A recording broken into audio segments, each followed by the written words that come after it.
Beswe anajo na Ade Akye a na anigye aba. Enunti anopei Awurade de ne nwunu mframa no enam. Anopei amane bia wonamu ohaw odadwene okoda na Awurade nwunu a enam na eba no nti Awurade beye ho senkyerene. Awurade bekanyan wo ama wanya arekyekere na wanya abotoyemu ebiem. Efise Onyankopɔn odum ahobrasefo na osi ahantanfo kwan. Anopei bre wakoma se ewo Awurade anim. Na ono Awurade no a ne bema wo so. Se wo ankasa wo de wo pɛ eye se wo bema wo ho so a Awurade be bre wase. Enti na wotwe a ye hya ase na esan ye bosome awie ye. Bre wo ho ase ewo Awurade anim. Na ye ono Awurade nko a ena obesan apagya wo. On that note, anopei ye ma wachen, ye ma wakwaba na yaka wo se. Ya hye na wotwe foforo ase ene ye dwoada na wotwe we ye interesting.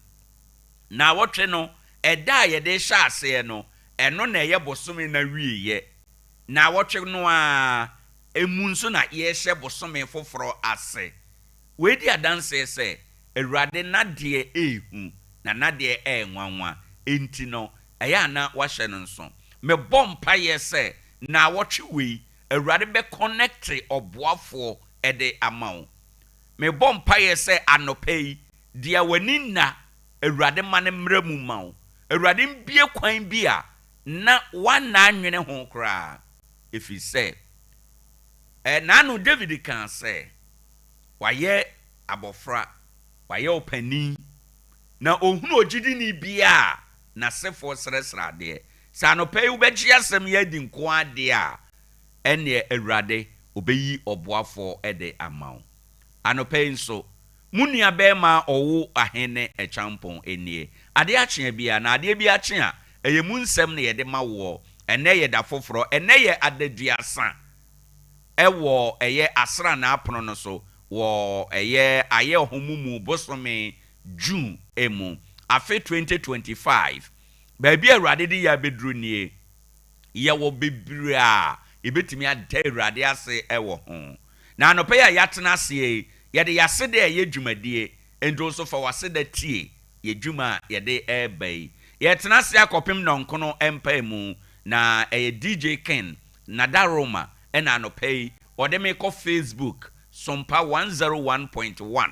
YouTube Sompa 101.1 oko honoma ubehunu yen yesero ani die kwan so like ye page no na di ye chi na beka abusua no ho efise Sompa de eye abusua enche ye befa ye futusem ye wi a afutusem no a ewiem nsachira ye ebeba eno achi no Ghana today in history ene abakosemu etese ene day biribi kese biribi sononkon esi oman Ghana mu anope ye ba beka ho asem eno achi no ye beka ne kakra kopem se no nsia ebebo no nsia bo akase bo wo ho Ghana today beba yeduru Ghana today no a eho eye wo de a ubenya kwan na wafre 0260 196062 0260 196063 na waba abeka dwumadie no eho ye wie pe sports ebeba na anopei ye ne eye DVLA empanimfo tenase DVLA for eden hyehyeye bia ba san hyehyeye na omode aba no driver ni wonam kwan so na wo ye sanfom so no bi ana wo hye DVLA for a ade bia ase na enye wo car no ho no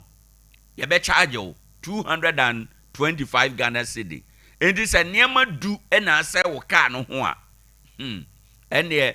niema du no times 225 ene wa unim akonta no na watua na se be ya driver for nkonkoto sa amane no munti anope ye ne DVLA mpanimfo tenase na ye wura mu emra no kasen enhyehyɛ ne se nete da be na omo hya ase kokobo be na ye de ma driver for ni nyina ye nkita ho a anope ye de ebrel ewo afidie eso ebiu no anope so asoma nipa se me ankasa me ne mo betena ase na ye di dwumai midin ede Owoahene Acheampong mama wache mama wakwaba na maka ne sa mawie no yemfa ya futu sem tietia anope na yenko yenim ena anope ya futu sem amede ebe no eye 21st clinic wo mo na eso asene sa yemfa mro wo mo sa yade bia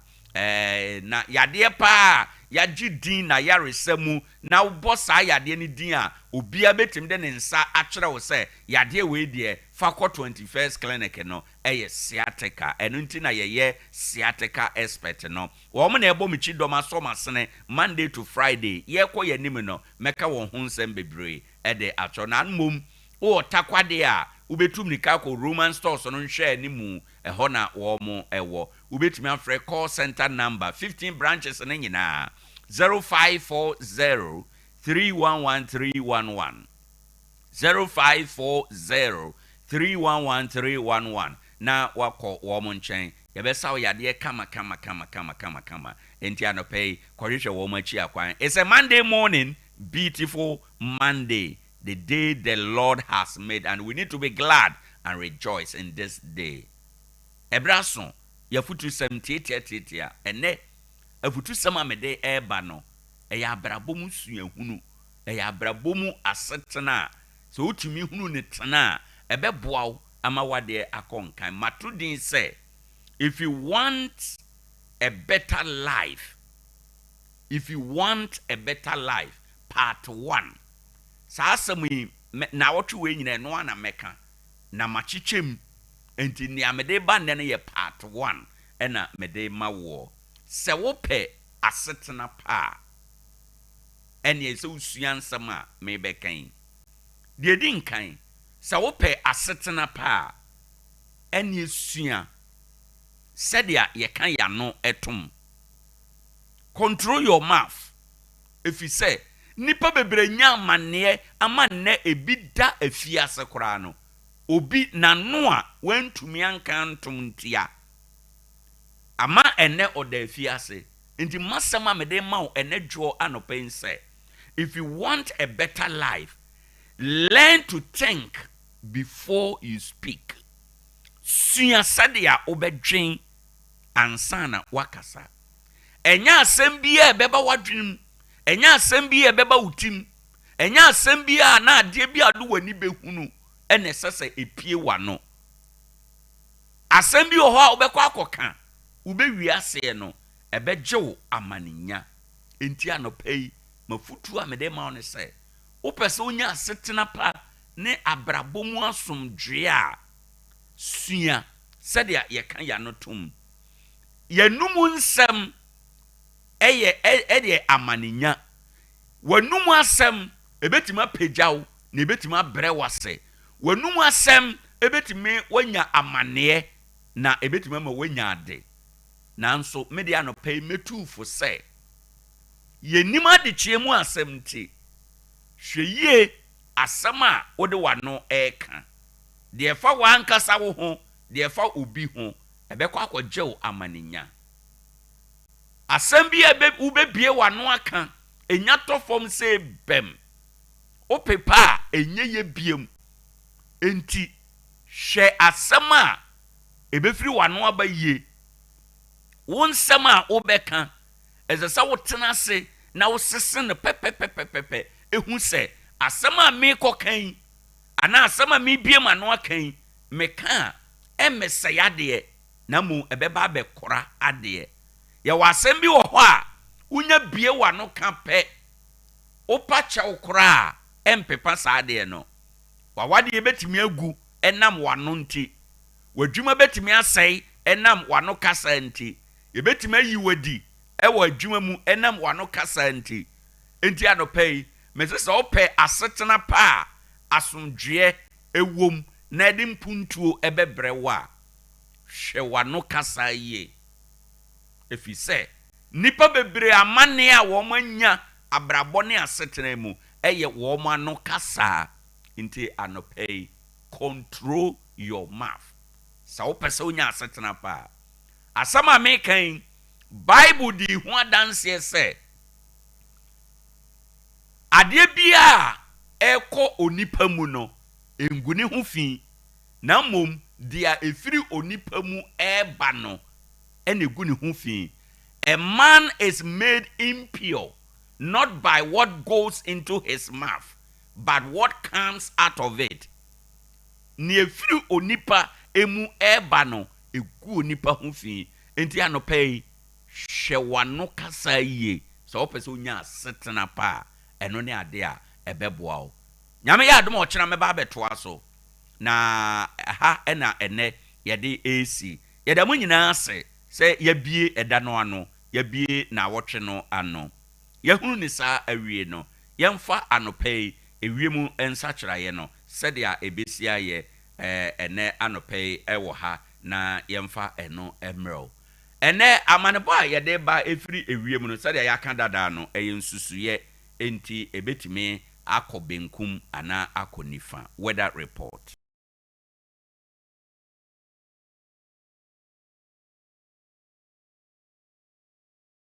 FM anopai ewiemu nsachiraye a yede bre wi no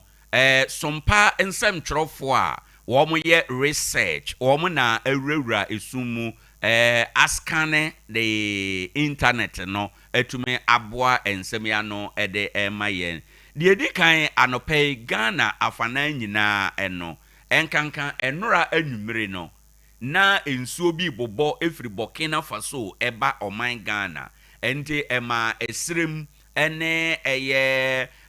wo baabi te sɛ ɛbono apuoyɛ hɔ ɛnom kentampo ne ne famu hɔ no wo mu hunu ensutɔyɛ ɛno ɛwɔ meamea ebinom ɛnam so ama anɔpɛ yɛ na yɛwɔ anafo ɛfam ha yɛ pempen so kɔ empoano no ama anɔpɛ no ewiemu bɛyɛ kumon kakra bosu no ɛbɛwɔ wiem onama unhunu wanim ntentenso no hwa saa na emeamea ɛwɔ empoano baabi akwaye ɛwɔ ana emmepo ɛwɔ no ɛbɛyɛ enti anɔpɛ yɛbɔ ya driver fo nyina nka yɛ sɛ onama unhunu wanim ten eyie enti okɔ a na wayɛ ahwɛ yie wasɔ fork light no sɛ ɛbɛyɛ a ɛbɛboa ama wahunu wanim akwanya sɛ nsuo bɛtɔ anɔpɛ no ɛyɛ ɔhankyɛmu aduanan na already no anɔpɛ asa the time a yɛwura studio na yɛhwɛ wiem no na nsuo no kora hyase a eguguo enti baabi a wowɔ no sɛ nsuo nya nguye a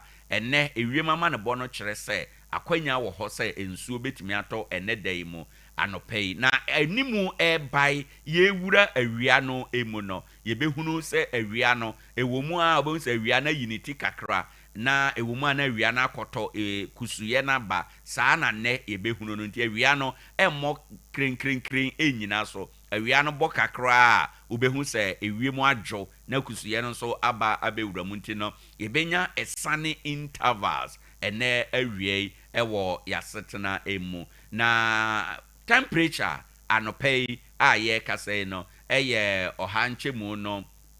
ɛyɛ aduasa ɛwɔ hɔ ɛnom na animu ɛbai na ade ɛkye no ɛbɛpagya ɛde akɔ aduasa mmiɛnsa ɛnɛ anɔpɛ ɛde amayɛ enti no yɛnhyɛ ɛno nso yɛ weather report ɛna anɔpɛ yɛde amawoe ɛwɔ ha ɛnom ade akye bia ma yɛmfa aseda ma yɛnsɛmtwerɛfo a wɔn ɛte nhwehwɛmu ɛpono ho Sompa research desk no wɔn na ɛboa nsɛm nyinaa ano ɛde ɛma yɛn.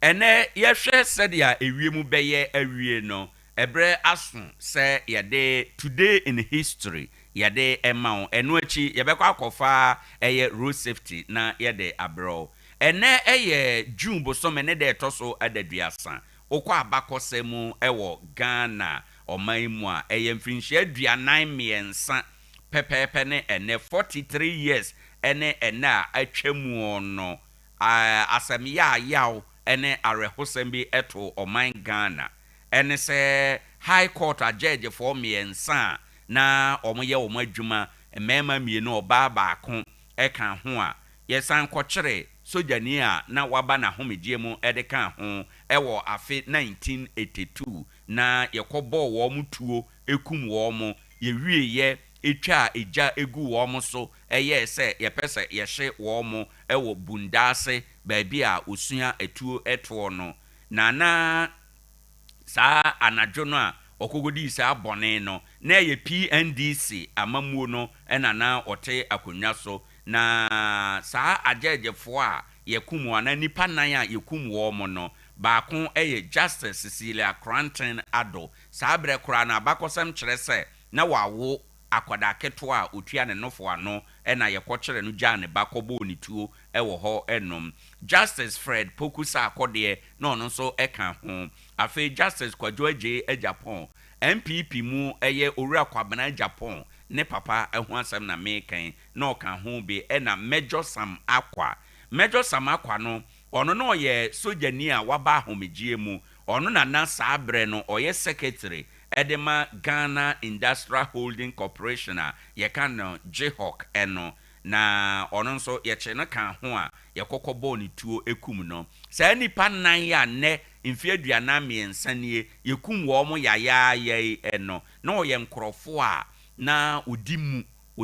nokware wɔ mo adwuma ɛsom ɔman Ghana na asam no baayɛ no bɛpem ne ensene nipa bebree tim yɛda so a egye ho akyinye ɛde ampa nti ɛne yɛkɔkye saafo no na yɛkokum wɔ mo abakɔsam kyerɛ sɛ saa bre PNDC soja amamu a na ɛwɔ hɔ wɔ mo nneɛma bi a na ɔmo yɛ nipa fa ahodi a na ɔmo tietia so no saa judgefo wei no ɛtena court ɛka nsɛm no bi egyae nipa binom a na yɛtietia wɔ mo fa ahodi ɛso no ɛno na ayɛ sɛ anye wɔ mo denti yɛkɔkyere wɔ mo a ɛkɔkum wɔ mo yayaya sɛdeɛ yɛkum wɔ mo no asɛm no baayɛ no na abɔ aban no birim enam so ma aban a ɔwɔ saa bre PNDC aban ɔte ekuo bi a yɛfrɛ saa ekuo no Special Investigation Board SIB na wɔn na yɛ nhwehwɛmu nti nhwehwɛmu no na ibehunu nipa a wɔn susu yɛ sɛ wɔn na ekodi saa awuo no nam so ma wɔn nso yɛbua wɔn kumfo a yɛde wɔn kɔtare dua ho ɛbɔ wɔn tuo bi ekum wɔn efi sɛ dia ɔtwe sekan no owu ɛwɔ sekan ano ɛwɔ hɔ ɛnum enti ɛnɛ a ɛyɛ 30th June 2025 yi sɛ yɛkɔ 30th June 1982 mfie aduanan miɛnsa nie abakɔsɛ mu asɛm ya ɛto Ghana na ɛsam asɛm no ya ne sɛ de asɛm no esi ɛbɔ Supreme Court na Ghana judge fo nyinaa binim enti no ene ya ye kasai se wokɔ enkran ba bia Supreme Court ɛwɔ no a obehunu a judge fo miɛnsa na yekum wɔ mo no wɔ mo mfoni a ya ye esi hɔnom ya ye esi hɔ sɛ bɛyɛ a yɛde ɛbɛkae ɛyɛ wɔ mo a ewu sa wu yaw ɛwɔ ɛyɛ ɔman Ghana mu enti ene nso ebra yedi mfinhye aduana miɛnsa wɔ saa asɛm no emu no yɛ nyinaa yɛbɛka bom na yɛadwene nsɛm yi ho na yɛ nyinaa yɛsigyina yɛ aka sɛ never again saa deɛ wei deɛ yɛmpɛ sɛ ebi bɛto yɛ na enam so kora ma agyegyefo ɛwɔ ɔman Ghana mu afi bia yɛduru saa bere yɛ a ɔhyɛ ho ɛfa ɛde kae wɔn nuanom a owu saa wu yaw ɛno enti today in history brought to you by Kindness Courtesy Sompa 101.1 FM research team no woman ebo ansem ya no a yede ebre wo Ade Akye Abia yeguso a yesom oman eno akasima enkono na abo anopai eye no nsia but anopai kwan be na yakwan so yebehwe amana ye jojo said ya yedi kan yaka no sa wo hwe yakwan eso a abusuanfo anopai ewiemu nsachara ne kyerɛ sɛ ɛkwan so ɛna din ɛkwan so a ɛna din ɛne sɛ bosu no asi ɛwɔ kwan no so kɛse paa enti driver ne wonama unhu wanim tenten so enti ye nyinaa no yenye ahweye ɛwɔ ɛkwan no so na hwan na obetumi ama yɛn nkyerɛkyerɛ a ɛbɛma yɛayɛ ahweye no nye obia sɛ National Road Safety Authority for enti anɔpɛ yɛbɛkɔ wɔnom nkyɛn na yakɔ akɔdi enkita ho sɛ yenya wɔm wɔ ahoma no so a na afi yɛde abrɛw ama bibia atumi akɔnkan well yeguso a yɛhwɛ sɛ ebenya wɔm ahoma no so na yɛde aba na yenyanya wɔm ide na anɔpɛ mame kan ne sɛ yɛna yɛnam kwan bia so no yenyina yɛyɛ road users a driver for can ho passenger for take car mo can ho ɛna ye nam form sɛ wo nam form wokɔ wakura bi ase wo nam form ɛkɔ wafom ana wo nam form ɛkɔ wadwuma bi aso no ye ahwe yie efisɛ sɛ wo nam akwantempɔn no bi ɛso a wotumu sɛ ɛyɛ ade a ɛbɔ no ɛwɔ form nti driver ni nam a onhu n'animu ɛkɛsɛ enti wo nipa na wo nam form no memfa baabi aka no firi wachi ba fa baabi a ɛkwan no fa baabi a uhyia kaa no ɛba ne saa sɛ mfomso bi si a ntɛntɛm so a ubehunu na watwe wo ho na wayɛ ahwɛyie ɛwɔ hɔ ɛnom enti anopɛi de a yɛde ma wɔ ne sɛ ɛnam sɛ de wiem ayɛ nti sɛ wonam kaa kwan no ho ɛnɛ anopɛi kwan bi a wonam na baabi a wonam bia sɛ kurom kura na wonam a baabi a wonam no men nante baabi a kaa no firi wachi na ɛba nante wanim baabi a wuhyia kaa no na afei sɛ wasɔre anopa hema sɛ ɛkɔ baabi a wataade na wohyɛ no ɛsɛ sɛ ɛyɛ de a kane atɔ so a yɛbɛhu sɛ driver no bɛhu sɛ obi ɛwɔ ha ɛnom ɛbɛyɛ yɛ kura na sɛ okita mobile phone a sɔ mobile phone torch no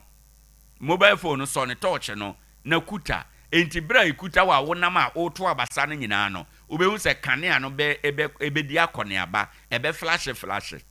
na kanea no flash saa no sɛ kaa kora firi w'anim ba a obɛhu sɛ bibi ɛwɔ hɔ ɛnam kanea no a flash no nti no ɛbɛma na ayɛ ahwɛyie na afei wo nso wayɛ ahwɛyie na wabɔ ho ban na wokɔpɛ bibia bɛdi wankwa nkɔhyia nkwanhyia bia abusuafoɔ da bia meka nsɛm yi sɛ obi a ɔtɔ biribi ma wudie obi a ɔno na ɔda sɔre anopa kɔ adwuma ɛkɔpɛ biribi bafie ansa na ɔno ma adidi saa anopa yi nipa na da sɔre akraw sɛ mekɔma ba na sɛ ebeduru nonum ɛbɛbɔ nondu na yɛ sɛ ɔkɔ aba nanso wama biewa a wobɛte de amekan yi ase ɛno nti na anopa bi a yɛhyɛ da nya adagye na yɛma nkyerɛkyerɛ sɛ ɛbɛyɛ a yakwan so ɛbɛyɛ dwodwo enti na yɛ na yɛ nam fam no yɛ deɛ enie hyɛ atade a onam sumu a yɛbɛhunu wɔ o mobile phone no torch no so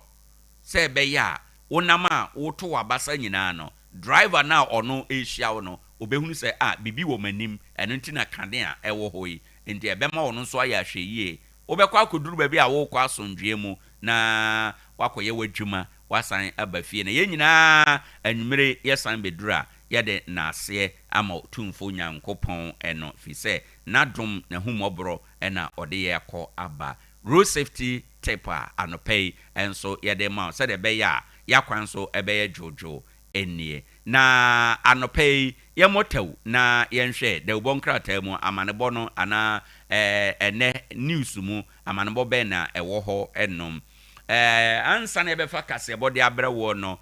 NIA workers suspend strike. Full services resume nationwide June 30. Amanebo kyerɛ sɛ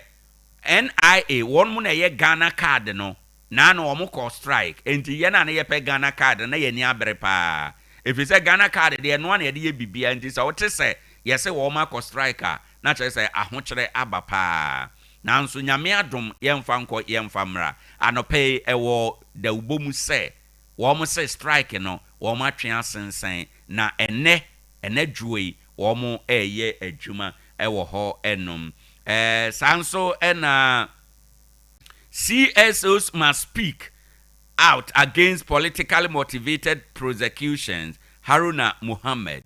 owura Haruna Muhammad na ɛkasa yi ɔsɛ akuhudo a ɔmanfoɔ yi yɛdie ɛyɛ wɔ asɛm hia CSOs no wɔn nhwɛ sɛ ene abanse machiri wei ochina abanse machiri wei no ya doso abroso dodo nti no wo mfa wo anu ntom yanka bibi ema aban hunu se nea oyɛ no enso Ghana fo ani afei Matthias Day lawyer to withdraw services on June 30th na ene ya ajejefo nipa miensa yekum wo mo 43 years atwa mu nie no ayade judge for na lawyer for eya wo mo hye eho efa na lawyer for say ene 30th June ye no wo mo de wo madwuma de ebegu ho eyede ntia ni nyina ewo dawubo emu Ade Akye Abia midin de Owoahene Acheampong da ubomu nsem kakra enie yenya ahoboa na yemfa kasebo no emro yekoba ekire wo dwumadie amanebo ene nkitahodie bebre anopei yeda mu nyina ase eye ahia yem Facebook ho no mo ebeboa ama bibia akoso yenkomra Sompa mani Ade Akye Abia unu warada Sompa de asitne imunu ema Akye Abia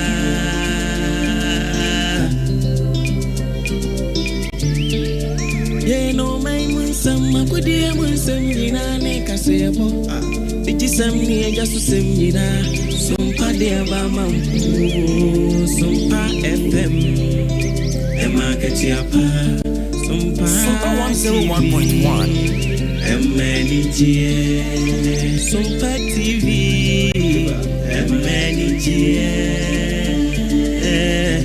Oh,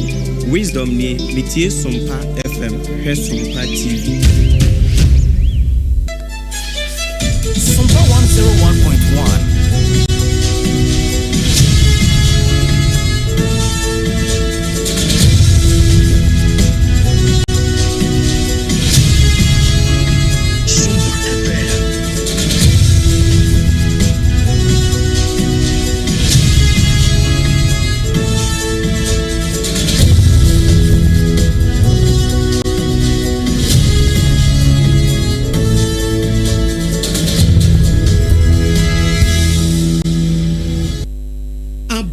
Nonsia.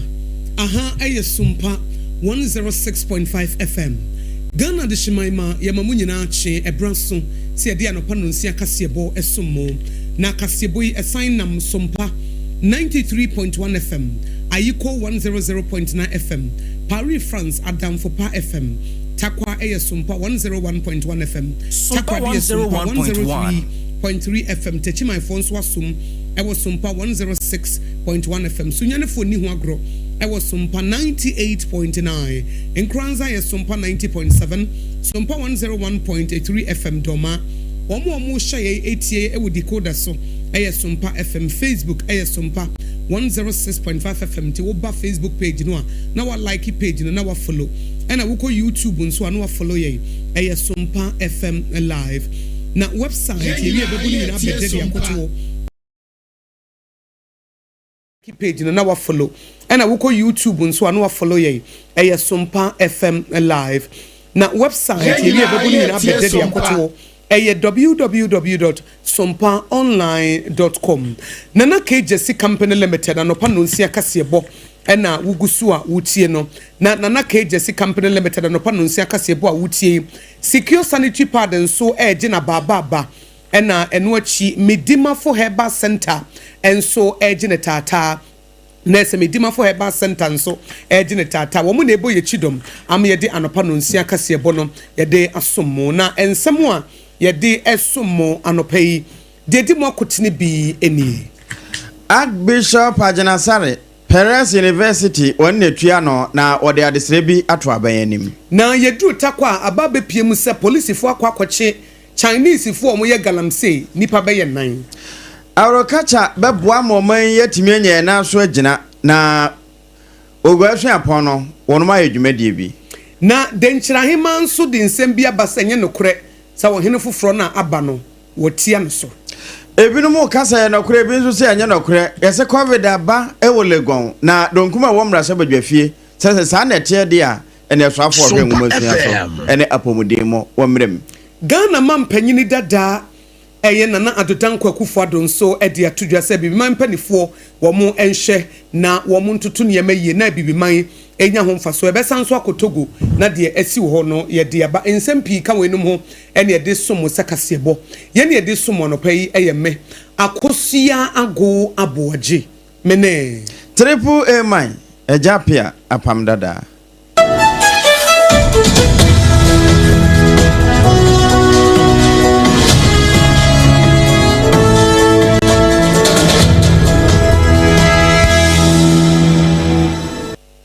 afi yanyebre na ekoba jese sempremu anopa nonsia kase bo no emunsam yemfa mawo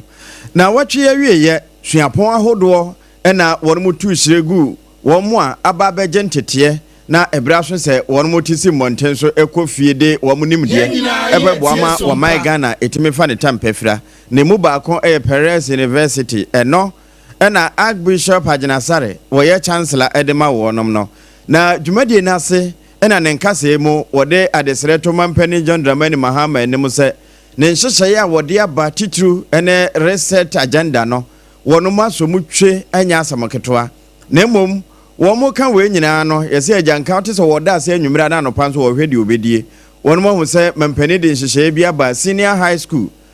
ankora deɛ no wɔboa kora aso binom asene ɛno akyi saa aban universities anasuapɔn no a ɛno nso wadom ɛfa wɔn a ɛkɔ kane wɔn ho ɛka no ɛno nso wɔn bɔ naba so paa na mmom a wɔn ma ne wire mfi ankora deɛ no ɛsan sɛ aban suapɔn kɔ ntimi mfa ntete no ma dodo na na ka akyire a ankora deɛ ne som enti sɛ wɔhwɛ aban deɛ a ya wɔhwɛ ankora nso nka ho na adom aboa ama sɛdeɛ wɔman no wɔpɛ sɛ wɔkyekyere no no enkunimudie buo no wɔtumi afa na wato Yeto kasebo no so ewo nana KJC Company Limited no pa no nsia kasebo wo Sompa 106.5 FM so a Ghana Police Service force wo matu na mo bi na mo mutu ye no wo makwakwache Chinese for na bi na wo ye illegal mining anasa galamse dwumadi ewo subi ai no okwa Jimmy River kɔ ho no ano na wo mu gina mu pa ewo Adanse Asqua district a ewo Ashanti region anasa Asante mantem mo na sa operation wo mu simpani for dom any CEO Emma Minerals Development Fund any ni team ena kabo mu osane Ashanti South Regional Police Command no omo keka omo hu ani esi ani etu sa na mo no fise dua kro ntimi nya kwaye ena nipa ba ko ne sentimi nkata nyame ani na no na Regional Operations Commander ASP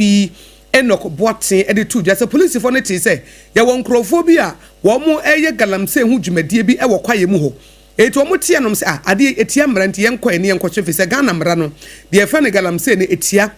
small scale mining wo ho a ye betimi ama otumi krata na wo mudru ho apɛ no mu sɛ sɛ Chinese fo bi ani abre a wo mani abre pa wo mu etu agudi a enyansam ketewa kra enti wo mo chi wo mo Chinese fo nan ɛyɛ lho wanya mfie aduanan ɛnan de otoso mienu ɛyɛ lojanjim wono so nya mfie aduasa ensia de otoso miensa ɛyɛ luzunju wono so nya mfie aduanan so ɛna de otoso ɛnan no ɛyɛ sushanshan wono so nya mfie aduosia miensa eti sushanshan ɛna lujonjon ɛna lujanji ɛna luhuonko womo ene yakwakwachi womo ewo subi sutade no ho a empanifo so womo hwama mra ene womo di nenam so ma akire nso Tarkwa District Police Commander Superintendent Eric Akwaboa wono nso di anti-galamsey operation no anim ema womo so ye adwuma papa ensu oto na enso womo bamu amu eti enam so ma policefo ani je pa ebra womo timichi enkrofo yi our super yes He never stopped sitting there. Yes. Our superintendent, Mr. Ade Akye Abia, he led the operation. He led the operation and it was successful. Unfortunately, we couldn't get anybody to arrest. We are going to gather more information and come back properly. Reporting for Ghana Police Service. Live.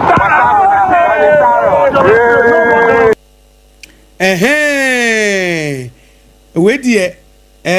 Monsan fan tusu biem na social media manfo he said dia police fo no ebose wo mani agye eye dede mo amo hye e wo Sompa 106.5 FM Accra no mon kohwe police fo no wo mo kire mu se wo mani agye papa adwuma na wo ye ya wo matimi akwakoche sa Chinese fo eti wo mo police commander di wo manim ene o matimi akwache sa Chinese for na ise chaja Chinese ambassador abeke kasa biofun akire ye eti se wabeke kanfun akire ye de a ene ye nso ye de mra no ye beye adwuma pepepe eti waba begu ye mpanifo ni mu ose abeka se hwe ne ya mebo wo mosobo galamse ni bi ani ho a Chinese ni bi ani ho a wonim Ghana enti wabeke kabi akire ye eti wo mokwato wo no se nyamu nie la ho lu shonshi li zuzu ena sushienshienshi ene mu nsomu e ene ye chi wo mu nyina ɛna sabre Sompa kasebo yɛde ato ye Facebook page wɔ Sompa 106.5 FM a obohu sɛ police for jubilate wo mo yɛ dede a wo mo ani agye efisɛ wo mo susu sɛ sɛse yɛde mmara yɛ adwuma sɛ de bɛyɛ nkrofo emfa yɛ sekan enwa nanka yɛto akasebo no so yɛto akase no so na yɛda service with integrity for ase sɛ wo mabɔ adwuma so no Ghana posi ache China for wɔn mo yɛ galamse na medu wura Owoahene Acheampong agri business afa ho no wɔn mo ayɛ dwumadie kɛseɛ bi a ɛno no ɛbɛdom aboa ma afoforo a wɔn kɔ no kua yɔkora no wɔn benya akɔ no wom na agri business a wɔn ɛwɔ Owoahene Acheampong no ɛna wɔn bode to sɛ wɔn ayɛ hwehwɛmu bi ehwɛmu na ba bɛdadi sɛsɛsɛi sɛ babunu pa wobɛka no de na si kua yom so wɔn kɔyɛ kua sɛ nye bibi na ɛpam no a ɛden sɛ obɛwuram ne nyinaa ne sɛ ɛnɛ kua no ɛnya akɔ no wɔn be di kan no ɛyɛ obidie nanso ekɔwie akyire yɛatoto na prɔfo na ɛno na nam so ma wɔn mo yɛ nhyehyɛ kyɛ sɛ ɔman no betime nya ne nan so agyina na ɛno akyi yɛdidi amedie nsafa yɛfuru so a na ekua mu ɛnegyina nanso ɛnɛ mabunu mpekua yɛnti no agye sɛ wɔn de afoforo bi ɛbata ho ɛma ɛbɛyɛ nika sɛ de ɛbɛyɛ na ɛyɛ sɛ brato a dodo na betimi ewura mu bie na wɔsa adwabɔ nase ɛna owura perimensa wɔno ɛnedi wɔn anim wɔkyerɛkyerɛ emfaso a ɛwɔ saa nhyehyɛ foforo yi a wɔn de aba no ne enkyirima de wɔn benya afiri so ɛde akyerɛ yɛn nsa ntwerɛfo Erika nan ɛna to saa asɛm yi ɛma ne yɛ sɛ eko ɛyɛ ade a ɛde sika bi yɛbɛdi di o bɛhyɛ ntare o yɛbɛyɛ di o ne nyinaa efi agriki sɛ yɛma yɛ nika agriki mu a yɛn sukuufo no nyinaa wɔn stati sɛ wɔn sua nneɛma ɛfa agriki mu na wɔn boa yɛ abroni fɛ na agriki value chain na yɛsɛ sɛ Ghana bɛgyina yɛ si baabi agriki mu wɔ so paa sɛ meka kyerɛ sɛ yɛ GDP no agriki contribute from 20 to 21%. Ne sɛ sɛ wɔn yɛ so paa nyɛ adeɛ sɛ EJJ no kwa nti ɛsi nyinaa school form paying for parent any aban paying for bi nyinaa yɛma yɛ nipa agriko aha yɛsɛ obi bɛyɛ agrika na aberewa bi ana nka yɛwɔ commercial farms a school yi school wɔn ate adwuma wɔn yɛ adwuma first no na kane no nam bɛgye bi wɔn hyɛ da farm kɔfɔ a wɔn kɔ yɛ afuo ne adeɛ na nnɔbaeɛ no ba tɔn ama food distribution nyinaa yɛtwa bitumi asa deɛ ba yewura perimensa ɛne pania Owoahene Acheampong agri business student no wono ededi wono manim na ewie na asuafo no bi a wo mo so adwabo yase wo mo nya asuahunu ne mfaso bi no de beto so akyese entrepreneur no enye sese bi obi kwakobie na adwuma keke wo ye seminar ana ade foforo bi ede atoato aso ene kyese wono nso entrepreneur na awroka chem entrepreneur no wo mpa enti we no wono se agripreneur wo mo a wo kuayom enso betime de foforo bi aba beka ho amana be ya abefo na suahuna won mu asua no woni yense ntwerefo achebi. Our mission for this program is to empower agripreneurs and also entrepreneurs in the agribusiness sector. We realize that most of the people don't have more interest when it comes to agriculture. So we as agribusiness students, we are trying to make agriculture sexy for the young people that are coming. Take agriculture and agribusiness seriously. I would like to speak to the Ministry of Agriculture that they should reach out to these institutions, basically agribusiness institutions, because most of the students, they are creative, they have business ideas. So you should rather go to their schools and then pick these students to come out with their businesses. Most of the students, their products or their business that they are doing, you see, after the project or their staff, they don't use it. They just do it for their mark. After that, they just throw it away. And then they don't have people that will help them reach out to the people in the ministry. Enti owura Joshua Jimano tete ene kasa ye chese ebinu wo ho omo de wo mano ene kokosua wo mu wi a edana no saa wo mfa ne nsa nka ho nanso wo ya wo mo akwakoje no wo mo de wo mo nsa nyina e ba beboa na entrepreneur we agripreneur wo no nso ano anwuma e wo kuayom denchira ban hima akasa na denchira traditional council so abonechidom ama MMDC fo nyina nso e wo denchira wo mo de wo mo ho ahyemu bi asan adan a na no ne yeti se wo hene fufuro bi aba ne akaji no e wo denchira no oba hima na akaji no na se yesi ohene fufuro no yede na ko hye baabi a wo hye no wontimi mpie na sansemi na denchira traditional council ene MMDC fo nyina ene mrahye badwafo wo denchira nyina ahia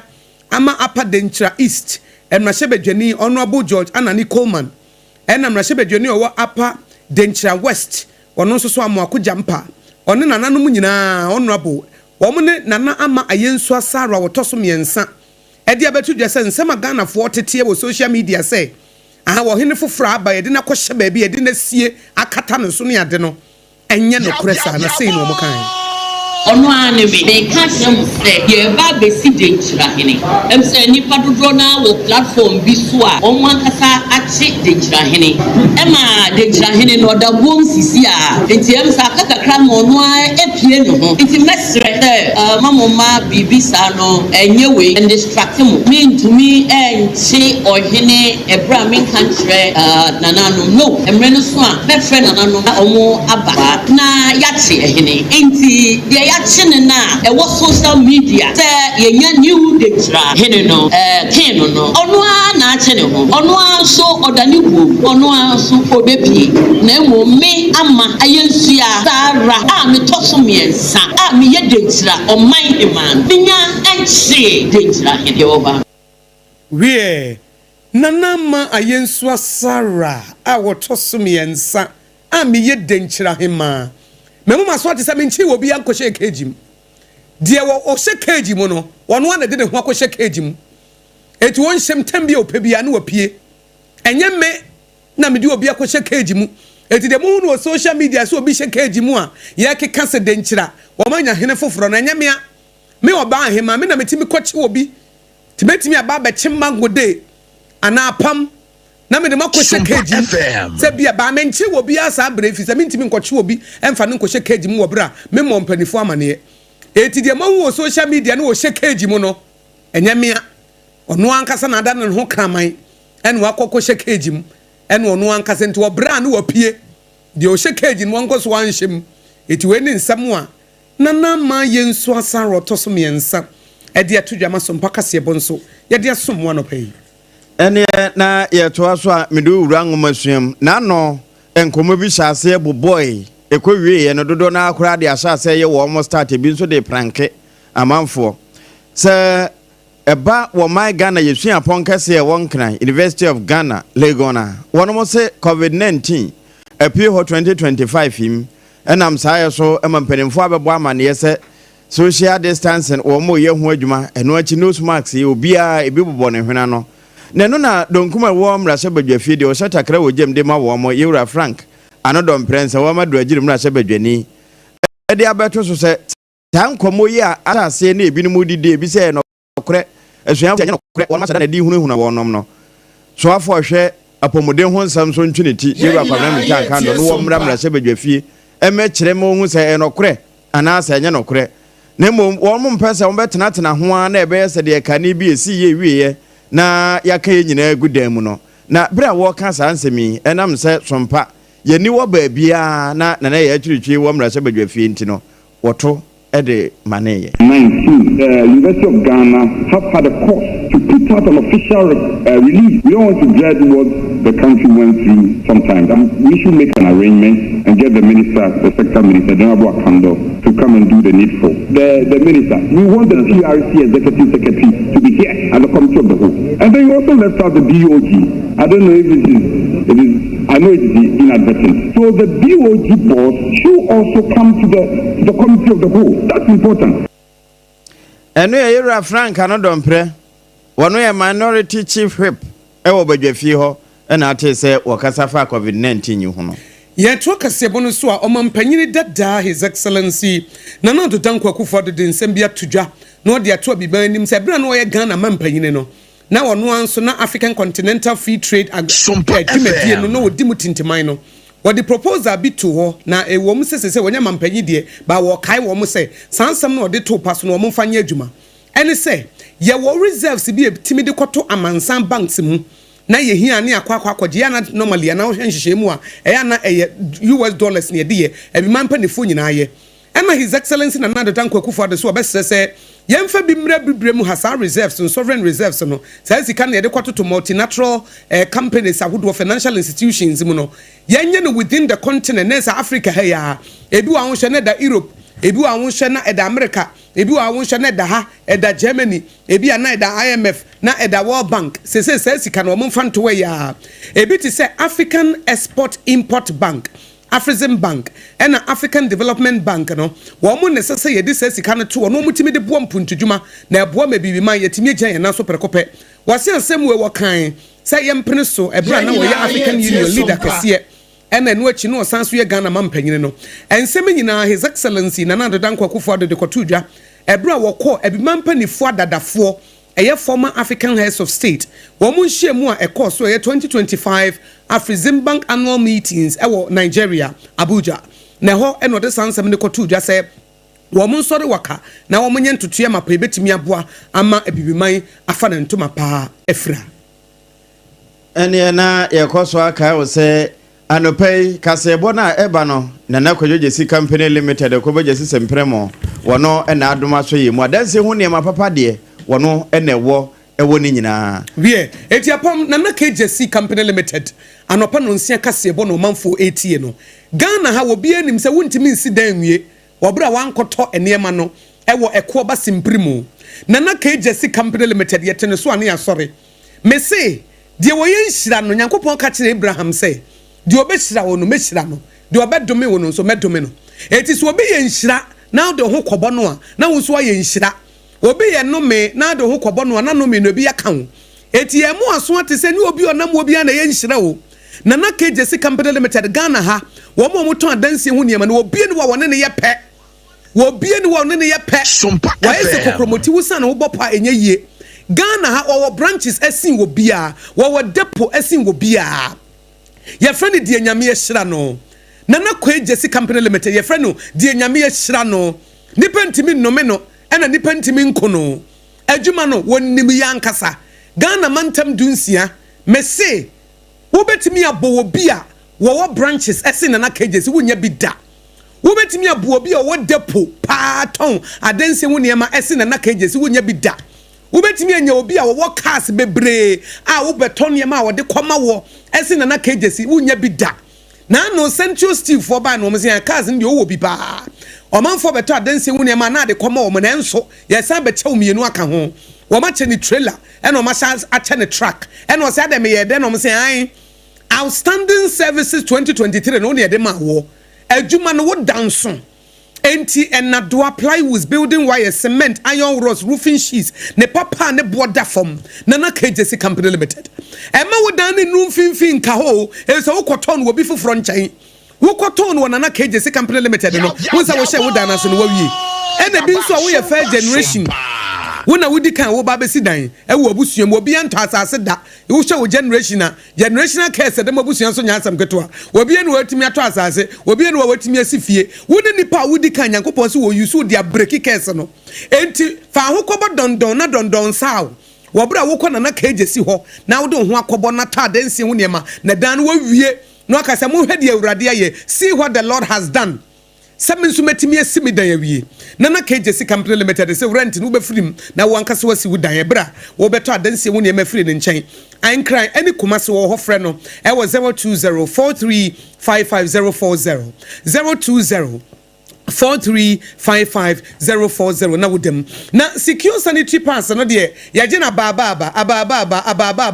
na no His Excellency John Dramani Mahama say wo the free sanitary pass policy aba na one tom framo no ne wobeto Ghana ene ese ene His Excellency Yemfanto Felix Kwachofo su government spokesperson ni Fanto manim say secure sanitary pad na ye proudly made in Ghana ye the state of the art technology na ye na said ye branding ni city ni said ye si fe na ma bambo ni ti wan hwa beka say ya anum de ni bida bi eye Ghana he ya ekoyie papa pel cotton na semu ni ntino say wo esemu kama na etareso ebinya de aba waye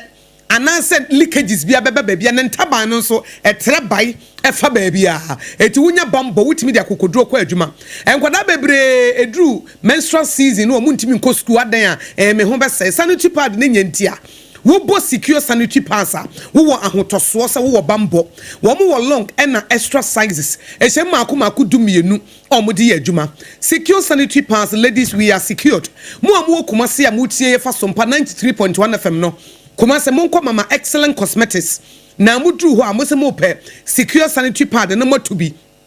Ewadum PZ and Aquada so estate. Freno, Ewa 0243862158. 0243862158. Upedu to anwa huno. Supermarket, corner shops, malls, online. Say no one will be a busa. It is a shop now we need secure sanitary parts. Now afre 0243862158. 0243862158. Na ansa ne eba home so no.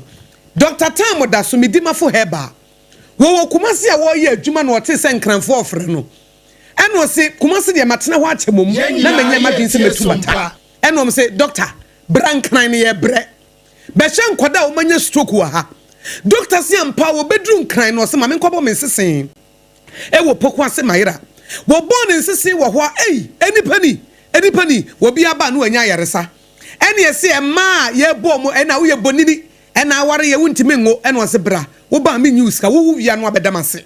kwhye wo mo ntafo ne ahenansa efiso mo komidima fo heba wo ba wo suo che edifo atrofobia juice ka di komidima fo heba Dr. Tamoda so ye kansa Tamoda so wo kwa wo behwewo no ama wunu a wo be wo afa ho afa wo ba wonye wo kapre wo wia no aba abedanase Dr. Tamoda so wo dia wo kwa ka chen se Dr. Tamoda so e mete won kan wo Sompa nkran ene omo ka kire me se wo de ye ba wo nche ne ye paawo a wo nyi skagis wo wie wo wie ansa na oba bedamase ena doctor ansa na me ye no eti se wa bankran poko ase mayira wo firi kumase agogo ho no de oda so ho ene wasa be bie bi ye enkran ha poko ase mayira ene wo bo adwuma ema ne mema yare typhoid malaria diabetes prostate issues waist issues ukotoje ni nyina wo bo adwuma eti fan wo 0244 774-282 0244-774-282 and 050-0727215 050-0727255 Medima for Heba Center Dr. Tamoda so was so nyankopon woni ultimate healer woni yaresa for papa ya homeso yeba yebeto so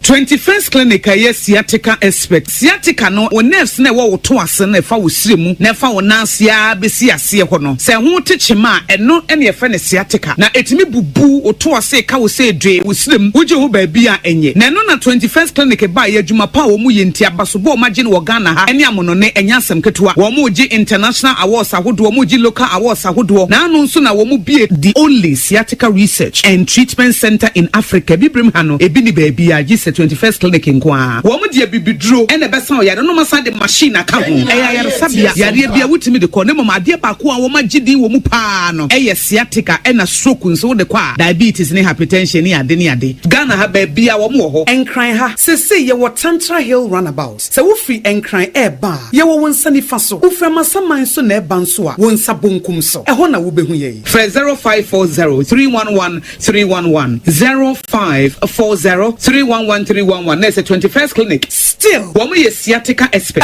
Munde dinam se menya foreign call. Hello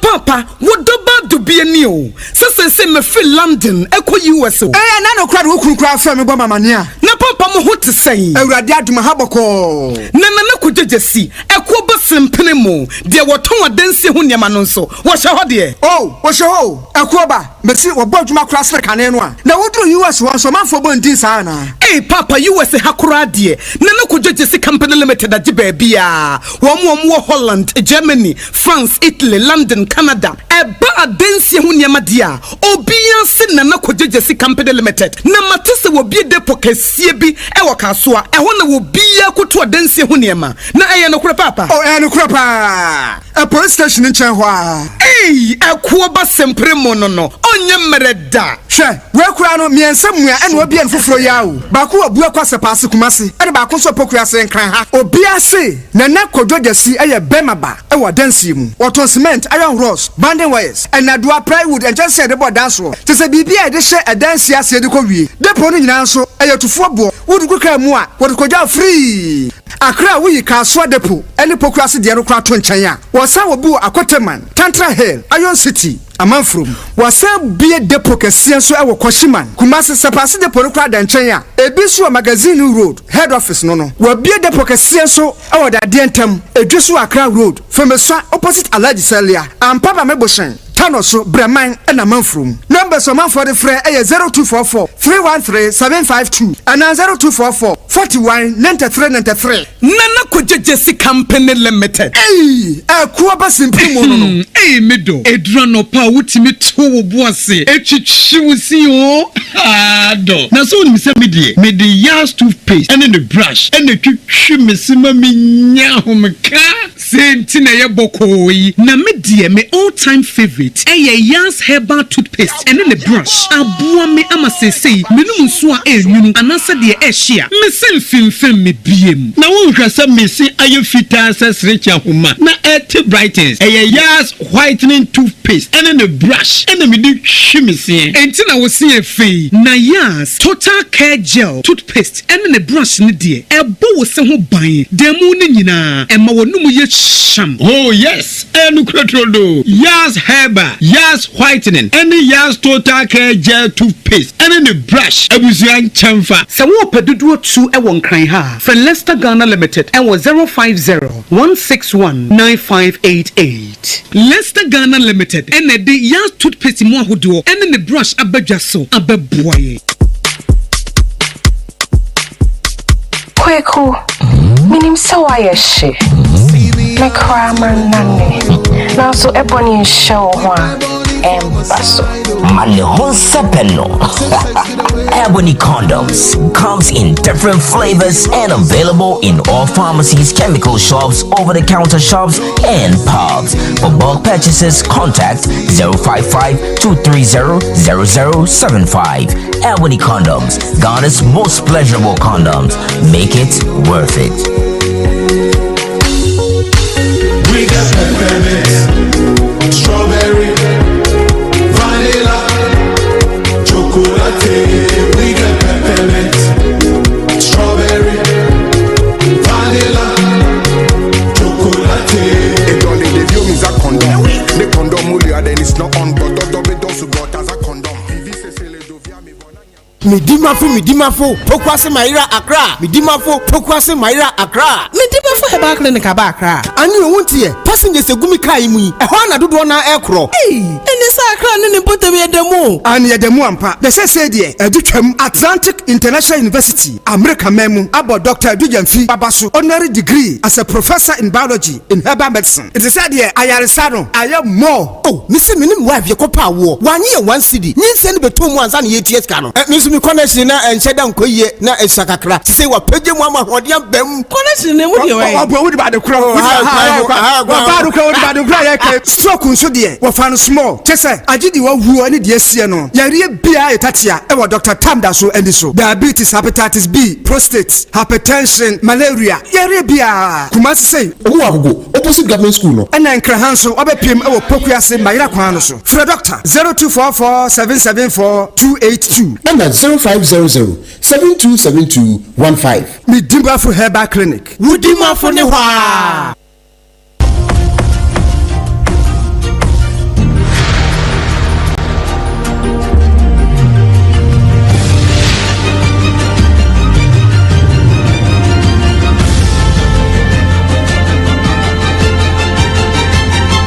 Sompa TV, Emma Akyeampa. No creature Emma Akyeampa papa ampa ye de wasemo wa mo se watwen ye na entam ye ntwabo somponefe ye nkwama no ne na Iran ma mu na medura na watwe awie ye na adaje ni posokra wonunya adaje ye ema nipadom a enam topa ye so efiri Israel ba ye wo moti na nanam wonse do na emu na wo mo kan wo mu nyina agu amena mu wie no mpanimfo no bi kasa no wo mbe kire se we ntimi mu abam Ghana nyontuni bi nyom ni nyina ne se ewo mu se Israel fo ani abre topa ye kodie we wo mo toba na to a wo mo toba nyina se wo mo se ba bia o mo nuclear weapons no wo mo yono na no nso nkire se we ntino wo mo moto na wo mo nsan konko da wadamfo da fie wo mo keka won ho ayire so abosome se tie bia wo mbesan asesan ne emam na emu na Abdulrahim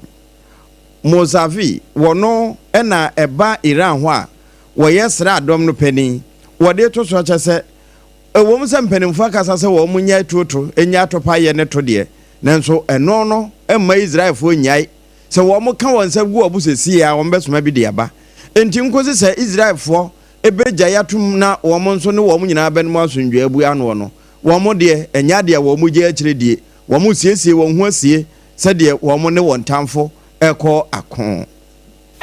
yɛmɛ boyi na yɛwie nso a ne yɛwie ɛwɔ Togo na Togo asɛm efiri hɔ aba ɛne sɛ demonstration kɛseɛ ɛkɔ so na kwan a aban no ɛfa so etietua temamufo fa ahodie so no ɛnya asɛm ketewa temamufo se ɔman no ɔmo brɛ Togo man ntimi mfa ne ntoma pɛmfra eti mampani foreign na Simbe a wɔno 2005 obedi ɔman no so 20 years nie wɔn council bi saa council rokoda no na kyerɛ sɛ wo de wo free office da wakoye ne ho head ɛde ato saa council no so ɛna de abufuo ba na ɔno ne papa ɛyɛ dema mo a mo bɛkae ne ɛyɛ dema na Simbe wo free mu a na ɔno bedi na de sɛ wo hwɛ monten so pa kon mo fa so nipa edi awuo ba to hu sɛ nipa ye kum nipa na still nipa da so ba street a na kyerɛ sɛ you can fight the moment a demonstration be hyaseɛ na bia we nipa ba ko wu ye kun yi na afa nipa ne boba no na kyerɛ sɛ kwan bi asro you will fall evi sɛ nipa hyaseɛ sɛ omu nsro wuo bia mu dia sɛ ye de yan kwakora beto so ɛna ni sɛ wo kun omu nyina ɛna nso ntimi nku Togofo nyina nti wo bɛkɔ etia no nam so asese civil society groups kyerɛ mu sɛ June 26 ebesi June 28 no ya wada no ɛna omu nyina ka wo social media sɛ obi amara bonten omu nkuyan ahokyere wo hɔ asese asɛm yɛde akyire de nenden a yɛde ho asɛm nyina ɛbɛma ensɛm a yɛde so mo no pɛgye de makotene no ebini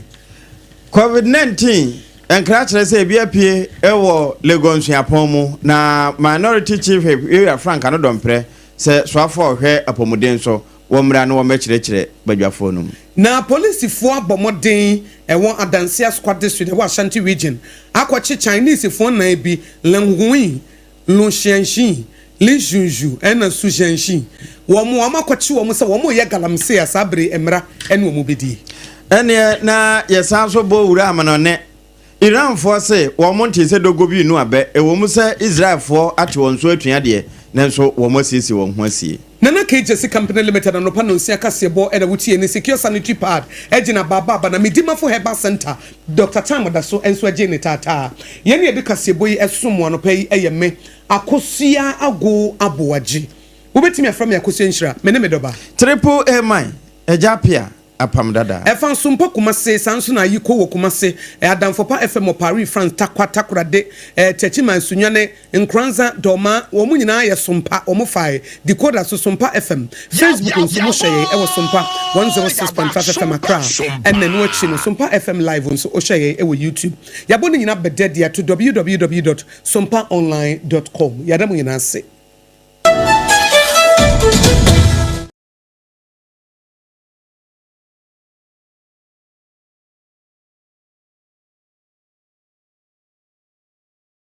Researcher now what say wo pe expert e wo Ghana ha obia wo e de e bata no ho e ne brand ade ba ko e 21st clinic for brand e ye se wo mo sciatica yare e na sciatica no nitty-gritty emu details de ye enkasa ni nompe no a eni entiri na fa wo to ase fa wo sirem ekosi wo na se ho adwuma no e ye 21st clinic e na e ye ho adwuma 21st clinic say won tinet e wo to ase no a emu ye wo ya na wo na ma no wa chia wo pa wo tira sia na se wa chia wo to no wo ye ba ma de bankrofo susu se wa ye wo to enkrofo susu se wa ye wo to free se wo tira sia se de wo si chia no ama ye wo se because wo ye wo to no wo koye ba ye kan tira wo se wo ntimi ntira se for 1 month this o gina wo wonnim na obi bisa se na ncheche ho sa na ka se onye bibia na akofo so ho tena se awoto no ba ko be chia na ba ko so sen ba ko enti se wo be ma bia na wa chia sa ba ka se are be me wakoye ne to ana na omo se we de ye musuo be ma wakoye ne to ade transgender for no ka hu bia na enti no bomodian se wo to asentiri na amu achia amuada na yarefo ama sese yedidi ato so se wakoye wo tontina ayesa na nso ye wo to ase no ena ye wo ya wo srem na ye wo ya na wonamo a na ase hu su ye no bra 21st clinic ne moa yaresabia etisiatika ne de omu de agidi na so nye no nkwa na omu sa ade ba ko wo mu ne se wo fa ba bi na adwodwo se ye stroke se ye yare diabetes hypertension me se bra clinic ne ye nhwo 21st clinic se ye nkran ha Tantra Hill runabout and wo say wo free Achimota Mall and a wo kwa wo ofuro bepo no wo be say 21st clinic ne billboard signboard na ebo e wo nsa difa so ana wo free amasaman so na eba wo furo soro ho no a eno nso e wo nsa bonkum so etie nyina Tantra Hill runabout 21st clinic Tema Roman Hill Church na chi ho Kaswa New Market Obom Road Kumasi Ehia Overseas and na no achi sunyane Regional Hospital First Gate no eno na di nhwani mu ansa na eno achi ade ba ko nso aye nimu pa no eye Tachiman GN Bank dandada no mu eno omo wo Nkranza Children's Park Tarkwa Roman Stores Takra de Efie Kuma number 9 taxi station ebi wo brekum goso ena obonse for 21st clinic it was 0540 311 311 0540 311 311 21st clinic still one more sciatica expert. Wow, Isaac and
better so bebre down bejo emu ya better so bebre down bejo mama yin type boni ye tani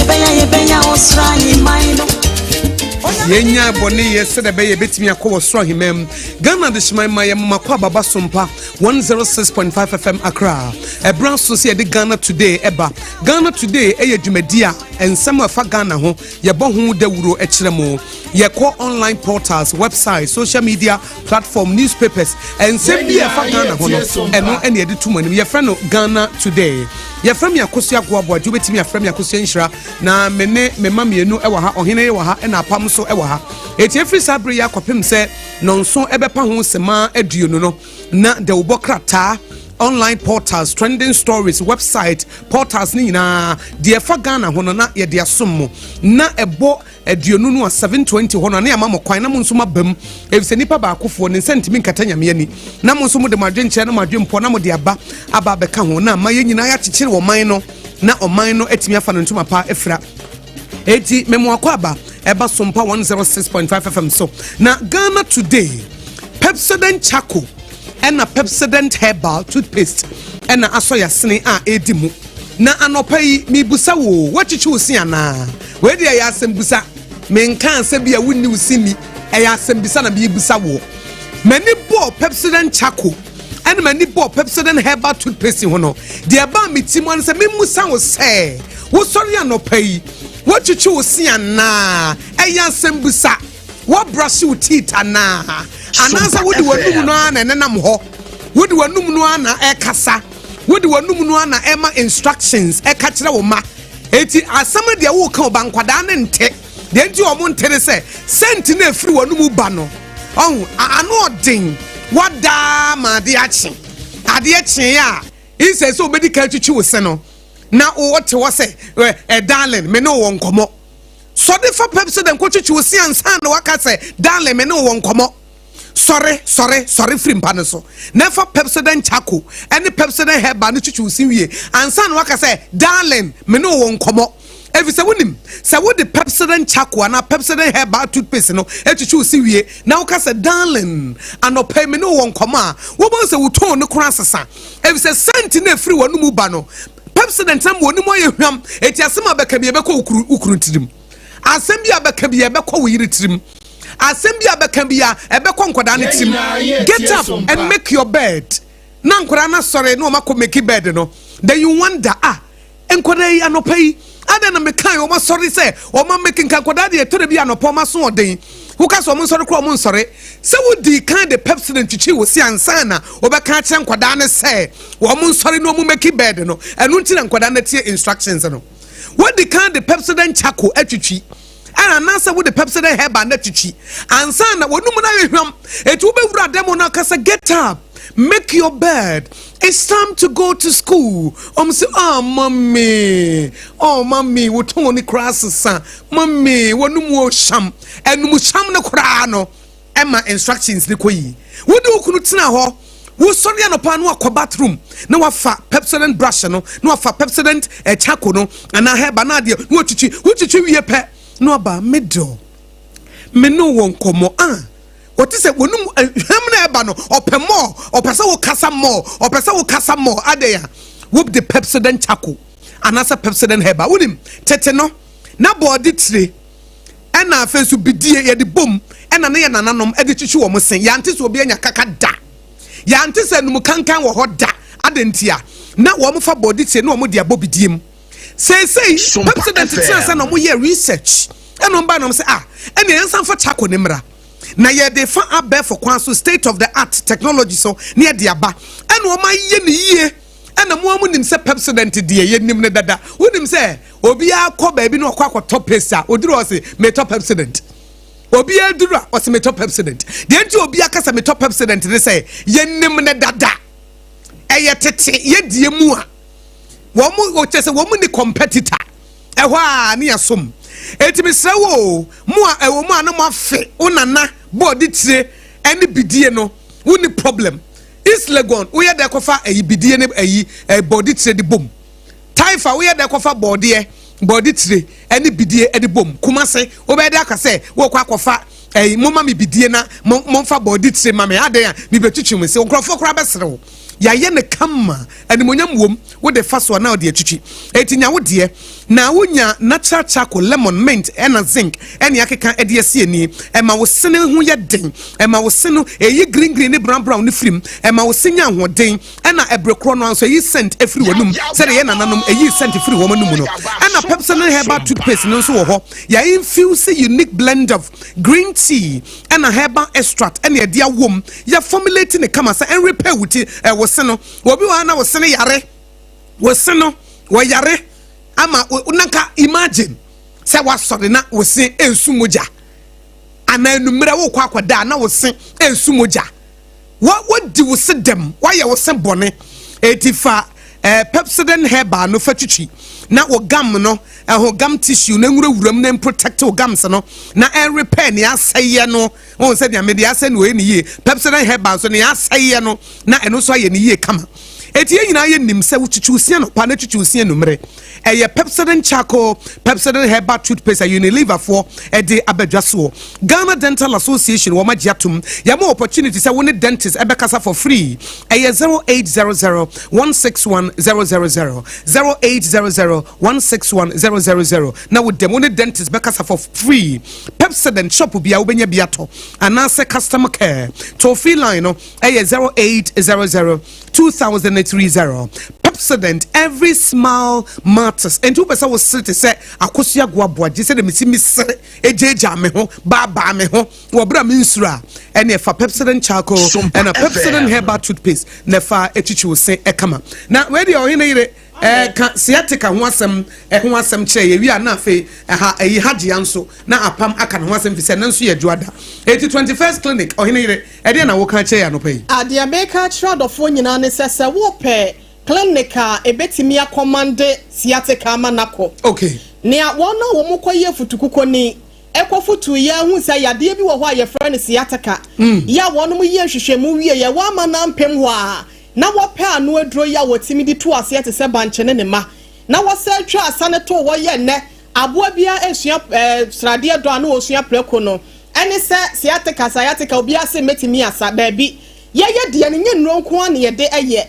21st clinic udru wa yesa won fidie ena fe massage kwan bi so ebefa nyima onipadua no ewo kwan pa so se be ya bretia wa bi wo sisi echi entini yesa wo fa to ase na fa wo sere mu akwafa wa nanto na atiasi wo namrom ho bo wa nante ekoda no na ho ya ye ne den se wo tie me wo nante kakra bi na wagina ho age wa ho me kakra na waso kotodwe ansa no watena se anase bia wagye akonwa atena so wo pem be prensa ansa no wadru dia mesrawo ya hwehwe 21st clinic ekira kwan na wontimi emo esansa yade we so tena ho a ebe se de wadane ikwaye wa bra wotena fofo ho enu ti ye nkam ye kasa nwa bomodin afo ani kire mu tanta he run about ya kra ha won sabeka no sanso so na wode ani kire mu tema community 1 a Roman Catholic nechi wa na ye wo enkranza ye ben children's park GN bank dada danimu afeta chi manso nkra ayi kwan so ho na sunyane kwan so GN bank dada danimu afa wode wani kire mu obrekuma ye ben Chris FM amango ase go so abotan so Success FM important wo oboase council quarters sunyane nso ye ne regional hospital first gate no na edi animu hwe wada Roma Agata market nso ayade ayewo ayekofodi atakra de wonsa beka yen emiamia ne doso kuma senso ehwea overseas ba bia Sompa FM ene Sompa TV wono giabai ne fre na nya nko an wosa wodi na kwakwa ya wo ho nsem anase bia wodi na kwakwa ye se fibroid o si akwan de ma wo no wodi na ayade na ha wo bi wo ha ne brebo ho ahonhun enso abedi na musa ene ubi bia kwada wanya finhia dumienu kode wobetimi akoduru se akada kono wawu a wunya nwu ya wobetimi akoho abane 0540 311 311 0540 311 abaya that is akoso ya gwa Meka was a wutie Sompa 106.5 FM Ghana today no nyumaku ebo ye chidom na hage anso ayi apam fabre na nsam wa atwe edi ehim wo Ghana na nyasam keto Sompa trending ni ade nyina etifa wo de ne bra na ewia ye mfa Ghana de ne nto so anope nsam ne de bi trend pa hajia siatic trend ne sana hajia special local food so trend esan say we ase nyina atenenka emo say eba say unya tisi Ghana na bankran ko ade a wo ba bia bedidi na obedi aduane kan ye Ghana aduane a obi ebo hajia special aduane also omo ye aduane wa bonten bebre na e de e abonten aduane ebi kura ya abonten aduane won kan bi hweda hajia onibi na so hajia de wo si ho wonderful aduane no ye ne kama wo ye ne te se de wa ye ne fie kama enye nwanwa sa ahemfo ne mpanifo atiti enkofo ye wedi no mo pese o mani begu ase a no ma fra hajia na wa ye ne kama na ye fe enti minima aduane a wo pedi anopai ebia na opemutu emmo no nwotwe anopa anaupe banku awurade ankwan hyehyehye anaupe jollof anaupe pizza bibia woyo anaupe diehu hajia special anaupe tilapia apreprensa anasa die yi anabanku enama emu fried rice anasa jollof hajia anaupe apamu mankrofo anum nyasa moketwa amo mo kon obi okra wo ye fast bre na de president we chakono anasa heba ni chiwia enye dia aka ni hajia na wo so oko na ya reso oko 21st clinic wonderful na bibia ye fine na manyina enkoye ende hacho atomeke kwa transition achi ho ho na won se kan hajia na fi DVL mu ho nso no abakoso she ho na eniji sam ne se wo ye delivery mo nti baabia wo bia no ane se woto nsa afre no na wode atoa wo mami fa ne number ni ntudwe na o manfo mfre 024 683 59921 024 683 59921 and 053 5484392 053 5484392 na wodemti hajia special local foods dia no pay aduane papa fee ene ho ehwa ne bedidi aduane no wa ya se AI ubisa ne bibia wa aduane ho wonim onim ne nyina we ohine ire say trending stories ben wani aboso adia we akodi weekend aba ensam nso asisi Ghana bebre na kakra ben na wunya ya wo de be maye na apam de de aba na mso de me de ato so me de sompa na be shasi sompa is trending and trending edine ko ati sem frama na asaya ti sem misie ya frama sa bomu se kwa no obako wan se ye ka asem aya no bu wo be ka se bia hu nete ne ya hu nete dabi wan se ebe se enfie miensem nie ena sompa kuma se baye ena yenya se na aka ho ye kodu ene ye TV stations almost 10 na emu abakosem wa hase no Ghana hase no no me hu bi menim se menyine ye nso so me ya bele watia de me fie ko ani mo na menim se obi a atimi bia bomu tausa no apart from say yes sa ada affiliate nkofo radio station dia ya eti yemo sompa abaso eyadom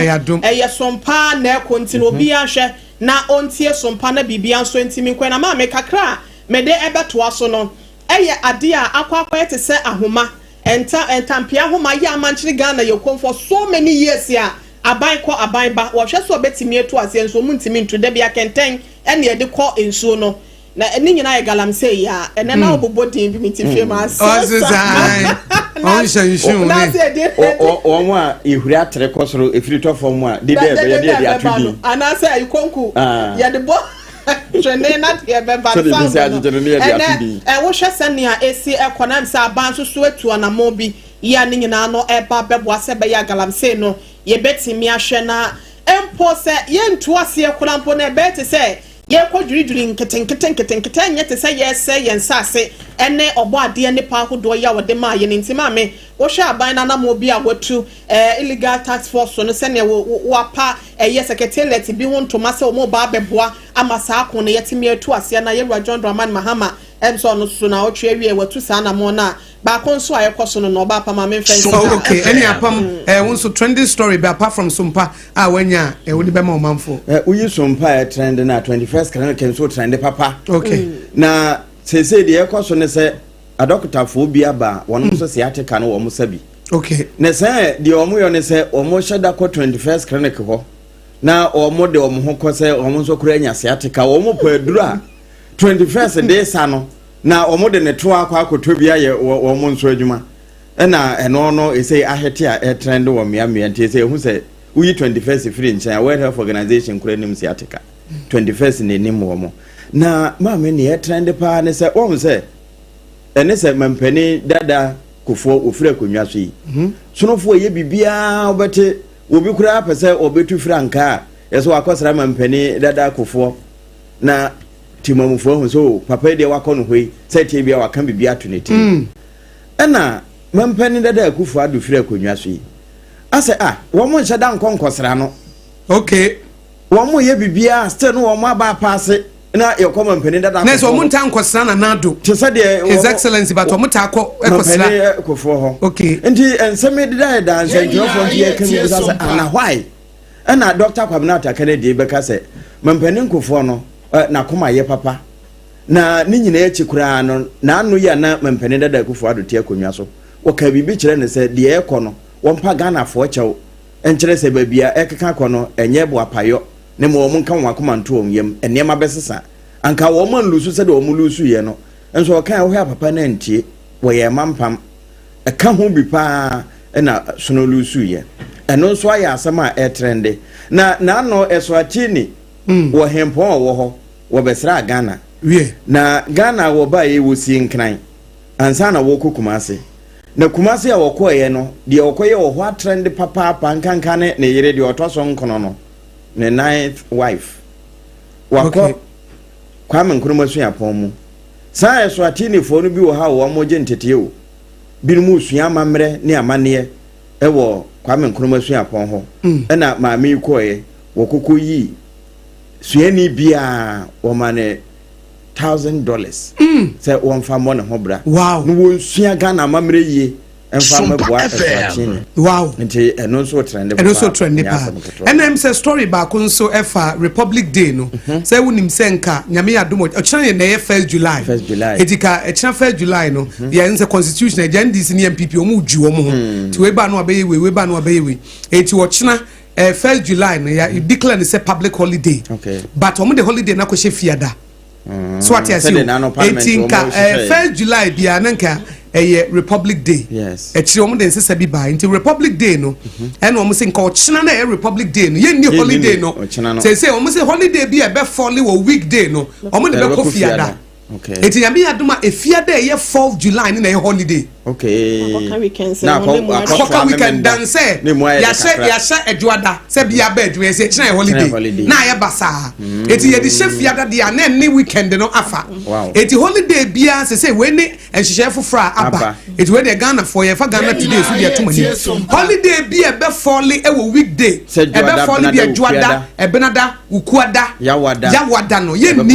ye de be ko fiada okay eti nka ochina 1 July no enanka Republic Day but omo de akwa kwhye say holiday na nkasa de ye bedi ni fiada okay na ye de afam na ye de beba adwuma eti beba adwuma even though ye be acknowledge say Republic Day no you will still work ochina na ye be bompaye no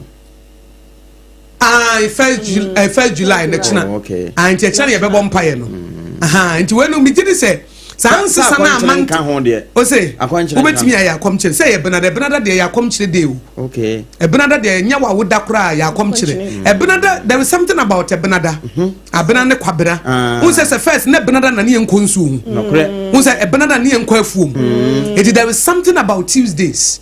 as a Tuesday would ya akomkire ye ya nwu Tuesday kra na say would ya eye because ebenada ne wo no enhyehye bi wo no ho days no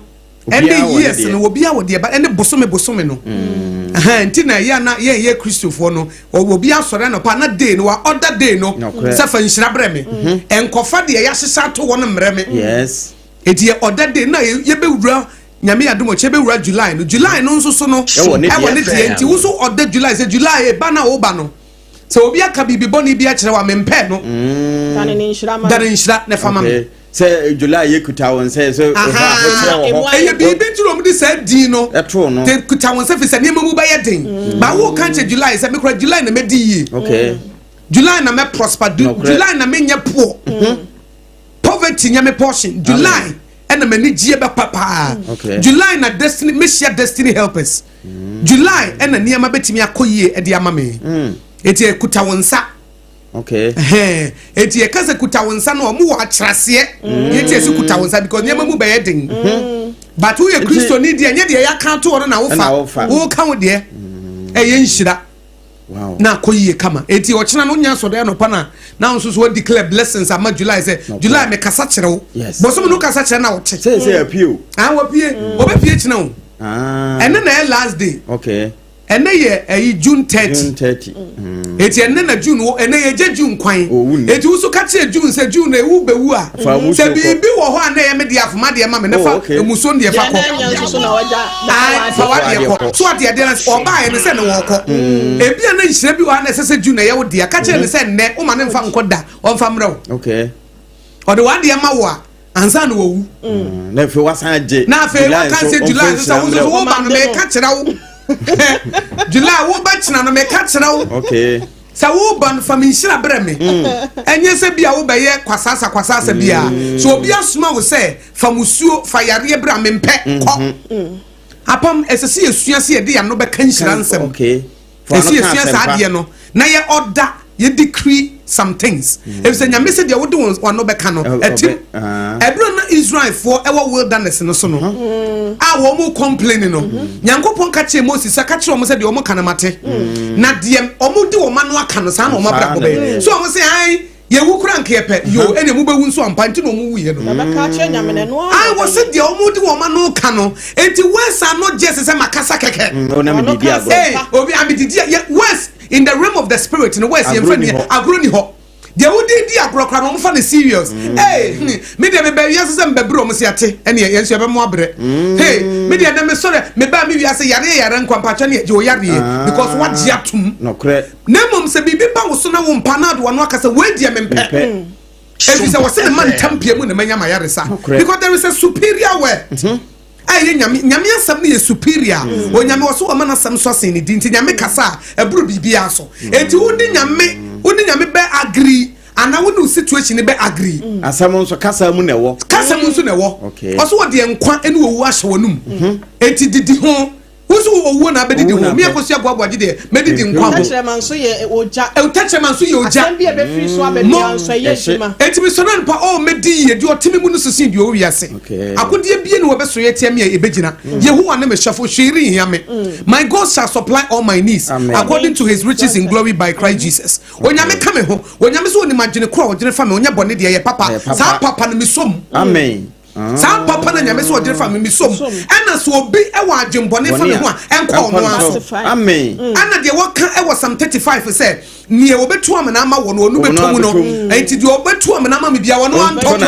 de ne kra betu. Obi etu am na ama waka wo no atum. Ka che ni se dipa ne ntom. Go nyame a o de nyame se de obi adua na no wo betwa. De wo dua babone ama me no wo no antwa na ade. Was nyamia kaso se di obechira won mechira no de obedome no medome ni ene wo hira me bia wade hira no de wo do me bia ma no me nkɔ no so bia wono na kasa akra no bechechire no wosoro wosane no so wo besane no wosoro ka bone na se negative one na so ye no positive one definitely wosoro so was se dia wo bechechire na asase so achechire wosoro ene de wo beje mu asase so agya wosoro enti men kama no ntum na hye obi ka che se e wo de wo ye kohwini wo so wana ye kohwini pacho menye kohwini me po abrabo papa amen menye kohwini enti mo bi ankasa kasa kuta wonsa nyesa wan kuta wonsa be wi obi de wa be wi obi ade benyame de nyame so hyede ama me July na na bebam enye de obi ahye no be enye de bosom bi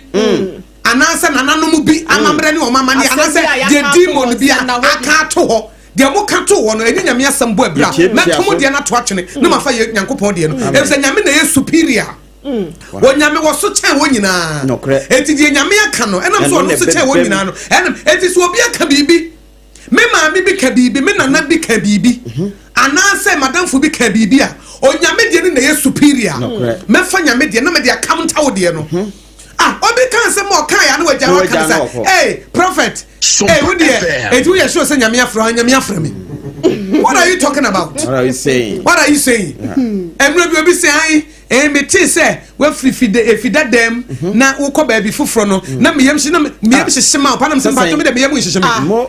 ana nam se medie me yemu hihye me ho bia ni me unnim nipa wo yo efi se nyame se de me de me nsa besom bia be yinhyira enti sompa akra ye nhyira amen ai mo se bia me de me nan besi bia wo de ama me enti me de me nan ye si sompa no wo de ama me na kan aso di wani enti me de me nan ye si radio mu no so wo de ama me what are you talking about it is a wo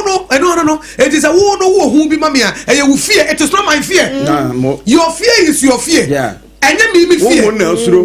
media nyame aka tell me whose report will you believe whose report will you believe we shall believe the report of the Lord dia nyame aka na ne yafa wona mo no obi sha wo ba wa asore de obedi na so de so de me ba na so de mana ka to so me ba na so de na so nye de na so me ne pa the fact is akra ne pa agro ne ni so o hye no enche sa na so de ontina sintia sa de ne o yes na chese da chi ne ni be ye de amode abobra enche obi ntimi si no kan papa gu abra boso na kan sem papa te fagu ma so nyame ntina esese obi esu nyame asem se nyame asem no eno no wo pon a wo be yusu de aye wakode no ba wo ni asem no eti obi hia wo me de mi sro daachi o simpatro mi sro daachi e se mi de daachi no ekuta no correct o se woni magire ko ogire fa me honya bone de so be ma me daachi ne awie pa enti me mawie ye be papa wo si obi ne awie ni asem mpatro awie asem bia ni ho awie na asem bia ni ho e se wo se o be ma me daachi ene awie ye pa enti me mawie ye be ye papa me se ni dida me nya moboda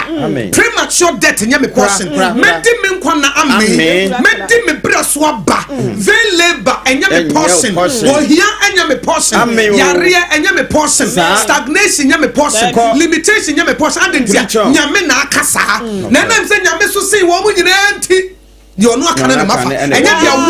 wo wote ba bia wo kan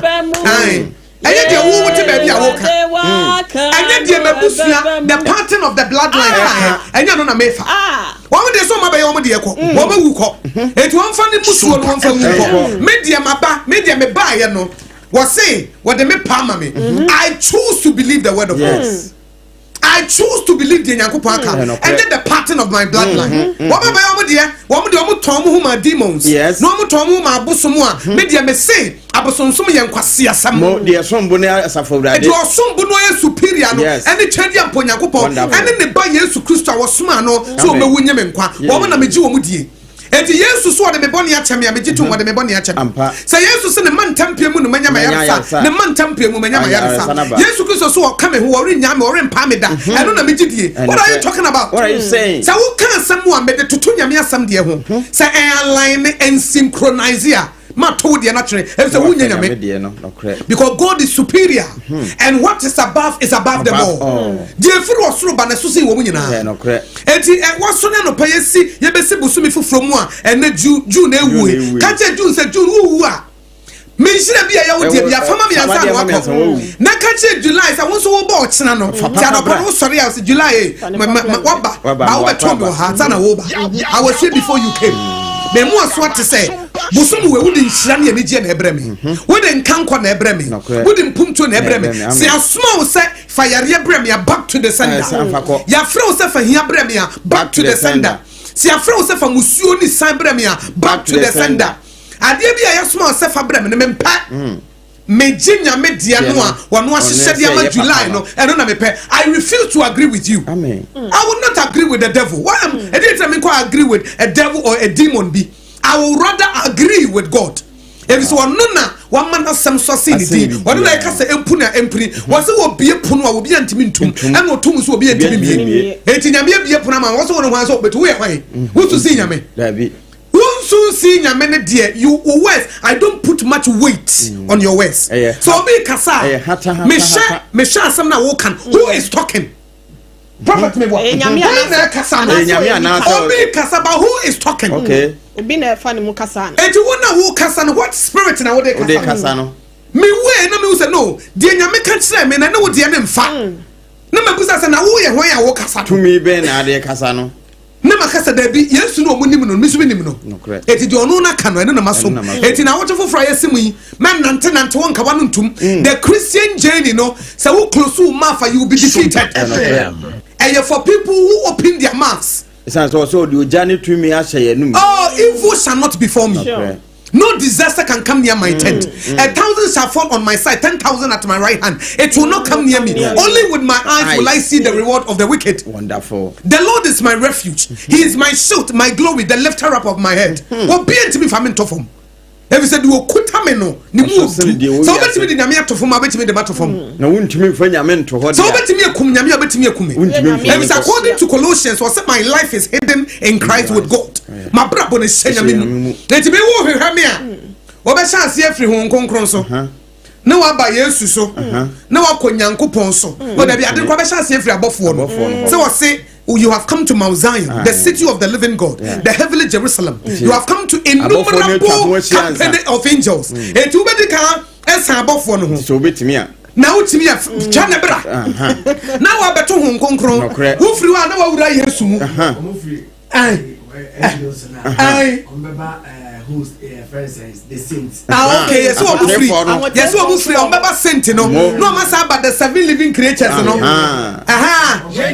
can san o Baba betu nkonkron. So kura wo be o honte wo be da tra hote. Na omo bia no massa wura Yesu mu. Ansan no ma banyame o no Baba betu samesha. Na betu e ba cho man ya bia ma. Untimi. And we cannot be defeated. We cannot be defeated. So we read Deuteronomy chapter 28 or catch Israel 4 say I will cause your enemies who will rise up against you to be defeated before your eyes. Yes. When they come against you in one way, they will flee in 7 ways. The parties are tell for best sorry tell me. They will scatter. Enti apam ye nam woni ensohie o efi said your tie bu no so see no enti die na wiase betimi aye wiase ntimi nya hwe mo ade na wo de beba a so see die timi mu I know who I am in Christ medim ne me yo Yesu mu medim die Yesu so I am me on my own I am nothing but in Christ I am everything sabe ko am gina ho dia wo betimi me na mom ne se be hye Yesu mu ne dia wo boa just one normal permission and son what me bibi bonsam ne kura na musuro no was Jesus catch them say Luke chapter 10 verse 19 was he have given you power and authority to trample upon scorpions and serpents and all the plans of the enemy and nothing will by any means hurt you and the usuro no me master say what in the 2 minutes me say me tie so bonsam I cannot stop the devil from forming the weapons but it will not prosper menti me nsi wo kwan say won hihya ne ma no ba wo hihya wi a wo ankasa wo de be ma ho because me de entimi ma obedane suicide bomber send ye bonsam koje permission wo nyame ho ansa na wo de nsa ka job no me so pesa wo de nsa kamia Jesus Yesu Kristo ma permission no correct entimi bibi e be si me life minim dia me ne nam wo ma wo permission anka wontimi nye wo ma wo permission anka wontimi me de wo ye no because onno ni mewura de my Lord and my master ona me ne na me ye de dia and he jealously guide and guards me so what you say ejapam yenhuna semono yes who you Christian you are not a victim and you can say we live a defeated life now nam ho media kama bomaba as who you obi ona ka so obi you get backing when ka so who obi oh twere de ampom bia o twere no the cloud of witnesses omo nyina witness David mu nyina hell omo chia wo on say you know na ye wie de nto so you know Paul mu nyina chia wo on say you ye nyame nante ye wie nte yire wo ho Job mu nyina Abraham mu nyina chia wo on woni mo mota wo nim ne wo yontia na wote se obi aye waduru a na wo yam hyehye wo wan na ye maduru no wo betimi ye nyame aduru ene wontimi nyame aduru wo betimi afre nyame kra wontimi ene you can call my soul yes baby my soul so you can't et no pa yemfa show man fo nkra amen wo mon sore waka na wo mon twa na mo fa kakra ma wie me de mo boso wa ye ni nyina ayi de na de ka wase epon say epon but mo boso kakra na ye ma tie fo mre ma me aka ho asem no say anopai ye kwakwa wura July mu de July pa wo hwew ahokire mu na wotumi ekuta no mfane kra ni abro wate na wasiesie ni ye enti anopai wa ye nhyira say nhyira nsam aba wo nkyɛn na emo asofo ya pa wo mo hontoma Mechre National Anti-Illegal Mining Operation Secretariat NAIMOS NAIMOS ya pa wono hontuma na pay ya hwe efisien so afo nemfoni ne da hayi afi so afo hwe ensase agudie ne kwaye ho nsam so wono nso emfoni eda ha ewura imarama kofi boa ene ne dom na enya nwanwa se wonoma so China fo binom penchi a galamsey no wonom ewom anopai chronicle the bokrata ne nsem a woka eno no na anso ho Zoom Lion Ghana Limited wonoma toka ya kese ne dodo se tienie na wo mo ato apete se enkwose semura ewo Ghana fa na nyina se de wo mo ba wo mo ayese Sompa wo mo ba ne pabene so ama wo mo a eye adwuma wo mu nyina nso no wonom atede anopai ehonsem eda ha ye boso ede ama yetiefo yewura woseye wadutwim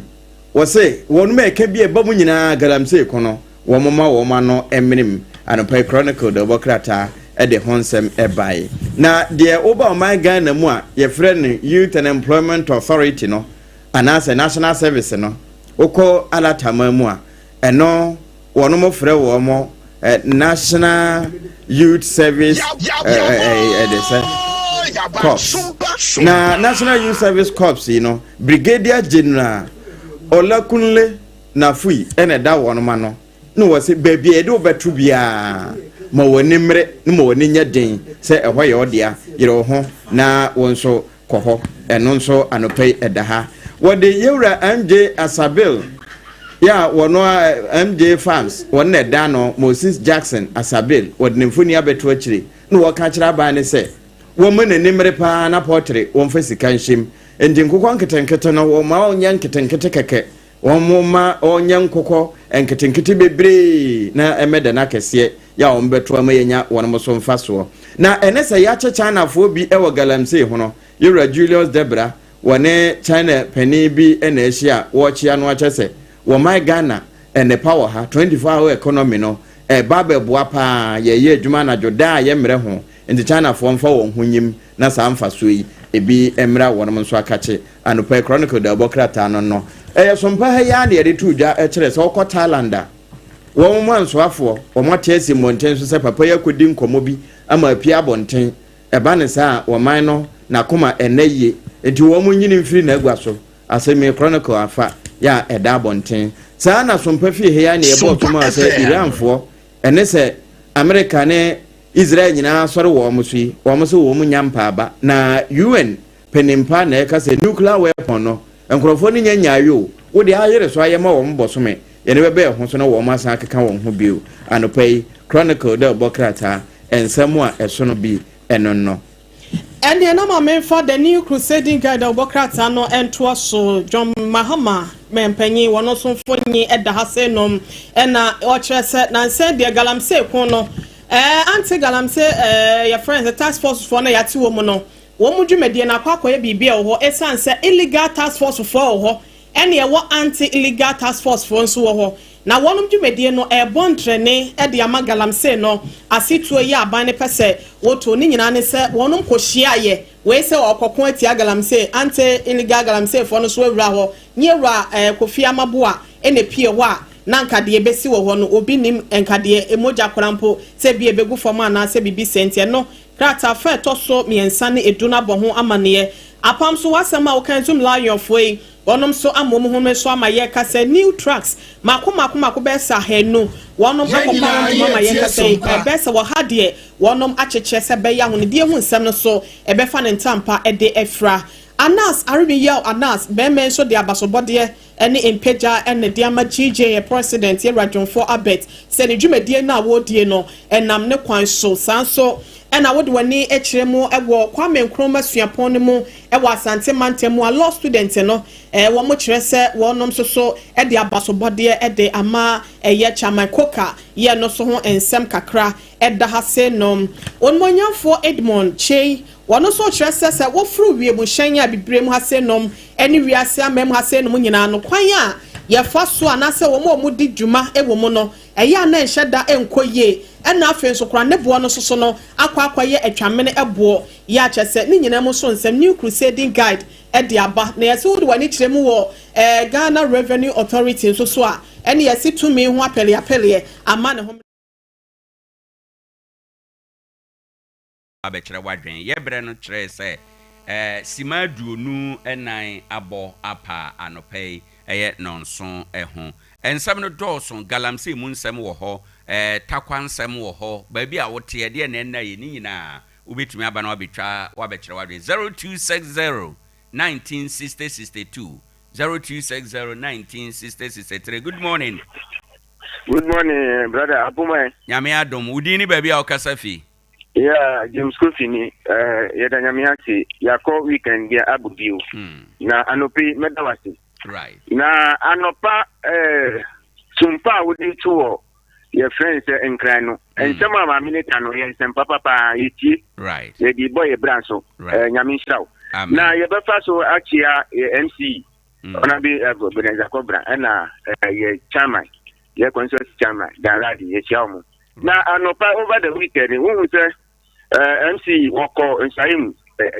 senior high school aho wako SS ho. Minimi ka hu ya. Ma hu ni nyina. Yeah, we say ablanche no abaka se soja ni. Wo expect dino. Na ablanche wo baba adwuma. Nyamishra no say adwuma wa sha se ye. Etio su kwan acha se nkofo bisa drip machine wa hin ana odi adwuma wo se so wi a baba kwa. Ye besire ama omu kuse ka eyi. Na brother yesrew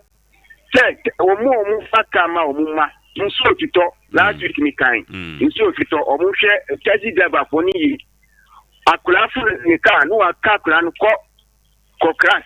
no akula no nso no na ye besire omu hwe ni yi yeah that's it to driver no fo because who tia ni ka busimi bia to no fo won fa akula no ko crash ko she ni madam nta won mi akula no kwem check bu okra na anopen kura de ni ya ni te pass wa first passing that you kan na akura no akotena maami bi nan so na wo besi ya no ati akura no se ko yeah that's it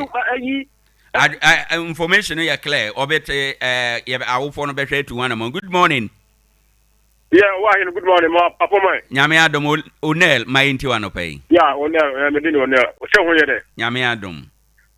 me da ba me fa confiance na ye before ye value Achia de me fan chair for me penny for me anyway ono Bernard Obel or your family member and mother good to of the baby on also campaign in the scientific secretary and ono former MC Ade Akye Abia ono na Kwame also Takwa secretary Senate chairman 2026 me chair penny for me anyway now in fact no weekends no ono duka in fact we see from former MP in fact year back I'm so saying Chrome, you know, Bama, and Katuna, and the year, in fact, or buy no any cap, before the over to me, yeah, Hugma, or Fusia, now, Mafo Bre, Hugma, in fact, Saturday night, and in fact, we share that move here, our Yanasia, Nikia, second say for Yafi, on of the 2028, or about you. Right. Now, and become money quarters, so in fact, that's the rack and found the party from top to down, then you know, now I may send 2028 about one you didn't put Yanga Kukano, said about 2028 unity in a restaurant, but I'm not going to remember. Yes, we had say, Bebre, oh, friend, Waba Swaba Bachelor Wadrin 026019 6062 026019 6063. Now, when you're a boy room, Urema, oh, Bachelor Wadrin, Galam say Honsem, no cre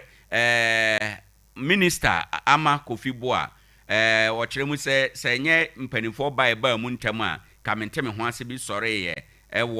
ye small scale miners ahodo ne illegal tax force fo bi ntam wona omo small scale miners so omo sere omo super den omo sere se omo mpani emram emeboa wo omo afi se sesi e wo hwa no kore pa ene se ade a illegal tax force for no ha wo mo adwen papa wo ho enom ni nyina ye nsam a anopay trende wo dawubo emu enti eno no nso no ade a wo ha enom afei osofo yewura mane boama ode atodwa o se mo a mo pe soja adwuma akọ awuram na mutuatua sika ma nkrofo no utua sika ma obi se obetin do wako soja watu sika agu nipa no oboa ontimfa onko ba bia eno so ya asamba ako a trende ewo ha enom yese yade COVID-19 no asan ababium ewo universities no emu minority frese aban anase soafo hwa pomden samso no o mekirikire mu anamo a omutu ede afa ho 0260 196062 0260196063 na de wadwen kyerɛ aba MC Yera Ebenezer Kobena ade a wakonso ayemu senior high school no dan no yesi awie ya bia no nkonwa nim light nim suku nkwada ednim wakwa akohwe eno no wakwa aprobo ewo ho eno so ya asemba ako a trende se na ade na edan no yesi awie ya bia no nanso nkonwa enim suku nkwada enim yempostu obi anko ho ene ne keka ho eno nso ehonsem enam ade a anope nso amanebo ekere se ade se drip machines no asi form Owura Derek Oben oye urban road engineer eno nso no wo masi form a drip machines no adwuma ewo iso aso na ne nyina no ade a adwuma no ne dwumadie no ekoso ewo ho kama wontamu ho ede na ye ne nyina ubetime aba waba ewura ye nkomoemu na waba abekere wadwen de ne bo kotodwemu Ghana mamu nsam no de we na apesa o ka bia no pay den pa 0260196062 0260196063 nadmu for say adan ahodo a dan no aye mmere nyina nsutobre mu se de be ya nkwanhia manti no wo mu be ebebo apro ebebu sa adan no nyina agu dan a aye mmere no ni nyina no uko central regional eno so nsama esisi ho no ama eno so trende ene anopei ewo ha enom na yenhwe se ebe ya bibia ebetumi akoso kama ede amayen 0260196062 0260196063 na bibia enkoso kama na ebusafo anopei so momfa nchaye enye ye boapaye ade se 30 go no asan article na wada Roma mesra obetima fra ye number we 0509 455168 0509 455168 0509 455168 ubetimi afre sa number we bra 30 go no ate ekro no ubetimi afre no na wode adwenkyere no aba ewo ha ade akye bia na ade bia akye a eyemu nsem na yede emawo se be ya bibiada ebetimi akoso kama ede amayen entino yenhye eno enso ene anopei ewo ha na afe yemfa bibia enko ne kwan emu kakra na yentoa so emfiri ha emra yeba sesia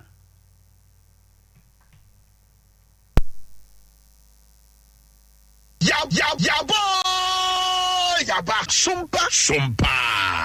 afedia Sompa no trendy Sompa is trending and trending trendy pa edino ko pa enti ya declare say Sompa is no more a new station enye new kra because owura mu sesi an odna bebe ya haja bebira to agu owura mbabi kura sia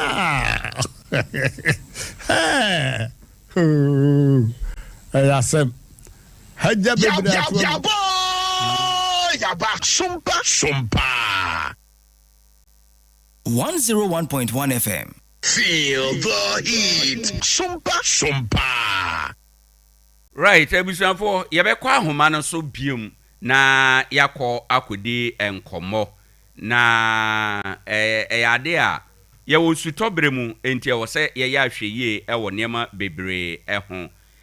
nadmofo abo amane se central region nadmofo abo amane se nsutobre atorenche ma asi ho adan binum a ebu ekum nipa ene ade enti no ade a se ye bekase ye kase womu besi krom na womu akoye dwumadi a sa dwumadi no ebeboa ma adan ahodo bia aye mmere ewo yeman emu no womu ebetumi ahwe na yɛbu agu titire wɔ central region hɔ na mpanimfoɔ sɛ yesu yɛni enti no yɛka central region no na yɛbisa yɛ so yɛbata kwa ha tebea no ɛte sɛn ma yɛnkɔ ahoma no so na yɛne Takwa nso ayɛ municipal director ɔhwɛ Nadmo adwuma so yɛwura Francis Amoa yɛnkɔdi nkɔmmɔ Ms. Amoa, good morning. Morning, Minia. Na anɔpɛ wapɔ te sɛn na menadom yo yɛda ase bebree anɔpɛ amanebɔ a ɛwɔ da ubɔ mu ɛkyerɛ sɛ central region atorenkyɛm a ɛsi yɛnti mpanimfoɔ abɔ amaneɛ sɛ wɔn bɛbɔ aprɔ adan ne structures binom a enyina yie no yɛbɛka ne nyinaa agu fam anaa yɛbɛhwɛ de ato yie agya yesu yɛ ninti no yɛnyina no so na yɛmmra yɛ so yɛtakwa na yɛmisa sɛ saa tebea no ebi wɔ ha na ebi wɔ ha anamontuo no ɛne sɛn yo menia Owoahene anope menda wase na memfa afie kese su minchi atakwa mai nara minchi a municipal chief executive honorable Ebenezer Kobena on coordinating director Mr. Nabofo Ahmed on nananom mpanimfoɔ kum ha nyinara ɔne Nadmo adwumayɛfoɔ nyinara mpɛminkyia ho na wede de ayɛ sɛ ma mentim kakra bɛkakra bi no ɛbɛfrɛ na moma ɔnom afoforɔ a ɛbɛfrɛ asi so mɛbaakye yo saa na ɔteɛ bɛkakra bi no na ma ɔnom afoforɔ bɛfrɛ a ɛbɛfrɛ asi so medase yɛwɔhadeɛ naaso ɛdɛn ala saa na nhyɛ ne teɛ okay bi aba yɛnkyɛ bɛma ma ɔnom a na biribi ne a afrɛ ɔsɛ yɛdin bɛfrɛ ne adwuma nsɛm medase sisi ade deɛ kwan sɛ mene wokasa yo ɔyɛ nokorɛ ɛhwɛ yɛnuanom a wɔwɔ central region anoma wɔpɛ sɛ wɔtue a sɛbe ɛkuro biara wɔsɛ mayinsɛm wɔ mu ɛna mpanyimfoɔ ka wɔsɛ ɛkuro biara wɔsɛ mayinsɛm yɛka mayinsɛm anyɛ mayinsɛm akaka mayinsɛm nsɛmhunu biribiara wɔ mu bi sɛnea ɔte ɛwɔ central region saa so na ɔte ɛwɔ Takwa adwuma nsimpom hala sɛbe yɛwɔ adan bebree wɔ hɔ a menua yɛbɛka sɛ wɔsafoɔ yɛsi wɔ sugar anaasɛ sɛ ne paakye a bebree ɛbɛyɛ ebi wɔ ɛdan papa ebi sɔ bɛ sɛ wooden structure na ebi ɛsi baabi ɛyɛ adi sɛ yɛ bibi ba bibi nti ebi ahoɔden yɛn ti ne yɛ gye esi hɔ ti yɛ gye esi hɔ saa afie ni mma ho ɔba nsa mpo fam nsuo ɔtɔ yi na nfama ɔbɛbɔ yi obetumi wakana gu fam ɔba nsa yɛ mu da pɔtɛn a bibi saa obetumi asi ɔba nsa yɛtu amanfoɔ na yɛtu nfo fo sɛ nea ɔbɛyɛ a ɔkɔfa ɔyɛ ni anafo nti bi ɛnfa mma nti ɔsɛ sɛ adan a ato saa no deɛ ebetumi ayɛ ne yie na ɔsɛ yɛ ne yie yo enti so a ebe ɔsɛ yɛ kan gu fam a yɛ kan gu fam tina bɛyɛ onkosia akwala bi ana onkosia nimpa bi na sɛ odi ne dɛm ana hwɛ sɛ ɔnyɛ ne nkwa emfi ne nsɛm nso yɛ ade yɛ bɔ nkwa na pane awia da bia enya studio so a yɛ kan saa so yɛ na mamɔnte so a yɛ kan ɔnyɛ no nkote so ɛhwɛ ade nkɔfo po wɔfa tete a big boss a wɔsisi krom minia yɛn kan sɛ Nadmo adwuma yɛ ne yɛ obabi ehia yɛ didi kɔ na so obabi so a ɔyɛ obi yɛ ne ebi yɛ bom yɛ adwuma I can big boy. You become her. I'm here 2018. Yes, started when a city got for each other. I was T Johnson to swear to big boy to see opposed straight. Because in people go say the big boy because T Johnson Bishop. So because if we want a new friend, but who name on my car will light what can assume. Games to be with this baby. Something said I know what I hear you. So why then be no so suala. Sabi so see and to attack. When I'm big boys, the car will see no back. Why can't she man? Why can't Buma? Ya say nimpa ne de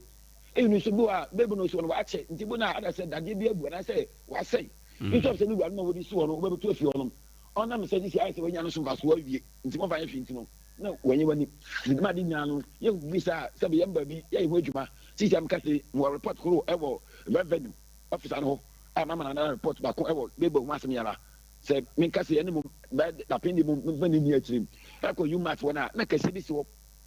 kɛse bi soɔ sɛbi biribi a ne so deɛ ntumi fa so na mfɛ no ma bi ɛwɔ so but yɛbɛkɔa no ma so deɛ ɛfɛ ne wura no na wabɛyɛ ho adwuma meba yɛyɛ koro ɛwɔ ɛkyɛ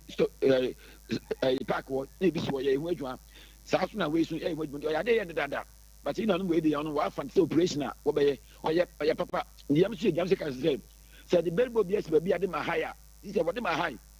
ebi wɔ ɔnyɛ wɔasi sɛ wɔde ma ha de wɔyi bɔbɔ so pɛ na wɔagye sika yɛbɛsrɛ ebi si baabi ɔte saa sɛbisɛbi wase a wona enim ho wana edi kosi hɔ yɛbɛsrɛ deɛ wase no yifa fi hɔ yɛwɔ ma kwan yɛfa so a yɛsi billboard ɛkɔ municipal assembly a wɔbɛkyerɛ kwan yɛfa so a yɛsi billboard even a year posters po a yɛbɛbɔ bana yi sɛbi yɛn nso ɛpɛ yɛmfa bana kɛkɛ yɛmfa ma obi akɛkɛ yɛ kɔ ministry assembly yɛ kyerɛ kwan fa ama sɛ ntuma nyɛ mfiri hɔ a abɛn no so a wɔbi sɛ wɔn nyɛ ɔde bɔ wɔde ntie nyi but kama yɛ sɛ yɛ maa mu titiri ne takwa deɛ obi ama no so a no da bɛsi baabi obi ama no so a no da bɛkyekye baabi ɛwɔ kan na ɔyɛ dɛn sana junction me na mi ti mi yɛ ti bebree fi hɔ right because efi hospital ba na bɛsi akɔ sana da ewu wani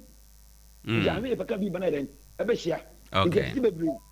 yɛ fɛfɛ yɛn nyɛ obi a yɛ atemi yɛn nyɛ ɔso nyɛ afɛ sɛ yɛade wɔ bɛyi fɛ fi hɔ nka sɛ ɔsan wɔ sini biem nti akenyara yɛ maa so yɛ bɛkɔ so yɛ aka yɛ maa so bɛte ɛsi kom but yɛ bɛkɔ so yɛ nko a because ɛna sister agency and I say department no right yɛ adwuma yɛ sɛ yɛ si wɔn so na yɛ adwuma akɔ yɛ sɛ wei food and drugs board na dumofo yɛn food and drugs board na asomra no mɛ kwan sɛ yɛn wɔ collaboration team yɛ kɔto sɛ sɛbi yɛ kɔ so bi na mo bi ekuro ehu ade bi a sɛbi anka yɛ ni su yɛ sɛ ɛwɔ yɛ hawa tɛntɛn yɛ abɔ yi na ama ne sɛ yɛ na mo tutu sɛ yɛ kɔ nti wɔn mɛka yɛ ho na wɔyi na etu na mo apɛpɛ na yɛ no right adwuma yɛ yɛda ase paa ne adwuma a moyɛ ɛne nea ɛkeka ho na kyerɛ sɛ mmara kwan so no mmara ma mo kwan sɛ tebea bi te saa ɛdan bi anaa structure bi ɛnyina yi a mo tumi ne sɛ motumi ɛyi firi hɔnom minua yɛwɔ mmara ate mmara nso baabi wɔ sɛ fa mmara bi so akɔpi baabi very well sɛ ma bɛto sɛ Owoahene wo dan na ebi a wɔ sugar anaasɛ separated first of all ɔsɛ mihu the owner of the building and the house to say Owoahene my problem I won't say that say be well sugar right but condition of it I say e betu mabu no it I say betu my name because myself notice and I'm back at say my problem so that ni why but what na say ye ni ye and I say you be kan to so ahwe obi back at say me nya mayo but me ni wa nwode say wo mo bi obaboa ya etimi ye the family assembly because on in there yes no very well ebi so oh that meet my ni nti wo ma mbre kakra nti de boni di akire e mo ni twesa ye bi e wo nsayim ye bi e se be ma mi kom nsayim ye bi wo ho asase ye kwaso me e kwa se na das ni nti right e ko sa so me ma so na yi ni kwati so ama chem bi ni a on to be that fo ye ko hu bi etu wana mo angry o ni pa mo dum a kakra but na me na dum ye di akire ma sabe wa ye do say dem right nti ye kan na ye di ya na ye de mra samos na den abato so very well very well Mira anope yɛda ase ne wo nkyerɛkyerɛ ne wo bra wo edema takwaman sese yebre no aso ɛwɔ sɛ yɛtwa yɛni na yɛkɔfa agodie mu nsɛm no ɛdeba nti wasɛm a yɛdi awie tietia ne yɛnkɔ nti de meka ne sɛ sese yɛ nsuo toto ɛfama yɛ mmerɛ adan biara sɛbe asɛ anasɛ sugar bia no ɔyɛ lucky so betumi abu awefrem nti de yɛfrɛ timamfo sɛ so yɛ wudi structure so yɛ sɛbe dan papa yɛsrɛ wodan bi te saa but betumi ayɛ ne di a yɛ ne yɛ sɛnti yɛ ne hwɛ sɛ bɛka ngu fam no ankɔfo yɛ ne bi ama so operating pa mmara no be responsible because yɛ wo deɛ ɔyɛ japadeɛ right sɛ wɔ japadeɛ na anhwɛ ne yɛ na sɛ japadeɛ bɛ sɛ obi na deɛ a mmara no be responsible because wo na yɛ den anhwɛ ne yɛ nti yɛ nyam yɛ ni nkɔ yɛ adeɛ yɛ wɔ ho a ɔnkɔfa ɔhaw bi ɛmfa mmerɛ yɛ adena sɛ so ahwɛ bɛtu ahoka na hwia nkyɛ na wapa ho nti ɛbɛsrɛ sɛ mo me nyinaa no sɛbsɛbe yɛm yɛ ni nkɔ nyɛma bi te saa ho wo so bi ade baseball asi baabi a sɛbsɛbe ɔyɛ tii junction so anaasɛ ɛde ade bi container bi asi baabi a ɔyɛ tii junction so a ɔma drivers wo hu sharp right and left no yɛpɔ wɔnkyɛw bonyi yi ɛmfa mfi hɔ yɛba yɛayɛ bebree deɛ ne sɛ bɛtumi ayɛ nnwan bi a ɔba no yɛhia yɛbɛboa ne yɛayɛ adwuma sɛ ne asɛm yɛtakwa ɔbɛfa ntampa afira Minura yɛda ase anɔpɛ yi abusuafoɔ ɛne a ɔte yie ɛyɛ yɛwura Francis Amoa Nadmo atorenkyɛn bremu aboafoɔ pani kwankyerɛfoɔ ɔwɔ Tarkwa nsuayem ɛno no na ɔsɛ nsuo no ɛtɔ ɛfɔm ayɛ mmerɛ enti no saa bere yɛ nyinaa yɛnhwɛ yɛnsua na sɛ wowɔ structure bi sɛ ɛyɛ dan ɛyɛ container ɛyɛ billboard ɛyɛ apata bi na wabɔ na sɛ na hoɔden no ayɛ mmerɛ nsuo ɛtɔ ɛbɛtumi de atorenkyɛm aba na wayi afiri hɔ ɛnom sɛ woanyi na ɛde ɔhaw bɛba a yɛbɛgyina mmara so na wɔn mo ayi abusuafoɔ ma yɛmfa asedama 21st clinic wɔn mo kaakaayɛ sɛ baabi a wowɔ biara nɔpɛ yi wɔn korabata dunum no ne nyinaa ɛyɛ adwuma tumnika kɔ na kɔgye wayaresa na yɛka 21st clinic a wɔn sa yadeɛ biara kooko yadeɛ asikyire yadeɛ ɛne saa yadeɛ no yɛsa ahonam tutuo yɛsa ne nyinaa na yadeɛ paa yagye din na yaresɛm na saa yadeɛ no ɛna ɛbɛboa yɛn ama obodin a obi atumi hunu ɛyɛ yɛ trademark ɛyɛ yɛahyɛnso deɛ a unya kan ya obi abɛkyerɛ wo sɛ ɛyɛ adeɛ sɛ wobɛtumi akɔ ɛhɔ ɛnom no ɛyɛ sciatica 0540311311 na wafrɛ wɔ mo yɛmfa sports yɛmbra yɛne DVLA ɛtena se yɛdi nkɔmmɔ.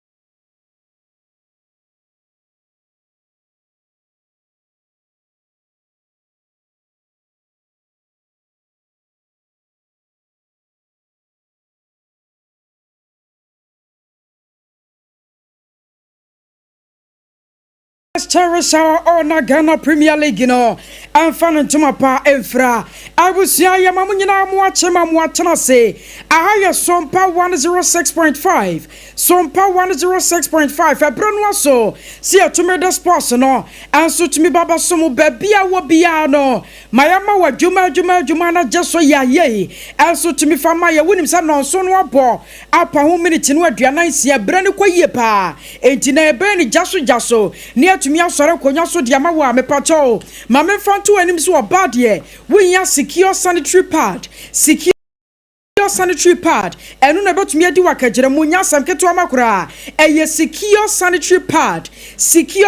pad wo ba bia bra wo bosho menu aso sa no me pato enu no sanitary pad papa just leaking fa ho empepe fa ho ebe ma wa kasa wo baye no etumi asipi na sitadia ma wa just no ne kakwa ye free wo ba na me pato ye bawura mu ewo afisem a wonim se enne no ye concentration betumi aye more ewo transfer windows ne so ana chasanya samketo amakura na me pato ye be sase e dey free Ashanti Gold Football Club ni mo na me pato wonim se na no paper report ametete ene se Ashanti Gold Football Club no wo division 1 league team ni mo a wonim se wo boase e wo no mudi wo muduma na me pato per report e kire se team ne panyfo ani abri ye papa ya sebre no wo mo pa new coach a wo no so betumi aba ye bidiaboa ama Ashanti Gold Football Club no me pato nyama nyina da enso tumi akoye diama wo mo a eno ne kakra ye free wo ba ne yesi coach a wo mo pa no aye Pando House of Lions deputy coach ani din anu owura Ernest Ochre na enkomodie gusuoda ya ekoso enti per reporter metete enu se nyame ya do a achakura do ebetumi abamonche so next week se papa no watimi asensan enu ye 2-year deal wo betumi asensan na Ashanti Gold Football Club no wono so tumi akwakoye bidiaboa se head coach enu ne kakra ya na no pay me pato free wade ba na wo bawura mu Techima 11 Wonders me pato latest intelligent amegada and so run the team and Nuruddin Amadou no win himself 2023-2024 season me pato no run Nuruddin Amadou ne performance na heavy year papa ya cha se anya semketo ma na win himself or the summer test 1996 ekra put me kwaje Ghana Premier League ni bia enti sebre ya ye kase no Techima 11 Wonders in penny for wo mania brigusuada and wo run the team and Nuruddin Amadou enso gusuada edin kwama eno ne kakra ye free woba na wo bowram wo coach Safo Castro na kachia me pacho ma me fanto animo se RTU Boboko no me chere Rotamale United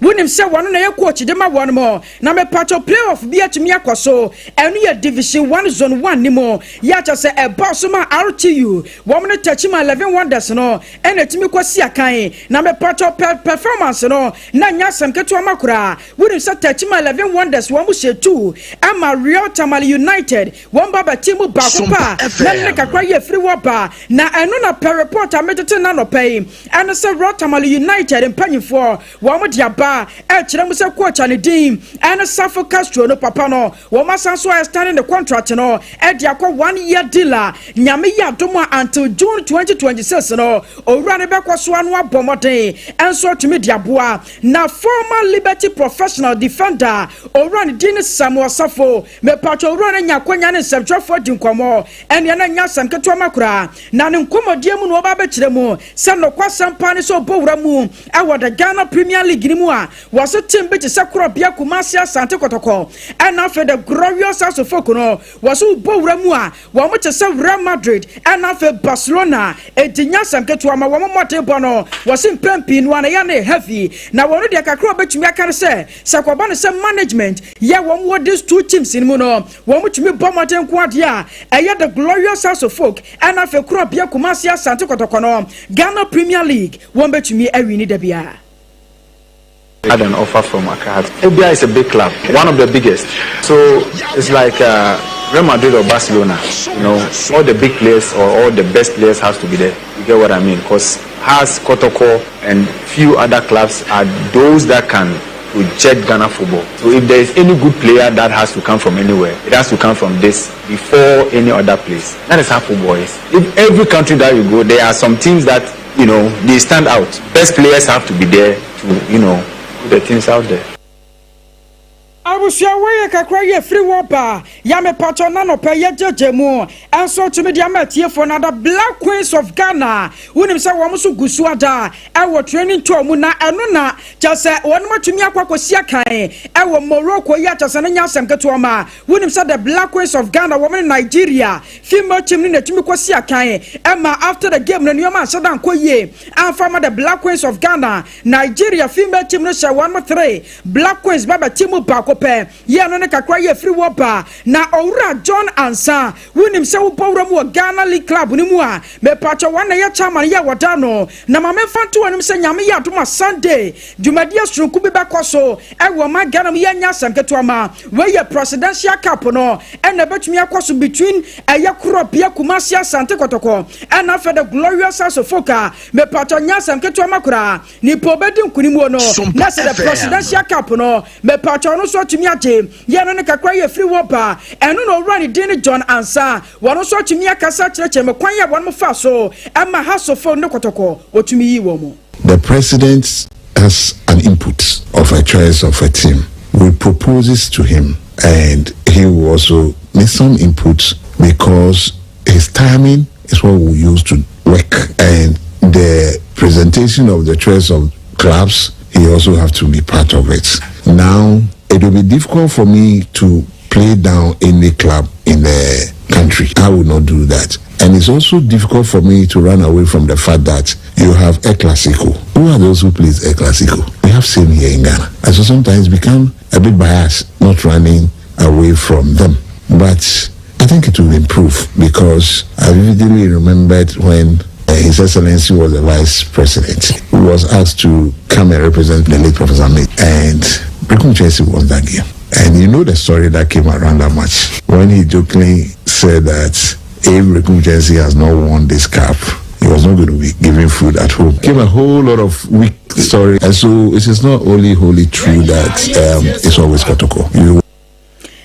I was your way, I cry a free wapa, and I'm a patron watching no. Already did John and Satwa Suchiremo, actress and answer your football no, a yata keep path the beer one who crown or Genoa one Chelsea was all legalism ne yadoso. I want a Ghana football anymore, and also the cry a free wapa and Transania and Penny and Fansha, and Yoma Ebetimia Hatchini.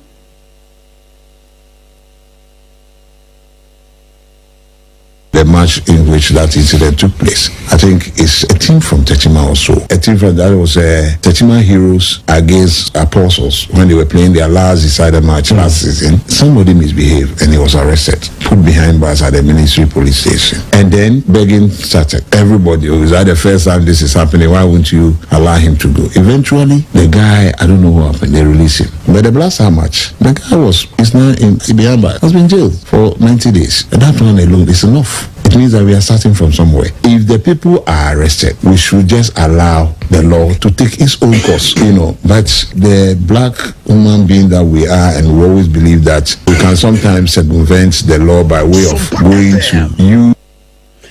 Na ne krokrom wono ya owura John ansa wo jaya kwan no ana wo kirem se wo hwem wasa legalism no eyade aha dwene ye papa ye ka se sponsorship ro anya de atimi banam so nti wosra sa Ghana Premier League no panyifo no sha se keka wa mo na fe players no so modern no entum nya attractive. We will not be happy, but I think that there have been extreme efforts from where I sit and the formations are hard to correct that coming season, to correct that. I think the only problem that I'm trying to also speak to our clubs to also change their way of doing things. Sponsorship goes with so many things. When we chase referees at pitches because he did not do well, or maybe we are not supporting his officiating way, and then we just decide to take the law into our own hands. Maybe you have some money sitting somewhere. You will want to give charity, not necessarily even sponsorship. But in your mind, you are giving charity, so you decide to sponsor.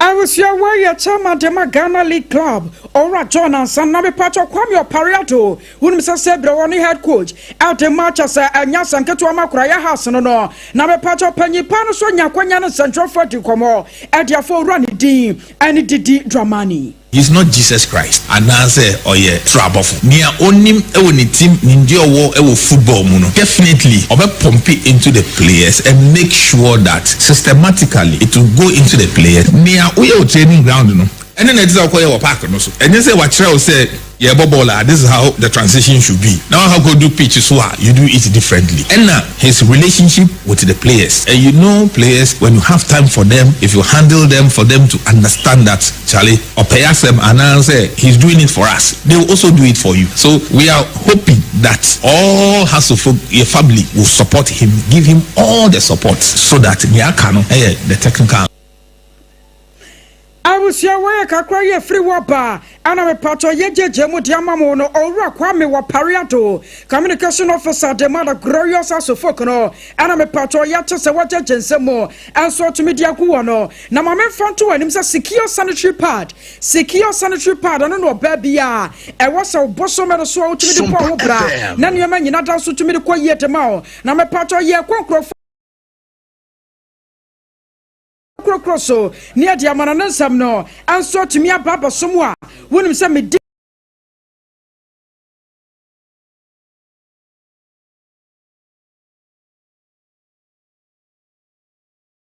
for her bus center, Dr. Tamoda. So, Doctor said what the Meran and Nana Yan had here. What a brabato in Jadiana so stroke now was a siadia. What was diabetes and now more jabro so a kidney failure. Quana me dima for a bus center function way. Now was here dear Bakwa young one dear pa. And your banner Bama mo power was here no credit or two a sea credit free war. Just a bosme bason or ban one yam. Yanona acquire free war bar. Now me pato Dr. Time that so see and can't nano pay. So a crab pokia semaira. Me pato one or Kumasa for Subakwa Buakwago. Yacha sanana kakwa free wapa with him sana mano aya 0244 77 4282 0244 77 4282 na me pacho kwana Dr. Tam da so wono so fa mrana nanto yadia no so na nyomenta entumi nkwa na sebre ne de safo kantanka bema ba wono na dia mono ne nsam ne kakra enso etumi ato aso. Enti young Korean farmer and some got Kevin 2000 from Sompa 106.5 FM. So now I'm saying now activities in the Dutonam and so 8 echo so on pay which the Musam area me for another pair. Now I'm saying I USA night kennel really a WWE World Wrestling and also now carry 18 about so I know I reference Otten owura ono se friends and na kwadi roads amugem no also 8 about na wasa game na asa guta cross your ball your kupo ne ball ne pupo wasa na game na no wase papa na no memeda ahmatch na se na asa guta kwa nyinamuno o friends kwadi roads ono 8 edin krum na yentie na tase referees no decision after say owura friends the Otten also team top from yentie kakrabi expose the top turnbuckle, unbeknownst to the official Charles Robinson. Cody Rhodes, though. And now it's Randy.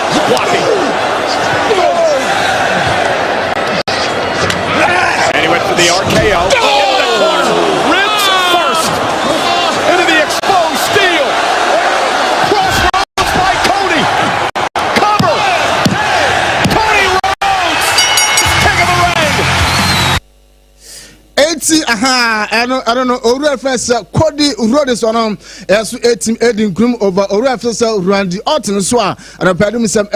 for now afterwards no and Owura first na to say Cody Road is so no edin sem kakra enso etudwa. Cody, first off, congratulations. How does it feel to know that you now have a chance to finally reclaim the undisputed WWE title at SummerSlam? Byron, first of all, I have to thank Randy Orton, the legend killer. Nothing but respect from the guy who mentored me, the guy who spoke up for me. He's a future Hall of Famer, and this isn't his last stop here in Saudi Arabia. One more time for Randy Orton. I am well aware, I hear each and every one of you, this is an arduous path. First, Jey Uso. Enti anu sama reference Cody Road Sensoram ado tu jana pa adum sem ma yente fa we for yente tom na yanko club world cup no enso mu nkoma kaka na afia fans na tuma de aka enso entim ento aso eno PG Paris Saint-Germain enso etimi chi Inter Miami ha Messi team no etwa ma e kana makomako enan a Messi team no enso entimati anu achi no na je se Flamengo ehye 2 ama Bayern Munich enso no etwa ma e kana makomako enan omo so entim ante no na so mo team mienu so na pɛlum sem ɛma na tiefo na after the game no Owura fans heavy mascarano enso ene head coach and oye player coach adema Inter Miami and I we sense feelings no it says more expedition PG betima shamakasi na yenti ese wori tuja. Very great experience for us. When you think about the tournament as a whole, what is your takeaway for Inter Miami? No, I don't know. But at the end now, the most important thing is that we were working hard, we were playing well during this tournament.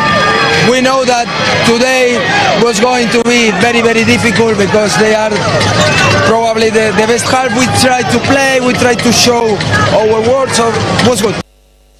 Enti we sama after the game reference heavy mascarano so ade after say PSG echi Inter Miami twa makan makoma na omo so entim antena say tournament na say club world cup no omo so timanya experience so tin the next round there so mutim aba esi wi so ebetim ay kama na reference Luis Enrique ono ene opposite coach na ono so ne nsem kakra enso so etudwa. I have to say, great feeling. I think we started the match almost perfect, trying to control the match and creating a lot of chances. And I think in the first half, the second half, it was different, less energy, and they could score a goal. But I'm happy. Before the game, you told me that the training were good with Barcola and Dembele this week. Are you happy to have them today? I'm happy with all the players, with the mentality, with the attitude, and I think we need to improve like always because that's the professional football, but I'm happy. International reference Luis Enrique sorry to your parents some telephone tenye na yen sorry to the account so intim to us no reference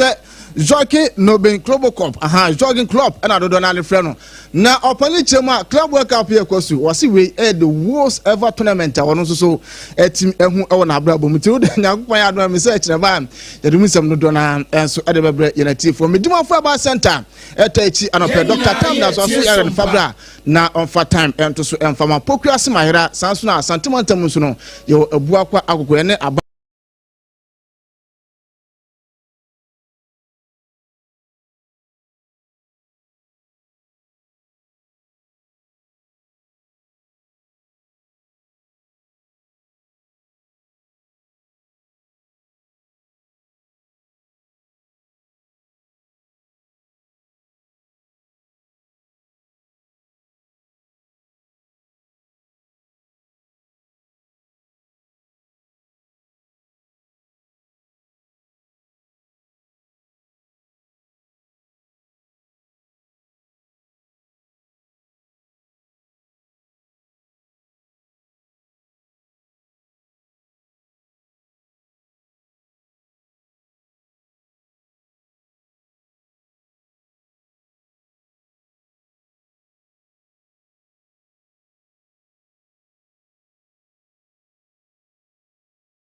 Feel the heat. Sompa. 101.1 FM. Sompa FM. Ya boy. Ya ba. Sompa. Ebusiafo yeda mu nyina se mo atwen ye na yakọ aba enokre ahaye Sompa 101.1 FM na yebeda safo kantankan ase se ode sports no ebre yen baabi a yadrui yeba abefa edwumadie assetes yebie nokre pono no ano na wotwi ahyase yede assetes ebro assetes de yede sua de yede kanokre yede bie nsam a nkrofo aka achia no yede etenetene ne nyina ewo ha enum ntino hye nso ene de na mede ba ne de ne eyadesua ne de eyadesua ena mede bro na eyadesua so ye nokre na mesre se wobetie bi na wahwe ahye nso holiday bebre ewo ye maimu na abanya ye holiday no ho emra odi akọ parliament ama parliament aye ho mra na saa mra na parliament aye no ena mepese ye kyerkyerem efise holiday ba ko wo yanim ochena nanso ochena no ye ntena fie ye bekọ adwuma ya pagya saa holiday ne de akosi baabi sen na enhyehyɛ ne mra no eka eno na anope me ba be kyerkyere mu enti se ohu se ochena ye holiday nanso ye kọ adwuma wate ase na wahu ye wie we pe ye ne DVLA empanimfo etna se wo mo de mra ne nhyehyɛ bi aba ya omo beje sport fine na one se ye chew se wa ye boni we ya ana wato mra we ya atoanse hwa ye wo sika bi a ye de ma wutua na no pe ye ne wo mo betena se ofie ha na ya ba be ye nkyekiremu na ya driver for ya utie ye no wo mahunu ahwe no nso na wo mo nam ka akwan so a wo man kwa nkohia saa haw no bi enti eno so ya adesua ne nkomo a ye de ebrew ene anope enti ne assetes dwumadie no matodin say new holidays rule what parliament 2025 amendment means for you holiday home mrafoforo parliament nhyehyɛ a ɔyɛɛyɛ no die ne wom ɛde ɛma wo ɛna yɛ dwoada yasan atena se biom yɛmo akɔ aba ɛde ba assetes dwumadie ɛwɔ ɛyɛ Ade Akye Abia ɛso na minim sɛ anɔpɛi ɛnkɔmɔ a yɛde bai ɛbɛboa wo na watie ahyɛ no nso ɛyɛ nɔkore trodo sɛ ɔman bia wɔ ɛnna bi wɔ afe no mu a saa nna no yɛde di afofie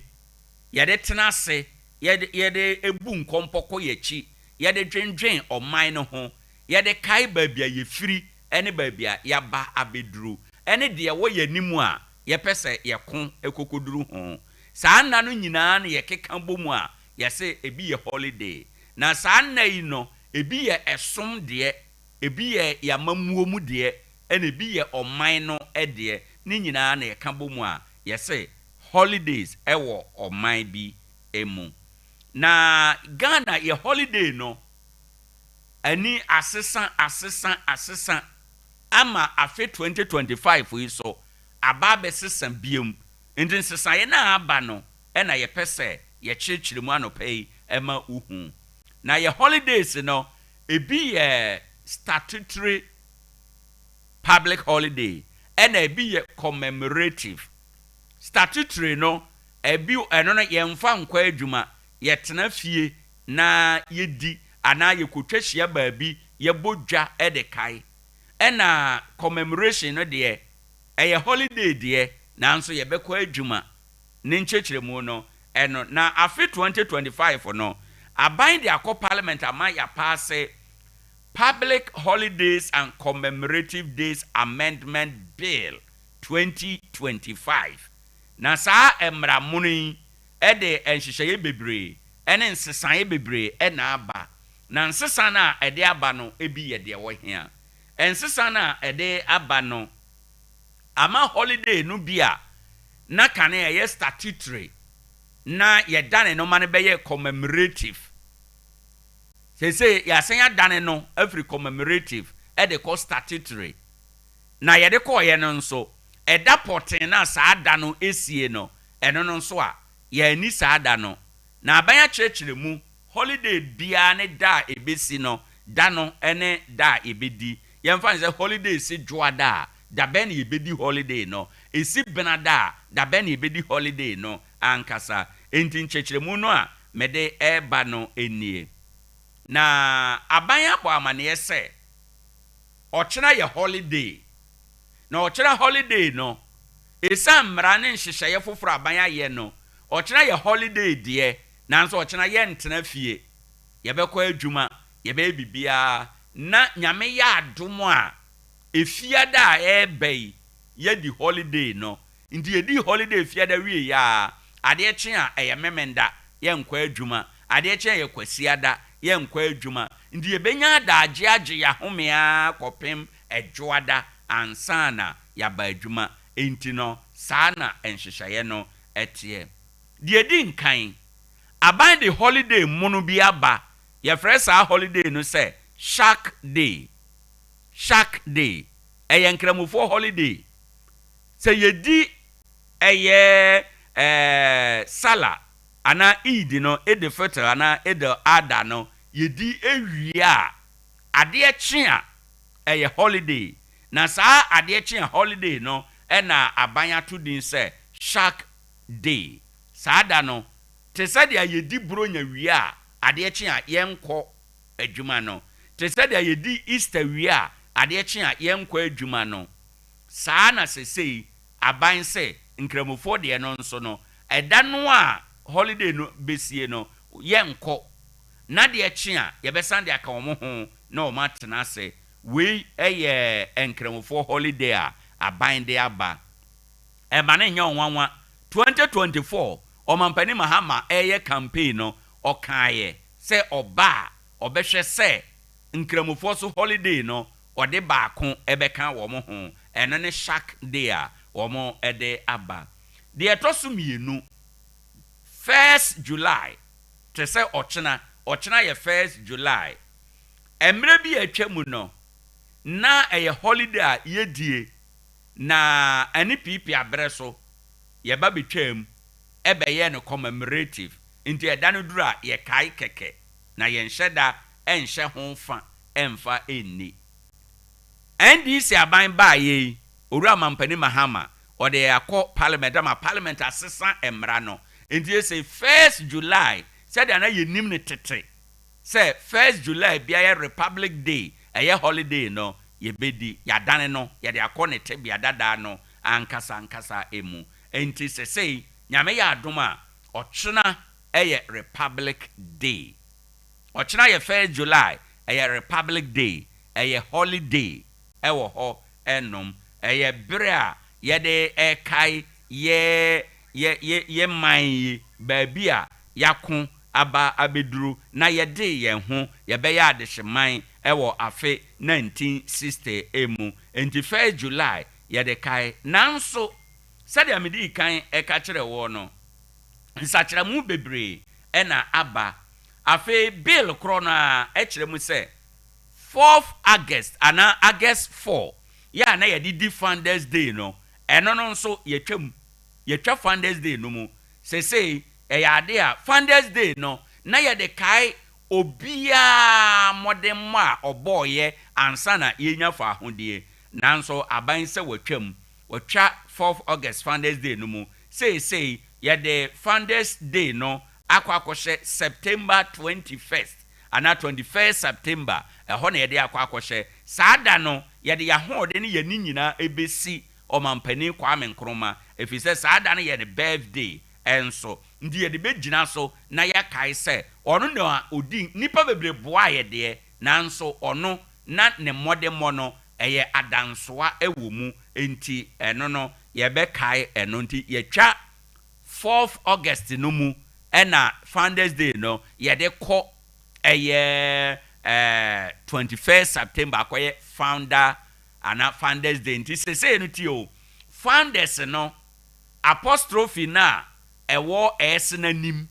ɛne apostrophe na s no ɛwɔ s n'akyi no ɛno na yɛsɛ yɛka ho asɛm yi nti yɛsɛ akɔyɛ founders day yɛkae owura Kwame Nkrumah nko a yɛnkae founders wɔn a obi a ɔbo abie wɔn deɛ na ɛyɛ 4th August no yɛtwam nti sɛ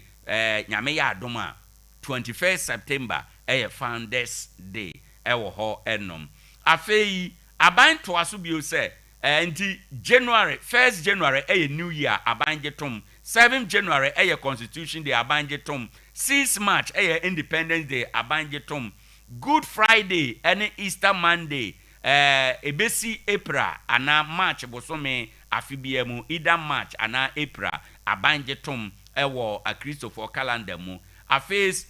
1st May ɛyɛ adwumayɛfo nyinaa da Labor Day ana Workers Day aban getom July 1st ɛyɛ Republic Day ɛno sɛ yɛ statutory aban getom ɛna nkramofo holiday no a aban de aba Eidul Fitr ne Eidul Adha no yedi wie a aban de shark aka wɔn ho enti ɛno so aban getom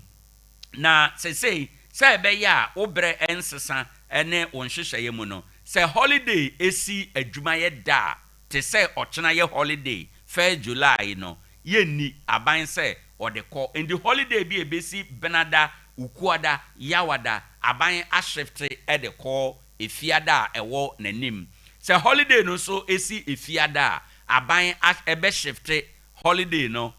esi fiada aban bɛma yɛ di holiday no na mo sɛ esi memeneda esi kwasiada aban bɛ shifte ɛde akɔdwoada a ɛwɔ yɛ nim sɛ ɛbɛyɛ a Ghana for yɛbɛtumi adi so pɛpɛɛpɛ ɛwɔ hɔ ɛde ama yɛn enti anɔpɛ yɛwie na yama DVLA for kwan ama ɔmo atena ase na yɛdi nkɔmɔ no yasɛm a yɛka ne sɛ ne deɛ yɛba bɛkyerɛkyerɛ aban anamon bi a watuo ɛfa yɛ holiday ho nti sɛ kyena yɛ wadwen sɛ ɔkyena yɛ commemorative holiday a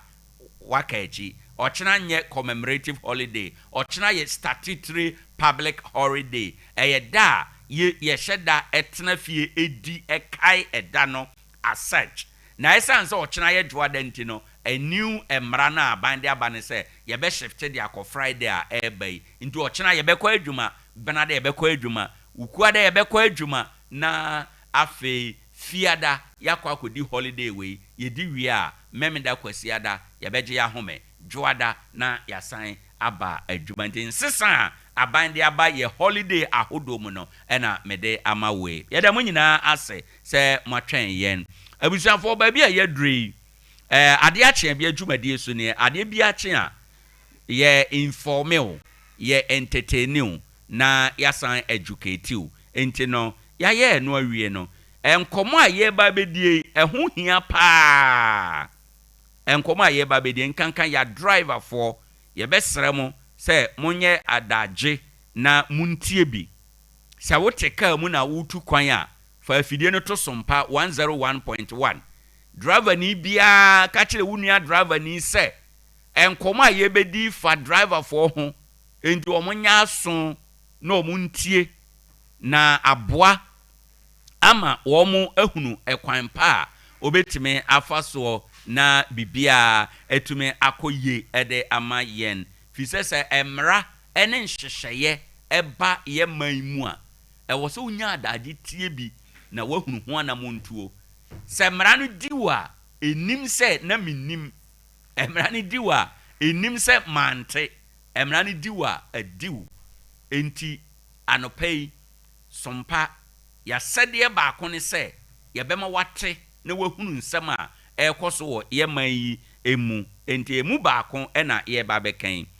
new ɛyɛ nhyehyɛeɛ a DVLA emrama kwan sɛ ɔnwɛ no yɛba bɛdi nkɔmɔ na yɛbɛkasa ɛde afa regulation 158 titiri subsection 1 2 3 4 5 ewo LI 2180 no emu LI 2180 no mu ene na yeba abedi ho enkomo ndi ba bia wo bia mesrew driver ni bia tie bi na wanfa ho ankoto esane ene amane mu Yura amankwa atena se ewo ha enom. Yebema na che na yahya ase edi nkomo no ede afiri ha.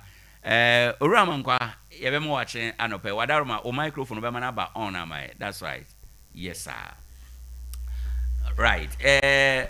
Me bache good morning. Good morning. Na anope wapo mte saying. Onyankopon Adam yehoye. Yede nyame ase. Ye na wase de edi nkan se ye to nsa frɛ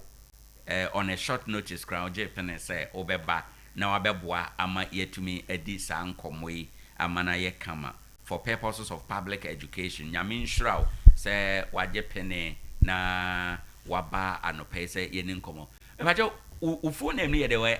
amankwa den wadaroma David Kwaku Amankwa. David Kwaku Amankwa. Yeda say bebre. Ene na yama wachi de era Amankwa yensha se na ini nkomo. Ma yente momra ne monhwehwe ya se roadside vehicle checks mode aba na mpese mutu ho anamo ewo under the road traffic regulations no emuno. Me patro ne botaye ne sen. Yo medawase right na no pay mefa wakonye so achia yetifu ne obi a ohwe na anopay na ohwe edwumadi a ye driver and vehicle license authority yedie edwumadi ne say yebehwe say ekwan so dwumadi a yede ahyen edi no bibia ewo ahyen no ho no ebewie jojo bibia bekoyi right and asan so ashenkadia driver's license ya de kaka no obi a oye of a sound mind na adwemu da ho amenka na sa wanya 18 and above no can acquire a driver's license na sa adwumadi no ansa na ya yes a na mai na awie ewo ya so ye no there will be a friend of compliance and enforcement team right omo call round omo make sure say at the cra ye dia maw say driver's license rider's license and now say ya register vehicle jumedie bia ye di we office ya ma say say odi tu anamo power kwan tempo right you make sure say sanko kwan no so ne fese say jumedie no omo di ana say right say jumedie no so na ansa na yebetimi akosa akwan no so no age yema a police for eno na apanyama hutumi say they will have to team up with us and then right get to the road and ensure say their compliance on the road na enano pay send ye wudi kan no eye nchichemu ena ye ba be chichemu ahwe driver phone ya start wo other radio stations ye hwe say a driver for bia say we commercial driver we private driver we motor rider any obi biara onam ya kwanten for no so as a road user no ya say say we tie sa jumedi bi right na yan to your home right because you will never know when the law catches up with you be one ma or say or you're ignorant or name the course but send a year cano your national exercise air course right say war Accra say Kumasi say war Tarkwa they say we be the jumadia your dear factory hon say say make sure say yen ma ye wo hasin yen crime and sheshe emrano parliament na sheshe emrano right and penny for the ho agin na ye what district and regional offices na there yen execute the policy formulators mumadia or market campo ma mo dia basi and family adwuma and na say you this one tea and na ye di adwuma right yeda sene sadia wasi akyeremu ede amayen maka se ana mehwe enhyehye ya mode abana dodo na gina regulation 158 ewo LI 2180 no eso wadaroma chekire yemu sa regulation no de na eka na esomfa so de ma road safety de wanya yo medase we share the provisions of the road traffic regulation really a major job activities are major. They are others, but the major one acquisition of driver's license. Okay. And then registration of vehicles. Into the Jumeti Bia a far a year a shine on a year vehicle. You wore a Niama a car a year Mefans Acadia a can like other auxiliaries in the vehicle. Vehicle body in their work, see what as a whole. Right. But your lighting system, your electrical system, send a mechanic, your Niama any actually no me person mixing kaka no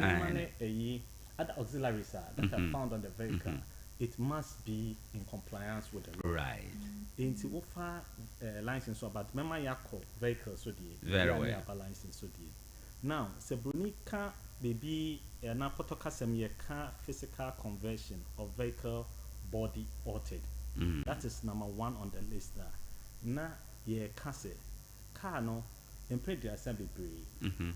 Say your car body has been altered. Car no dem fan say car no ye de van every abuchaba. Right. Wakwa yi car no. Ukoyi car no. Na ye 3-seater pen a walk na esan say yam typical example ye Sprinter bus, or van bus, Toyota Haze bus, any other cars. Right. Uba other conversions so your right hand drive. If your car na free UAE, United Arab Emirates, and if Japan. Some kuku in a normal drive on the right. Into the bagana has say na a year or minor said yes, see a converting and son you see a quantum. Right. And all these things are near my SSA ye and some yakwan. So one ya and on a year non and on a say one comply with the law when Nimrano so. Into Yeshia or Quine so and a compliance team initial Quine so or more was with yes so mobusal. I went to me and ye ama in my papa dia a spot fire. We need to slap that spot fine at once and Sikabia ye be chama what ya and Sacra and Sana Yakum say a dear Emrano Senate into you need to comply before you can be on the road. Oh, okay. Now, Oshe altered body na say your van. Na se one ye van na ordinam. Me by if you DVL require register car as a van. Van no number of passengers here the amount a 12-seater. Right. Also no oko ye in 15. Into Sanyama we na ya dear ya kokwan so ayehwe. Na oshe general body. General body no honestly speaking Chrome has say no year economic situation in Sikasem no SSA and ka ubia make sure say anopa and as a car no is in a good condition. You don't need to even visit the workshop before you start doing anything. As I say, car no time I do say so acquire servicing no wako acquire servicing into after servicing no who we are car no say painty guhun say car no erenachi city gum atete sanya mani na no it's you classified under a general body. Okay. A year rickety vehicle, say arena, say IBP, it will endanger other road users. No cars and be there, no cranny, walking dear. Cars and be ready for our home. Into say, okay, say, who shares Anyama winner, and it doesn't form or conform with the a year the DVLA canal. Then police want to show our crime, so any DVLA team now you'll be asked to pay for that fine. Right. Okay, seat. You can't turn seat, dirty seat. Obi wo ha obeti mi atena seat no so ana kandade. Passengers now they far. Nipa ne gum. Car na nkasa na ukura no. Undi car ni ni. Obi ameka che driver for e walk kwan no so na e wo GPRT stations ni other road transport organizations ni na no. Car na maintenance and fan say when are we chief executive or the manager of the vehicle. It is your duty say so make sure say a shine na wode kwakofa a young crofo no a shine no eye bibia wo a shine ho ye okay say obitimi de fa passenger 77 pedua say nya mo na ye de car na for right nipa and nipa no need comfort in the vehicle until I say making sure say 40 seats na any mo na ye hunu tra and I fanasa but uba mremu na say police ni any DVL for ni share o kwan so na say yes sir sports checks na Sanyama way na it goes against it. Okay. Into over lighting electrical system. And then you obi wo ha no akofa say your fluorescent tube say a dying or not yabo can any. It one adrena so shia kaya. Ubon say when to me doom or light crowd won't to me bypass a car. Or sort the two when what started car now or they can and no. Unim dim, unim high. No more sonnet dim. Maybe so on or the light be a bobo car no home. Nim nana and yadepa. Ideally,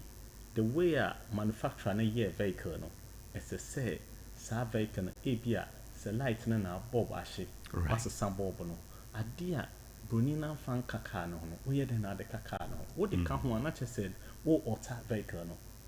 And say, oh yes, what adia na oh no for your own interest into also what they say other road user. Would they preventing from say or not so be used to quine. Because also light go now the tune in here. How do you expect the other road user to also manage the road? Braking system no a year idea a war a shine a ma kana etimi a jina at any given point in time why yes say opese ujina. Send your accelerator, your braking system, your brake pad, your clutch pad no. So na brake pads no comprises of a whole lot of things. The car braking system no comprises of brake servo, master cylinder. Say a car circuits here. We are talking about the air reservoirs. We are talking about the slack adjusters. We are talking about the diaphragms and a whole lot. Now, bar a year saloon cars now. Braking systems now even pipes are connected to rare axles and front discs in BBR. We now contribute to the braking system. Okay. Obi Ohonoma, aya the man may shed concentrating on these commercial vehicles and so almost nipa. Na nipa no almost no. Aya sometimes car ne ba for and as a car ne ba no modi adwuma. Obi oha na onimpa say e brakes ni na anya adwuma. But car no bruni no so design a car no ma say emfa niama. Inti say ye van na say approach ho no ye de fa niama na say what the abana o convert na wo de nipa kuma. Who say human weight no gross weight na bruni na a manufacturer na the ama vehicle no. Wa a cost because nema o modefa na be boxes ni other things no modefa moving from one point to the other. But yet ye de nipa na egum. Ebia 12 passengers, 15 passengers, 18 passengers. Inti ama load na abaka no so no edoso. Meanwhile so front brakes in pen ejuma. Right. Inti no de nam hu. And these are the things that yeah, ye hwe say car na nkasa na mu no brakes are ekura car no eye anas enye. Bebre de bia meka say ansa na car benya akwanhia anase obehu say driver o brakes enye adwuma no ana bia enye defective ewo kwan no so no ebo nkaye obi enu ha braking can never all of a sudden say ubetia so be catches anche drive before be two e dia kwakwa do 1 point no ebo nkaye answer but a driver for no so mo ya hwe no mo hu say sanyama we na e ya dia ene no ye kokwan no so a out of the blue no yetimi first check it put your engine on, press your brake. Ubi bejina ni mobejina echi. Move the vehicle. Yeah, and share how braking distance ni bibia echi wo kwan so. It this as eniama ye kosora ye hwe ewo kwan so. Ties, worn out ties. Tie na tread na adi area. Ye akwanya say delinquencies fees and charges are SSA ye still slapping on the perpetrator na answer una na wa default no. Utua. Oko exhaust emission car ne tupu usi odinam ebia car engine newu ebi kra ha ediwachi a ontime kra home o ye other road user now the car ne chanting home etukumo the person doesn't think say say oko na oko resolve issue no overhauling obey and as engine obe replace ya no odinam sa ono nko an ho no odwin.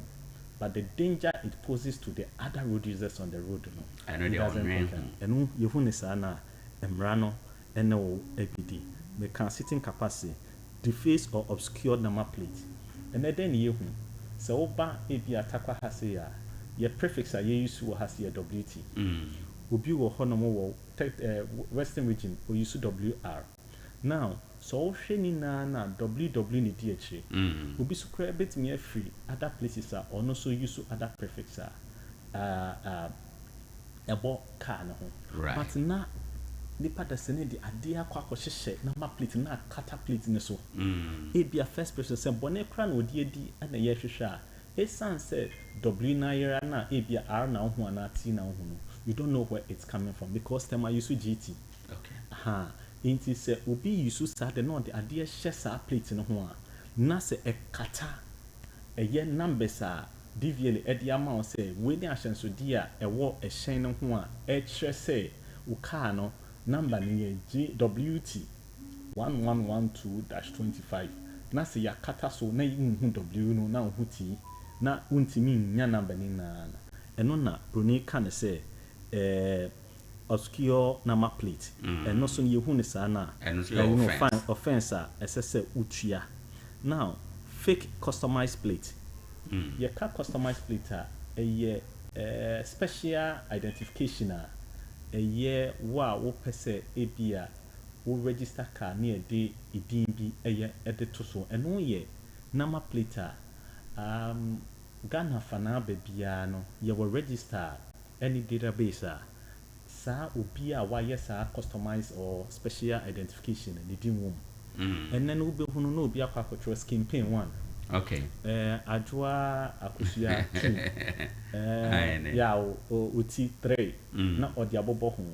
obi wo hodoma no akwa control medofo pa 1 and so and there other several names omode bobo ho but na wakona odi akobo ho keke no o ma meje permission bi free DVL eno so ye hu ne sa na emra ne no obidi yeah bema wetu ya fines na and then they will push you to go and then regularize that documentation. Now we share fake document VRC from A from C and stickers are the bobo can and a wrong use of DP and DV plate na we share DP na a plate a the ma DP na DP direct plate from the port okay from port no a ye plate ye de maka no etimi di free port no mo e di bidu abontin se baby a de kono the duration is only for 2 weeks now after the 2 weeks no opese o sen use car na di wakonne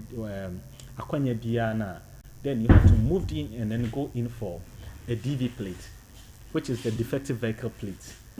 and then also is accompanied by what a logbook it baby a wo ko bia no necessary wo log in say oh me call Accra na menam takrade mefa mankasim wini ba na makwakutu Accra the police need bi obigina obia onim route wonama wodeko eno san police shiawa obebusa o licenses no obusa o logbook utimi the man and then you are good to go na san yama no so uni wo kan ho a they can slap the spot fine on you now opa vehicle registration ya say fake vehicle registration and na bebre no e den na ye hu obi timi na obi di esumasidwa maton car ma car no ebia yenye duty or the far unauthorized routes no the private P na my we see no ye wo tema port ye wo Takra deport ye hu be bia wan fa ho no we fan so dia fa kwati kwan so dia ba be P ha se no wako obi ya na excavator bi enam kwan so no ena wakwa na plate ena odia excavator so ma kwan so mo na mrem wakotwa na odia abokan car no ho ye check it and then easy ujina kwan so a for you to check these things very very easy because your team no 24/7 they are working and then cross check be a person at that instant you can check and find out say car no number plate way ena ya assign the man no and na say car way any way near the man no but what far and no after the spot finds no you'll be asked to go through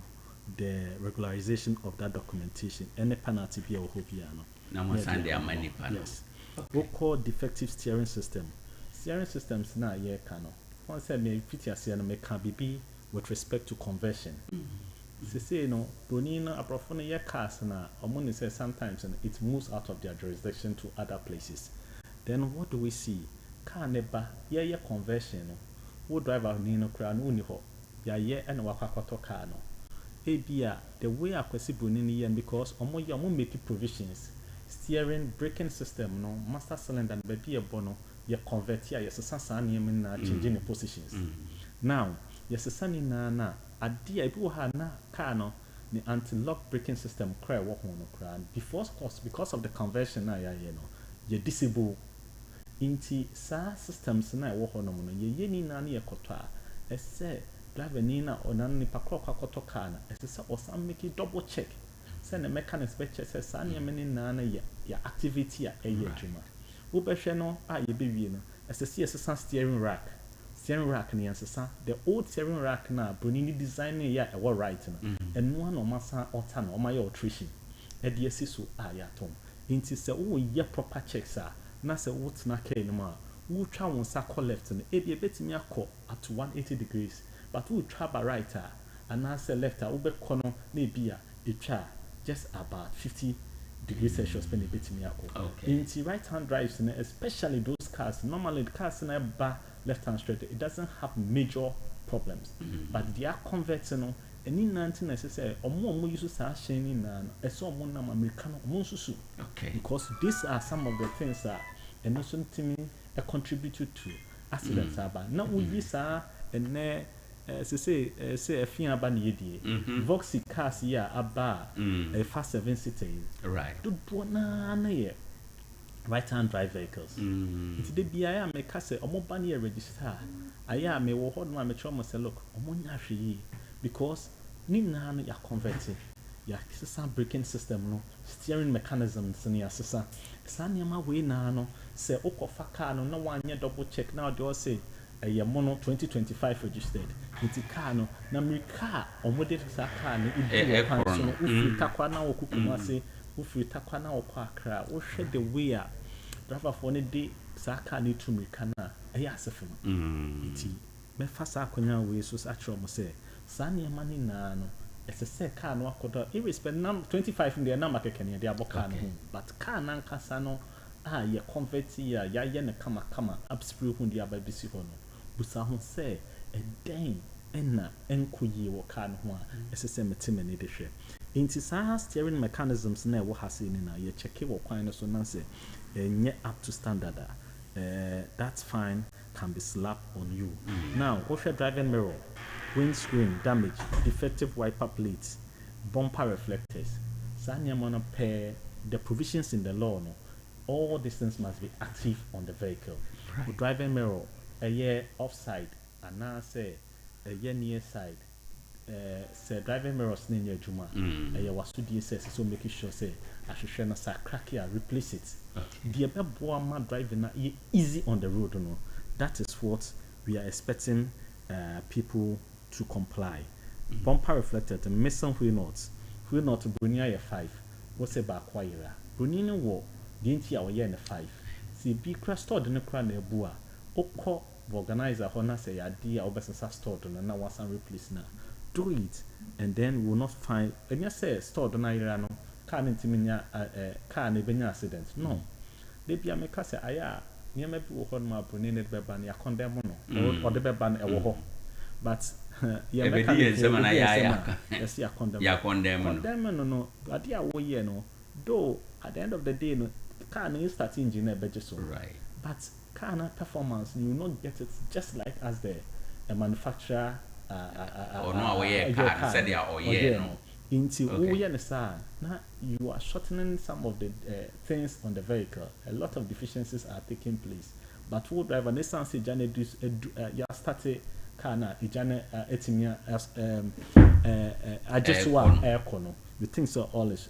okay. It is anyama we near maybe bibro ho ye ba stylish plate you know so ye plates are over register car near the ball car no and no ye expect to sell with the ball car no anything apart from that plate you know it is not allowed. Indeed no stylish plate in front of home be there way e bi wo hot man tro ye no W no ni aye ni design bi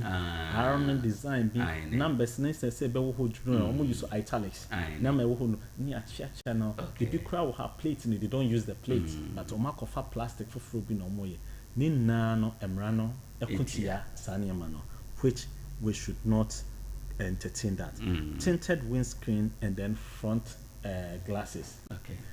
Sometimes we share tinted na aya wo eye shenkani na se kera no obi wo ha na wo kura wade papa bi na de atum ebi wo ha nya ba bia na abekọ abeka se wo yi wo bag bi akọ enti wo hwa de emra na kire na se ekire no yes red doors no wo betimi aye no tinted but front one na ese wo hwe wotimi di hu driver's mirrors no wo de hwe interior mirrors na ewo ho no ne ba bia to also assist you in driving no sadly no what in na ayebla even tinted no measurement I think I stand to be corrected I think it's 7 or 7.5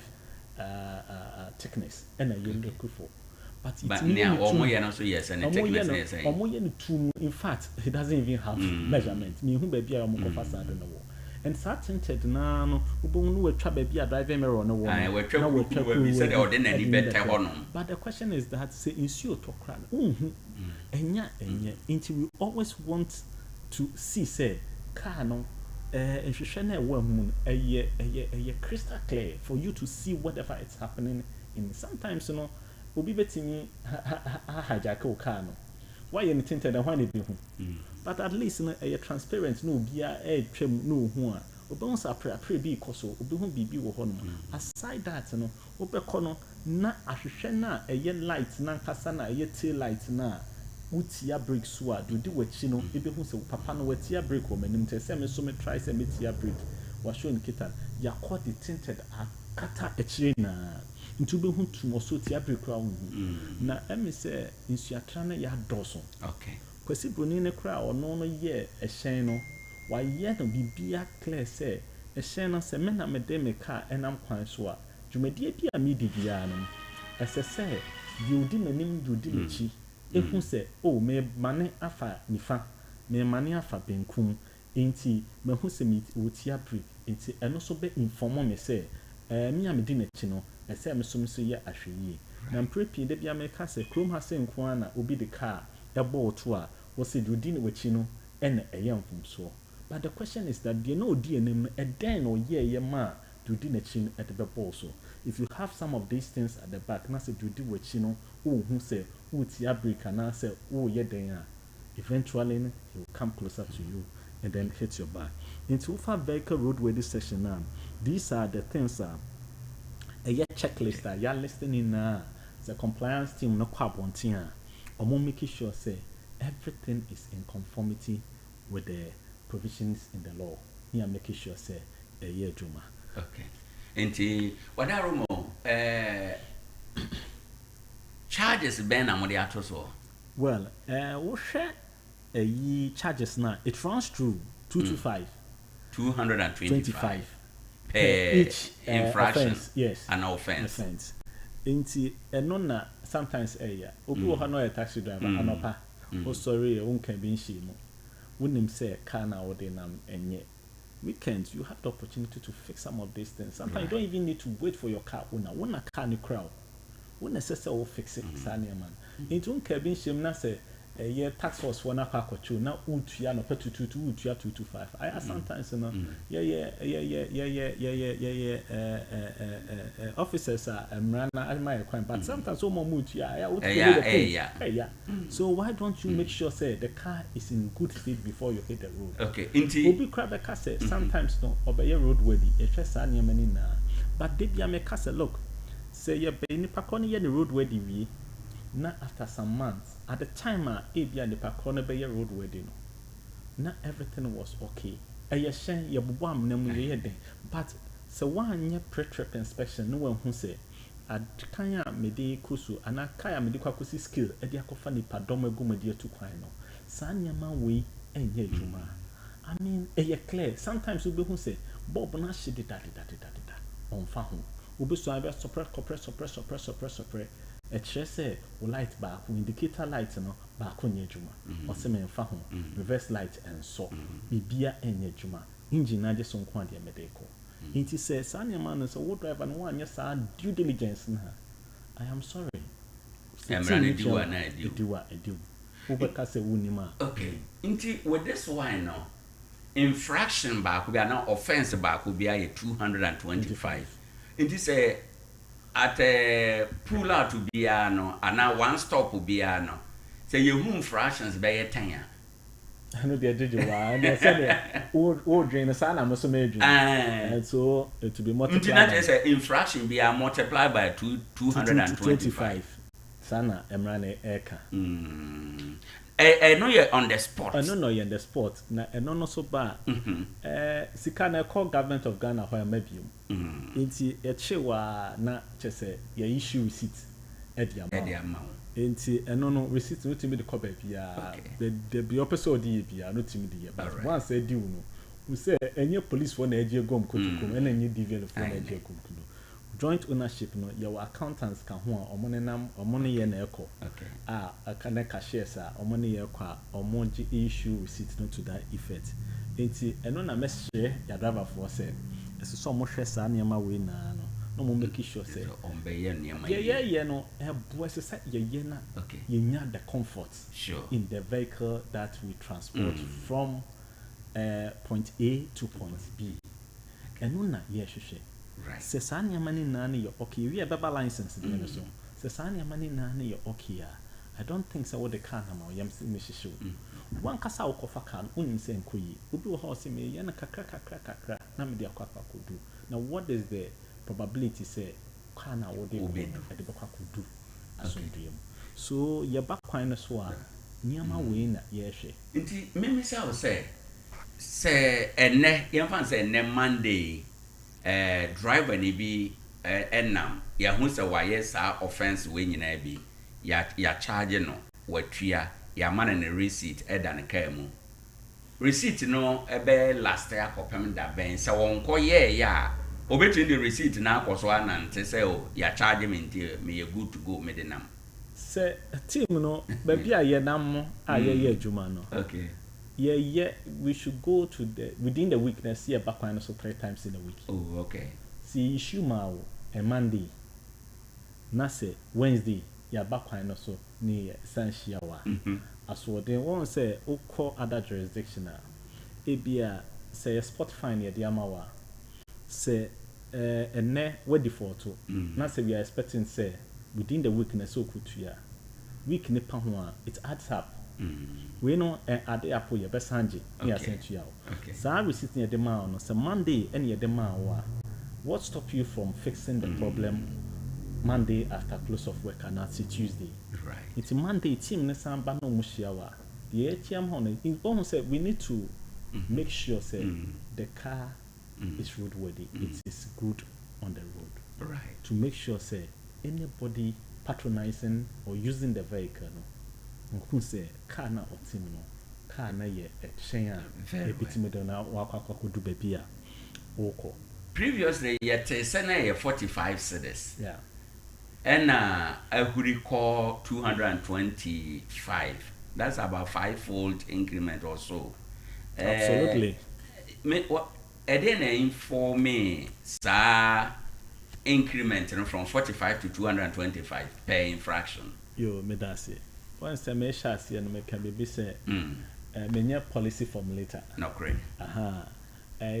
yam penny for me did say on my yes due diligence now with the government and then parliament and approval na aba enti media ye den krata na hyemesa fire kuma wankwa ji na fire juma enti say me nka omo ye policies no but ye masudi say yedi aba no me di make sure say me di ye adwuma right na pepepe yo itimi eba okay and what Roma before I be called license no eso no me say ye identify defect be e wo car bi ho during checker me say immediately no dia na ye hwe say ye dia na he say car run na driver ni no obeye otua na sport fine we are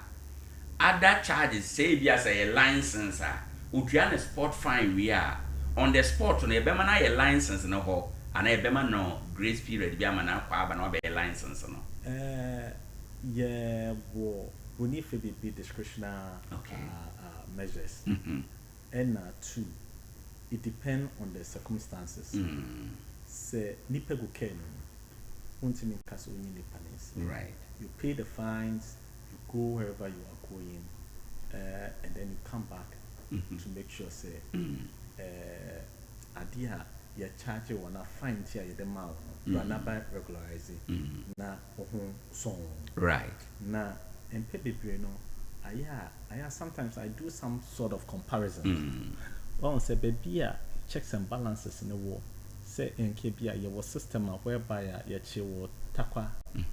o call bogoso ya sancho in who say ya chewo Tarkwa, let's say Monday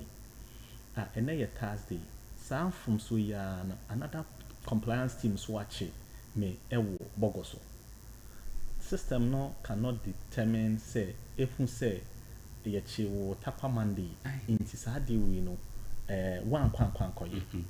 but system na you pretty well other jurisdiction American and no one system also into be only a flag car no number plate was a database mo into you but I say you know sometimes police in the crowd your license na that say who call ni ama wo cheater e be dey na be who say police ni your license into say ye chill na say ye ma wo sa sport fine situa you have some period at the end of your minor but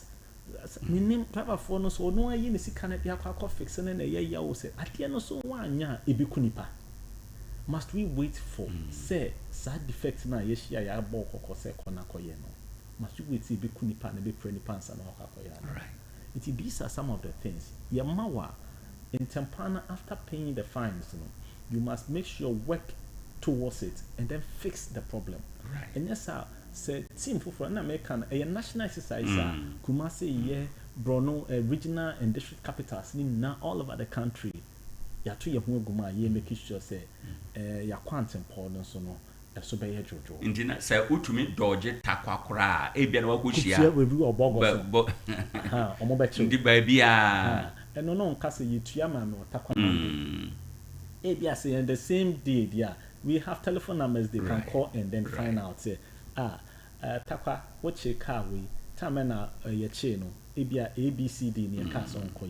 onkoye ebia yes ye che na ebia within the same day onko nonko fix it but adie che so na say problem no still persist eventually when they arrest you they will slap the same charges on you yenhwe license no ansana ya ba phone license no so yo me da say now wo share number one on the licensing year delinquency fees now you can't fake driver's license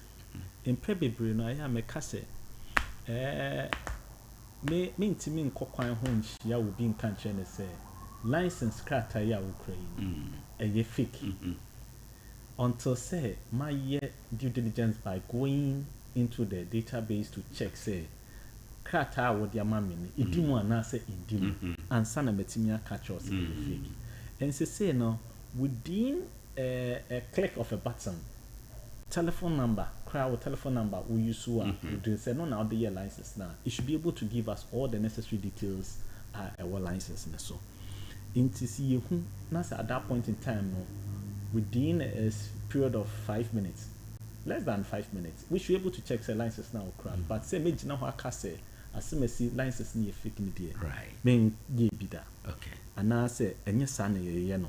now we share expired driver's license emrana say 1 month to expiration no say obia ekoye ne okoye renewals of the driver's license say ye renewal or replacement no ewu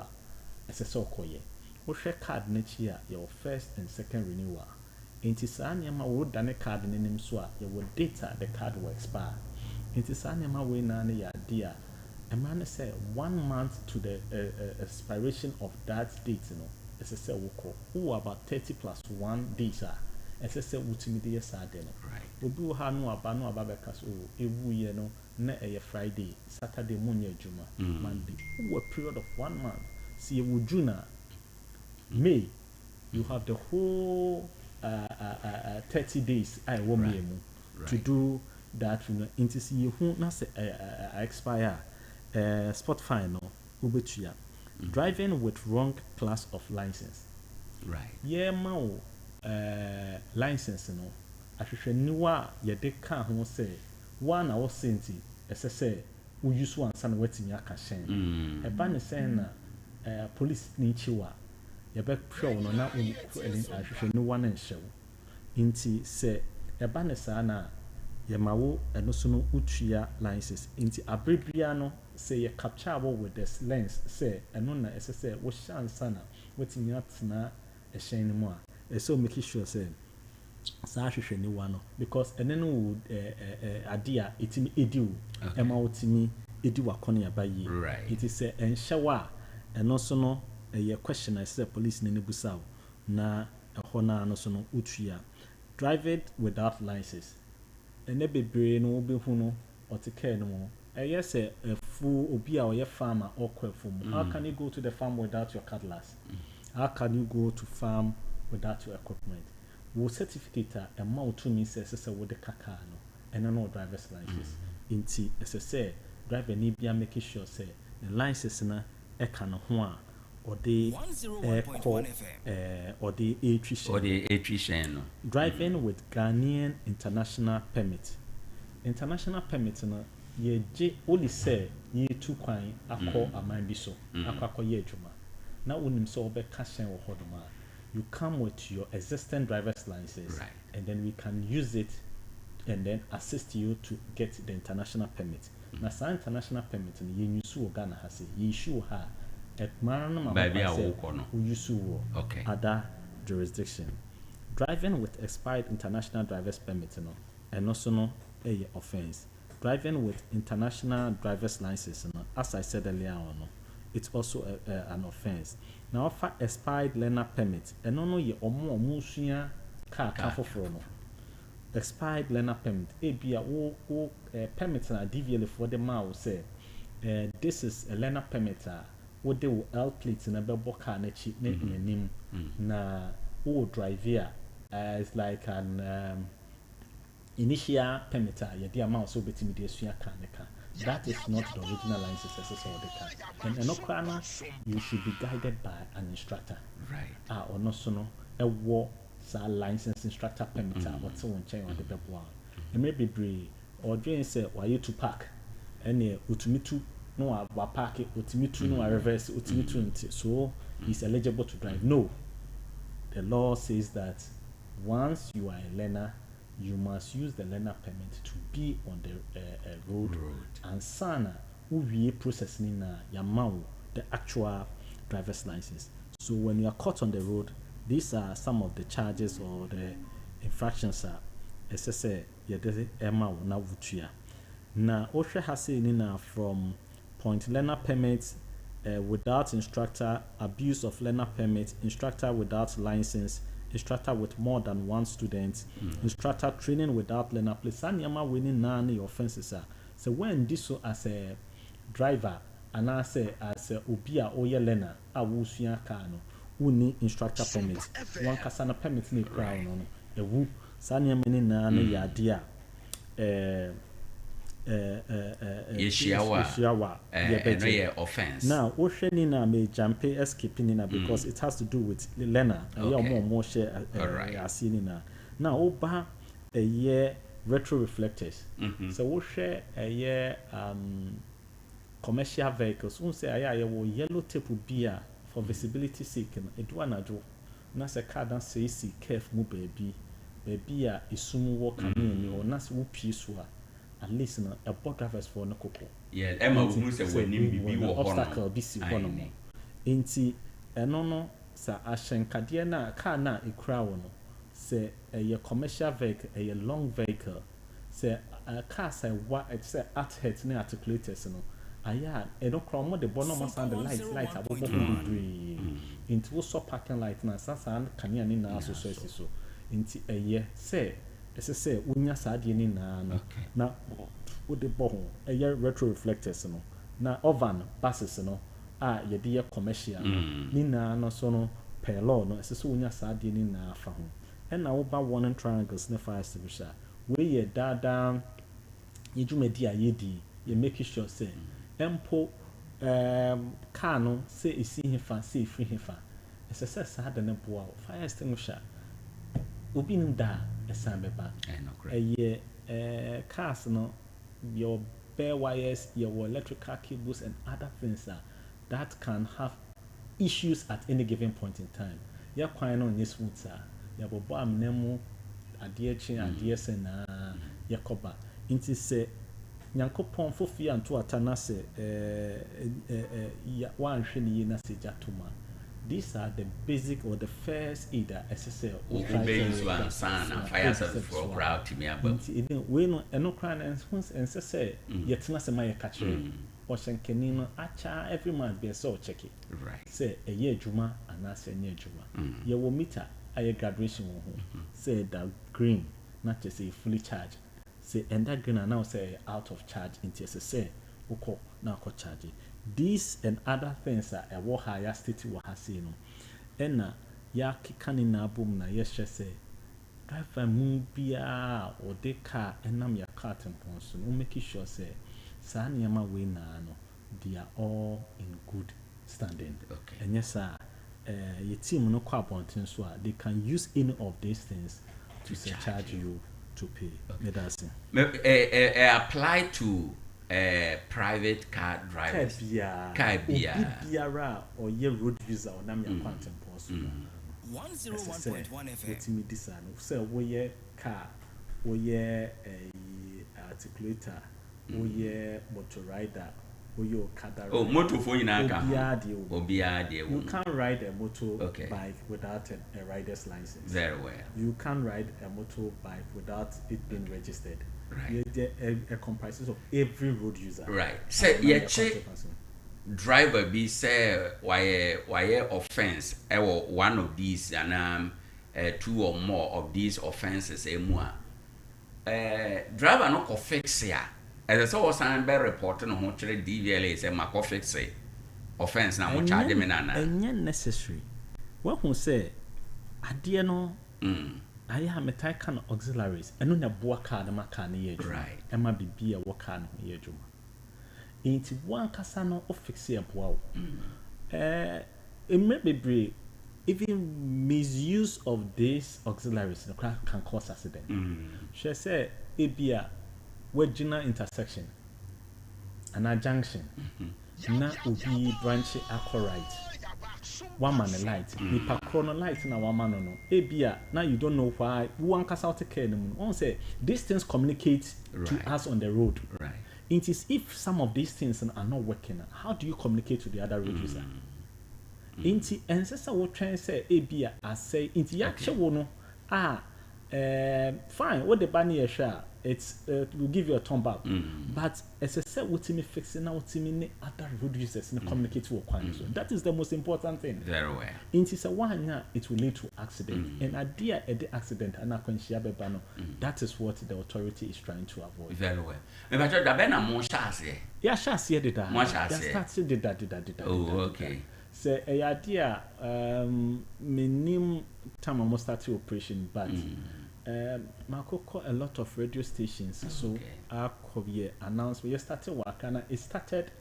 when your day excavators registrations and them say it came before then nana men fen na work na 45 Ghana cedis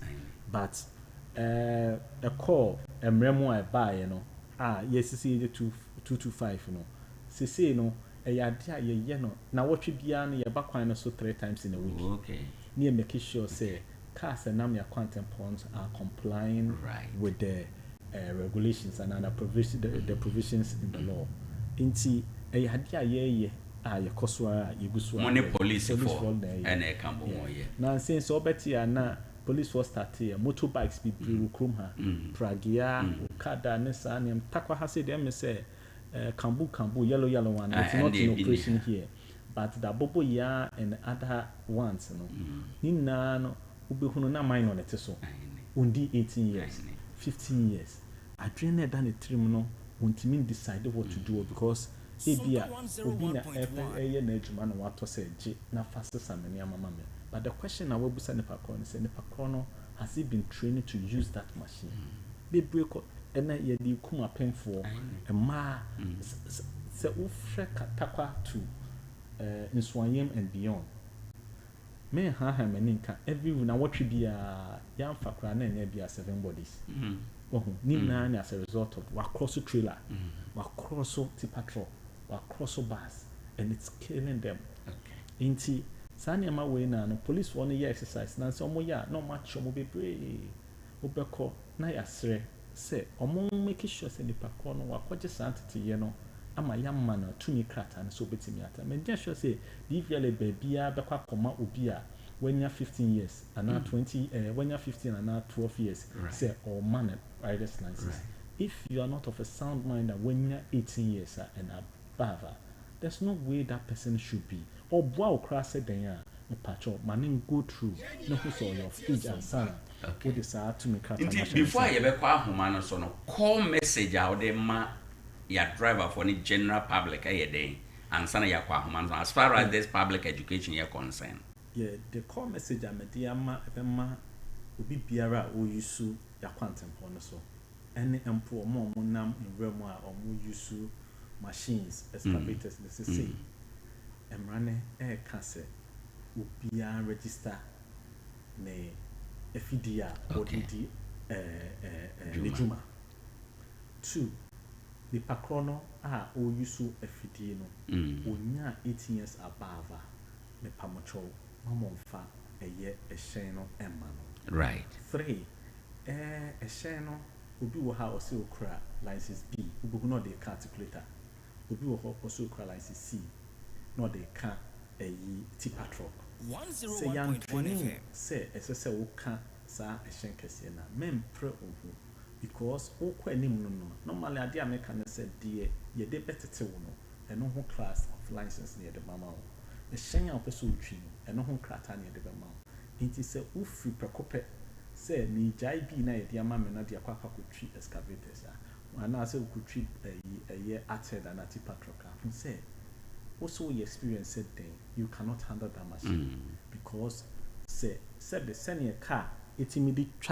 10 or has seen who cry long trailer and now driving a rigid trucker.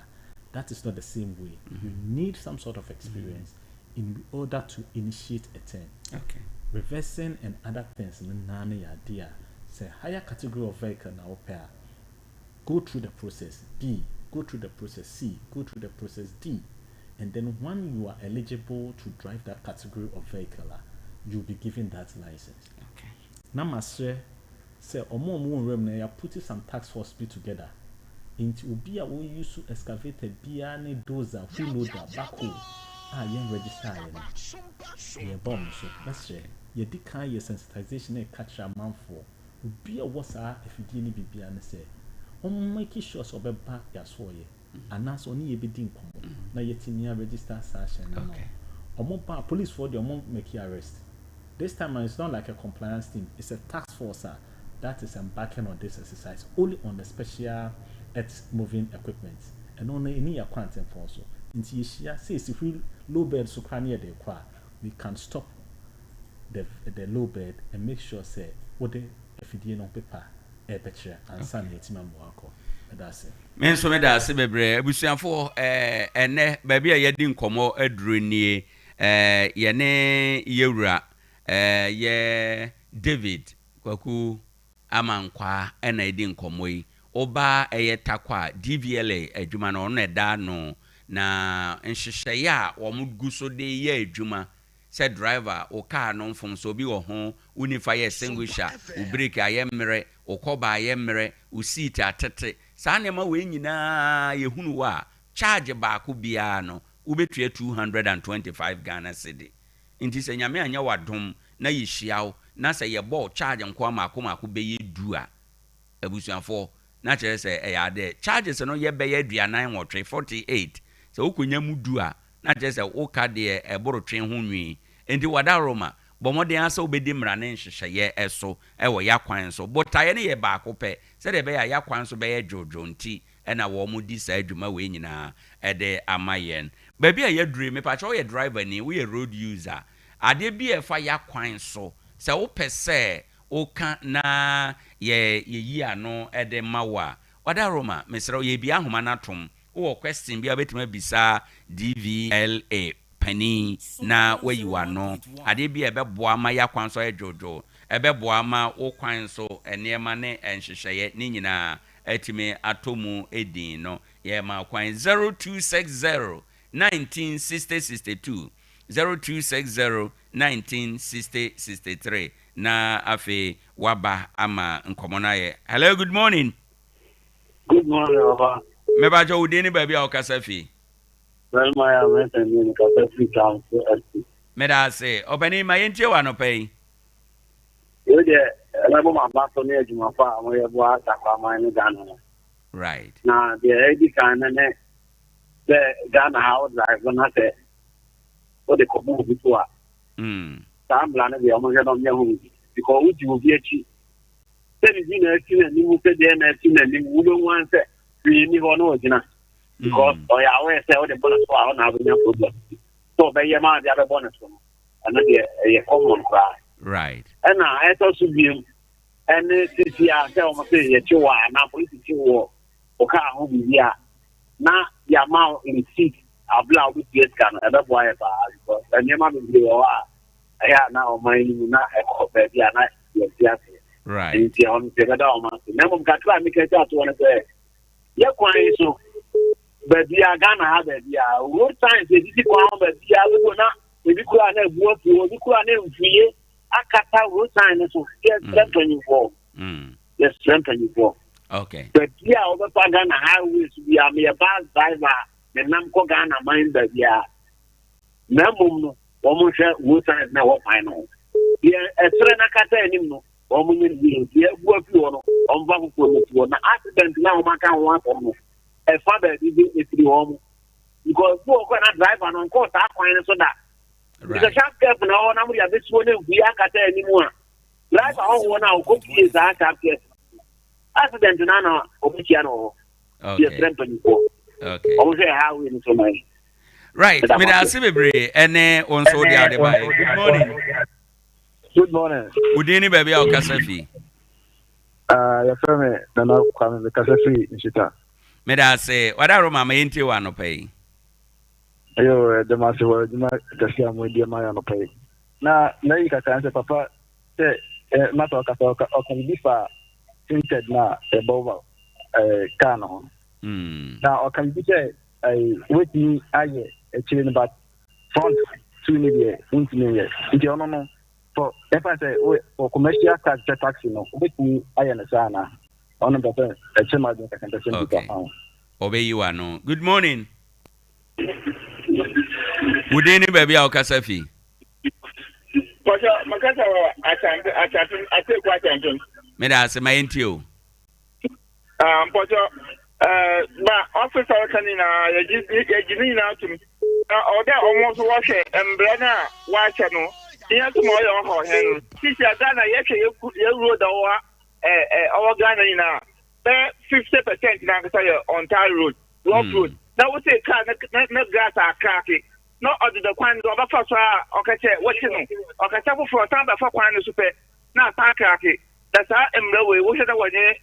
Java for all my man. Now, mom, we start to a memo. Or don't we decide the way out? We have Bob Wayne and I said, because I saw Musha Mukwaya, when this number with the man, almost some Musha Mukwaya, they used to a Ghana.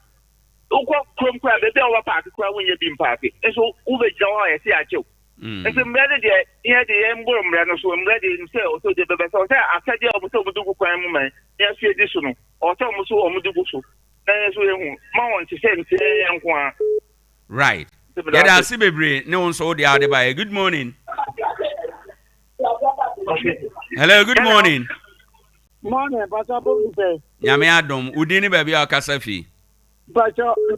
family, make a safety layout. May I say my intio and pay? What's the main young man? Say yes, I'm from the shop. Uma pay Fradiano, Emra Market, in the day, I see my taxi driver and weather. Almost get back at you, station, almost get 5 minutes. It's not a fun news that we have market. Yes, Ramo, no money, my Sabuma, Frageni, my wife. May I say, Yamin Shran also there. Ubit my friend Awaba so AB 0260 1960 1963. Good morning. Good morning. Me bacha udini baby au kasafi. Me de family me kasafi futa. Brasame, my intel one pay. And a premium born about na menchia on Ankasankasa, a Jumapa Woody. Yami and show papa. Right. Now, me plenty this a question. They are driving the Baba J licenses. Up in Kateria na easily overshare as some and one licenses. May I say? Number 2, as another will be licenses no. And you only trading now easily test on it to mention on front. Yanko Road for people do ya sound stop ko and washing what jam licenses and there or check us do a wash at Jini. The Panankasa the put language, the put can you mean digitally wash it? And so I'm in the licenses. The master and pretty because I don't have behavior will behavior no. Ukutaka watching catch on the bicycle in Kutawono. It's a great to digitally then wash it. When the panel with the depot, you're a qualified driver, woman license. That's it. That's obey you are no. Good morning. Sorry. 0260-1960-62. 0260-1960-63. Oh, friend, answer baby a question. Good morning. Hello, good morning. Udini baby or Kasafi? Pacho Kasafi aboso. Me da say. My intio. Pacho me say ebia uye driver. Na ebia uye fu bin so. Ebia o license na wu. Ebia bibi ntino ntumi enkoye license. Ebia enkoye before. Eti o pesa o Sompa back na obe drive ya. Because oba what charges bia and I say find bill how be and so my maybe is a renewal and I say replacement mama. Okay. Yeah, I say onso beti my friend na waba so Ade Akye Abia dwumadi su na higher Sompa 101.1 ne ye ne DVL mpanimfo na atena say good morning. Hello, good morning. Yeah, good morning. Udini baby o Kasafi. Pacho Alakia na Crofoni. Me da Alaji my intio. Aha. Let me say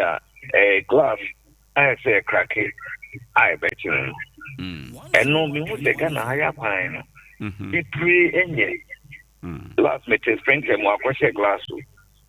Glass no. Robert or the creeping na kunyi yenam Tarkwa road isu na box at kasi and a tune di kakra ma moban di shi kaka na gas mopa metika nyame stopu car money deny I won't say dumping police mom ne driver na kan so apai na hebe eno kai tinye bebre enti akwan ni de ne hu se ne da glasses ne de omo hwe ho yi kakra mai. Right. Yeah, that's a baby. One so beti my friend. Good morning. Good morning. Udeni baby au Kasafi. Me da se bra Kwame my intio. Yeah. Because another papa na kasembi. O de cabo bitwa. Blah blah blah. Wala. Ide wafum ran. But come on to como foi de bicho esse ofício você pode ter de tinha o que saco a você e que foi que foi a dentro na não faça mrano numa abonten é já a opone caudi aqui é isso. Hello.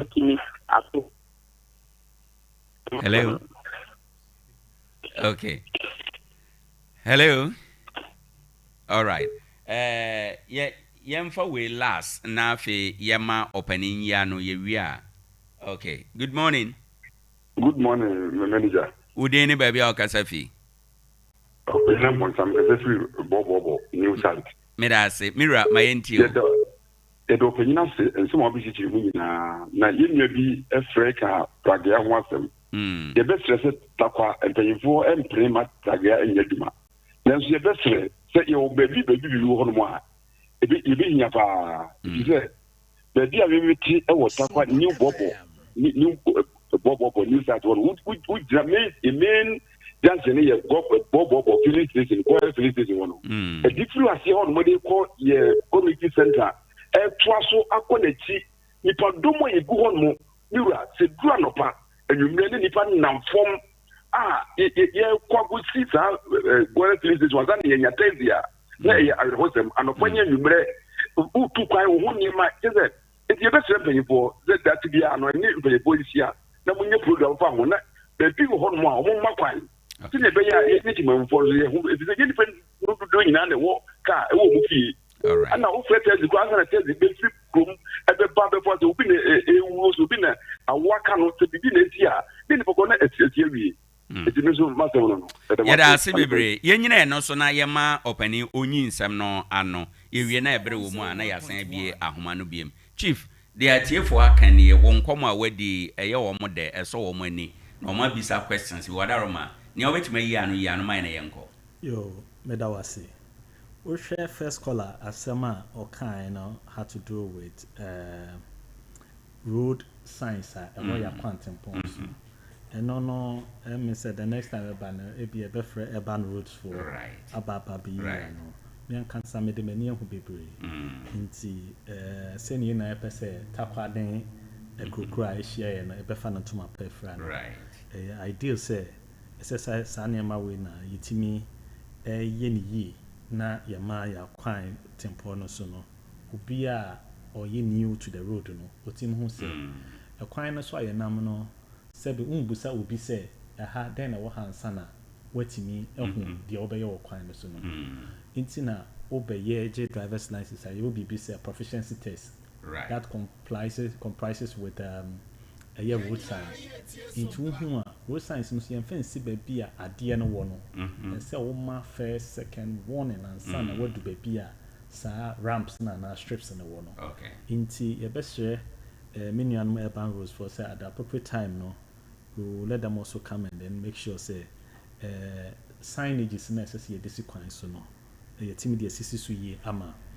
driver for etime ehun the assessor moye whenever they are approaching such areas. Sure. Now, the second caller also can commercial vehicle you're detinted the word itself is commercial. Idea a commercial be used to there. As I say, then we detinted about commercial car. Nipa nipa free. Say a private car, send a medical car in my earlier submissions. Ebia o near maybe a opesa would see o bag or near maybe a ODC and all the two back seats. Masu bia or nam can in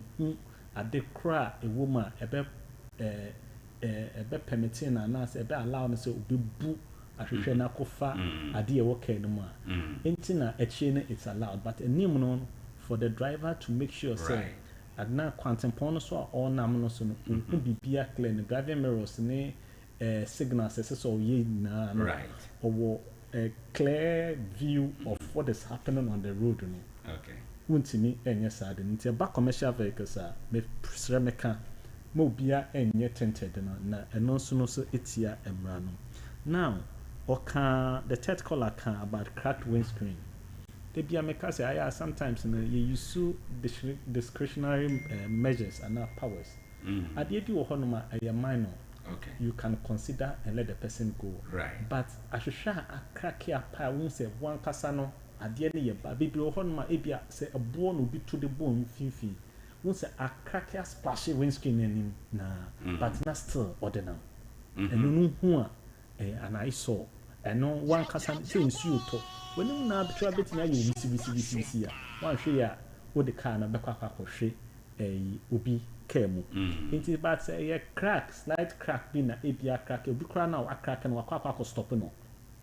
I don't think say as I say you slapped that charges on the person. Now the fourth caller also spoke about Pragia in Tarkwa. Honestly speaking, me baha nyankopon do menya 5 years are still counting. Now me baha then the previous MC a meetings be bro ho no mo waka say it's not allowed in Tarkwa. I'm not the one to decide whether I say Pragia beba or Memo Hasi and I say Ambahasi. Right. Intimate sure say the municipal assembly is also listening and then say if they're able to convince them. Now one will say the Ekoso wo Aboso, the Ekoso wo Bogoso, the Ekoso wo other places in any nyai. Me and Kasana me and Haha meaning 2 occasions. Recent one was I think last 2 weeks. Niko Kumasi. A branch in Jina Kwano home. I was making almost 80 kilometers per an hour.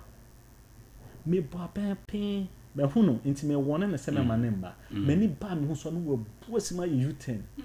nti me bo pe cho na ka na chia me na ka na kujina no gina hu din hwe me ebi kra wo ho mu dwane nti ho fortunately me do bogo so kronimu a me de me ni be chire Kumasi kwan so na police wo gina ho na abranti amene netike me ka chene se on train me je gentleman mobile phone na me tu ni car safo na me call mechi na me so ngina no ye ko free police phone be find na call say DC o me chiasem nti in as much as say pragane be boy unum yeah sometimes you know yen krase no bibri wo hon ma cars enko na say na papa no about 3 colors na ka say mo pese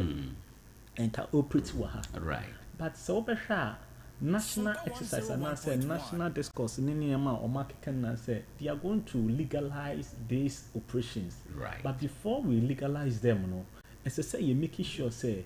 as I say, you put proper policies in place.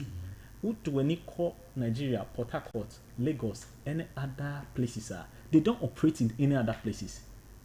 Lagos and Kasana a yom capital, Abuja Honomono, and Kasano. Baby Honman, they don't operate there. Baby are more operating near mom can operate, but they also conform to the road traffic regulations. But the year who have with a year Bogoso, Aboso, any other places, you know, sometimes in a year suffering. Who Ohana or the next time Baba Besayo. Who do an American from Tarkwa to Swayim, we say we don't pick dead bodies not more than 7 on a weekly basis. I do vehicle examination. Right. Accidents in the police for your movie. Omokacho say, Papa DVL, Branabaye examination. Obekono, the big cry, Ade Akye say, not nice me, no be, who near Chow Monsano, Kukromutino near the Kobodi near the Aqua Chefon. Inti, the people are dying as a result of indiscipline. Inti say, here, Papa, send ye national forum air course say, yen legalizing it. As I said, policy formulators for no so trauma was no much sham running ye. Do one they do. But say Sisiampa make us on the flip side, you know. Sanya many na air course no. In as much as say a person a boat me for ma or mu to and from no akwani about mudini easy no. As I say you share about the regulations. You put measures in place to make sure say uye a jumera woye obi a wo say water pragia de man krofoka na se wo no wan say enya ono nkwa na be kan emra ne be kwa ma say wo ona na kwa wo de hye ne nsa no emra ne be kan odi right wo intimate say ye pese ye be mo a say ye di ye huni na eni inform ye mayor a wo krom ha say no say obepena na ompene no ni na no e wo na so ye say ono ne be take sa decision but answer na sa de na e be paso no yes so no yen hwe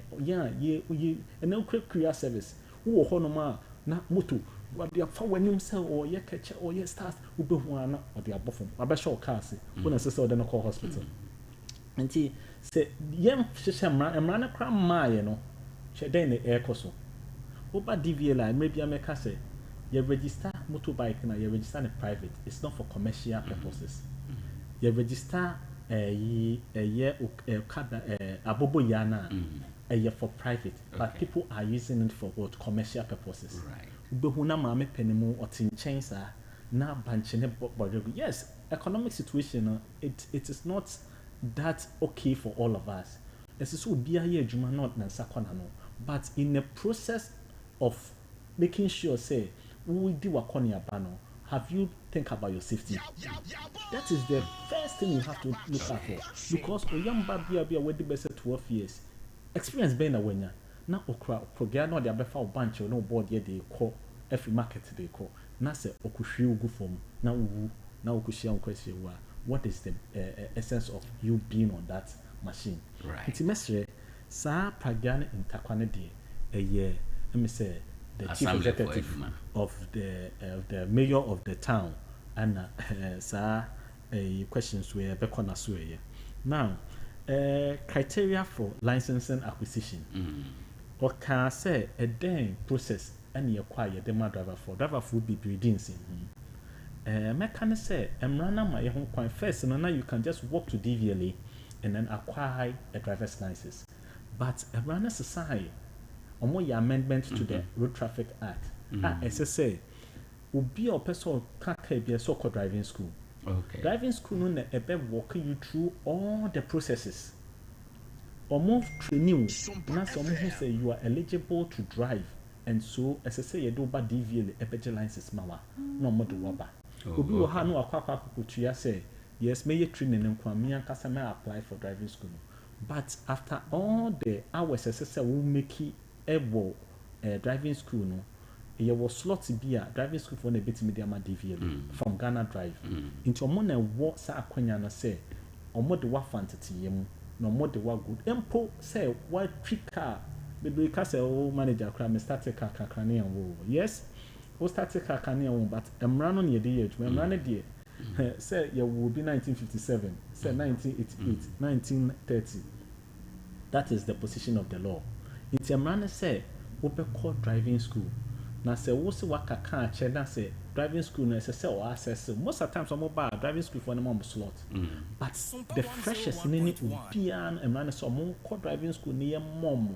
into Tieno. If we are then they come to our premises for the acquisition of the driving school no fear saying. Driving school no it depends on the person's ability. The way I'll be to me, the processing it.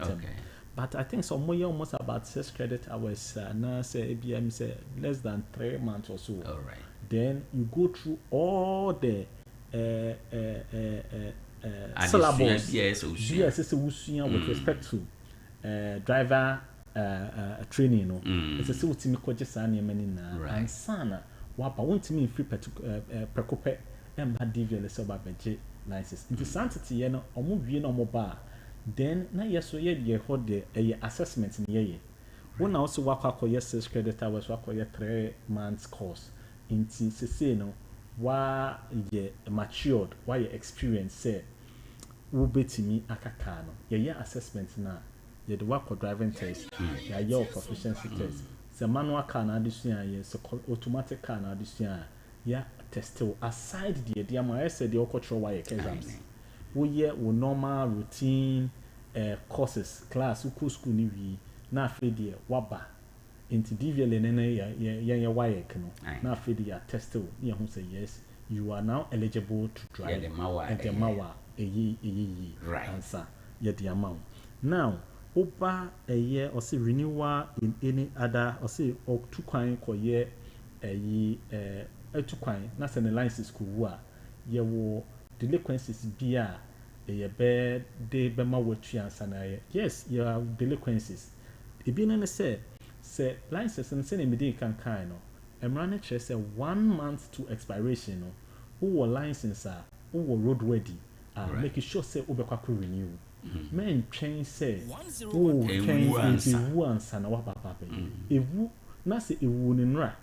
na se enra wama, na so bana, delinquency no wo honoma, esese wutua. Etina emrana ma ho kwan say be wu me April, you have the whole of April. Esese we make sure say uba na ube renew and sana me no edu. For example, say be a nipa no or a driver ni and a waje license, but for one reason or the other, be 2 years on drive order in the license non fanya na ada na ewu. And in that case, so I feel be a was in your car, hope or renew it. Me say, yemfa certain, my main set example in my nipa bebre NTS. Oh, yeah, passport. Na so pursue to kwanya. Passport na ebua e dey necessary okoye so won fa passport into kwan na se passport na da ho no ma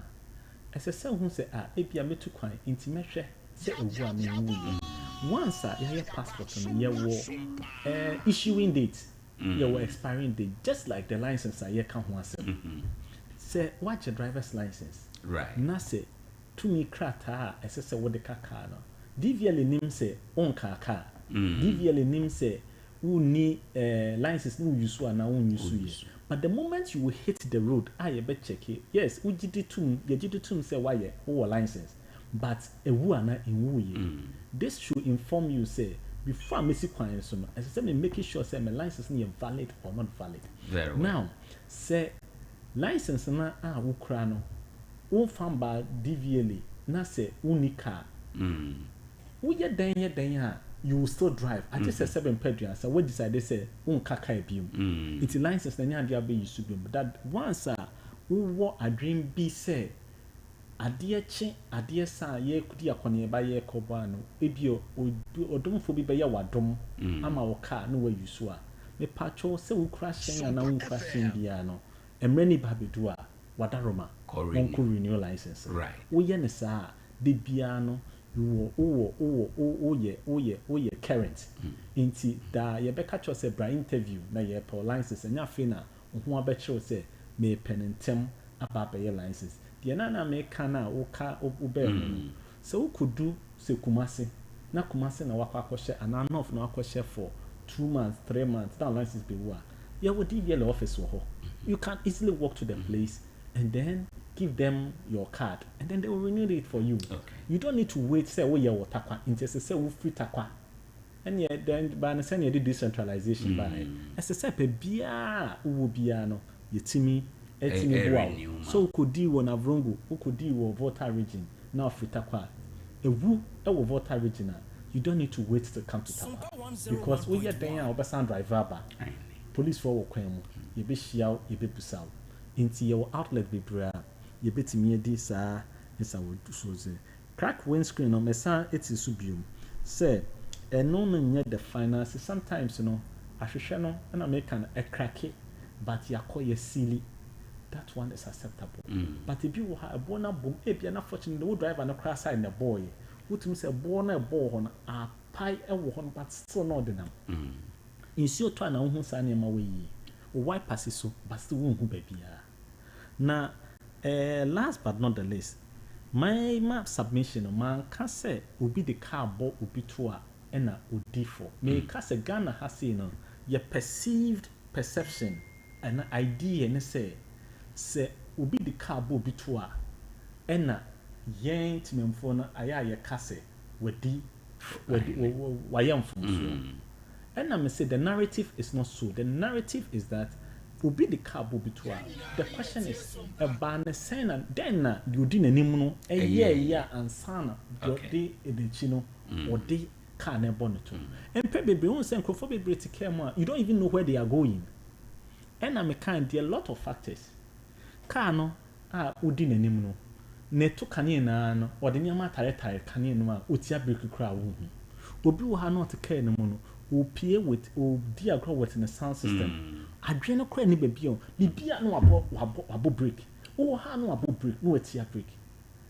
kano so no you go with a predetermined speed into see ko na for some way twa wani kra no waba I mean kano ye nam no every 5-10 seconds, you need to watch your driving mirrors, you need to watch your instrumental cluster. We'll share radiator, or share oil, or share fuel, or share speedometer, or share a lot of things. So the moment you sit by the wheel, your concentration and all your 5 senses must work. Your eye, your senses, your nose, your ears, everything must work. But for some reasons, with the time that she say will be break out of the all of a sudden. I mean eventually the tendency I would be net I am a case will be driving now so ujina a whole zebra crossing or more be a trim and then signages now you the catch you do what you say me jina am be a trim. Sometimes you can just press your hazard and then you bring your hand up why you want sassy maybe it's a care no send your car yes acquisition of the driver's license no waba ya test no wa pass it ya man the license no. But a quite so the oil was no mini honomo. Even accidents crazy, police leaning in the hall.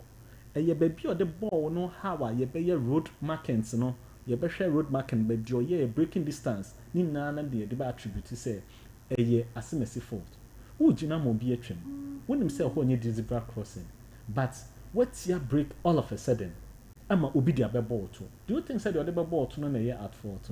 No, we need to investigate into it. It's a mess. So would you honor pursue Jina mo bitrema? She speed and the paconedy free with chiba. That is 1. 2. You will sana show enough sign. Say, Ujina mo be a trim. what would you name so ma or young lighter would the opposite direction or ban so no so beti me gina mani pakro trim would ne pay baby or mode bebo ma wie na ni pakro na wo gina ho ama na atwam no ono kra okọ na wo na wase wo ka inti sa niam we ye niam bia esese ye hwe na me say the Castle last one also highlighted on the pragia, the use of pragia in the and they were responding. I think say you better was say papa a word say your friend will buy and I think say we have to do this again another time we say afro na waba I think say crofo here education to road safety education you be fro na wasan babiem na waba be my any final weather or the be my na fi yinya ukwan yo mesre your tifo ene ya hwefo a omonhwe na no pay say road safety a shared responsibility right road safety a dwumadie bia enye driver ni nko a NSSA or dream about road safety aye na ya ye nam kwan chen ya ye tete kwan ho ya ye passengers a fa ahyen na nkasa ye de nam no ye ensure say bibi nko ya ye be kasem and now we share from Tarkwa kwana ya ye kwan no foforo but what do we see wonam kwan na nsi accident be bria me ko mo said that ye kwan na ye den rasta we could do JPRT for on hono na mo kan be stress say a kwan in smooth to be ma than a rasta we do hono ma obi a oye new to the terrain no as a say we are right because we do hono ma as a say won sam ye den enye sa wo fa so akwan betimi ato ama wan hwa de akwakoshi aka sa ne ma we no from the year who no say SCA ya hwe na concentration nya more which kind of na say wo tu kwan a concentrate on the driving and then nothing more nothing less right the here na say driver papa no wetimi akwa kudu asomdwe ma wo enye say wakudu asomdwe no nko a but wetimi akudu asomdwe ma one cause problem for other road user that is when you can say we driver papa wakwa kudu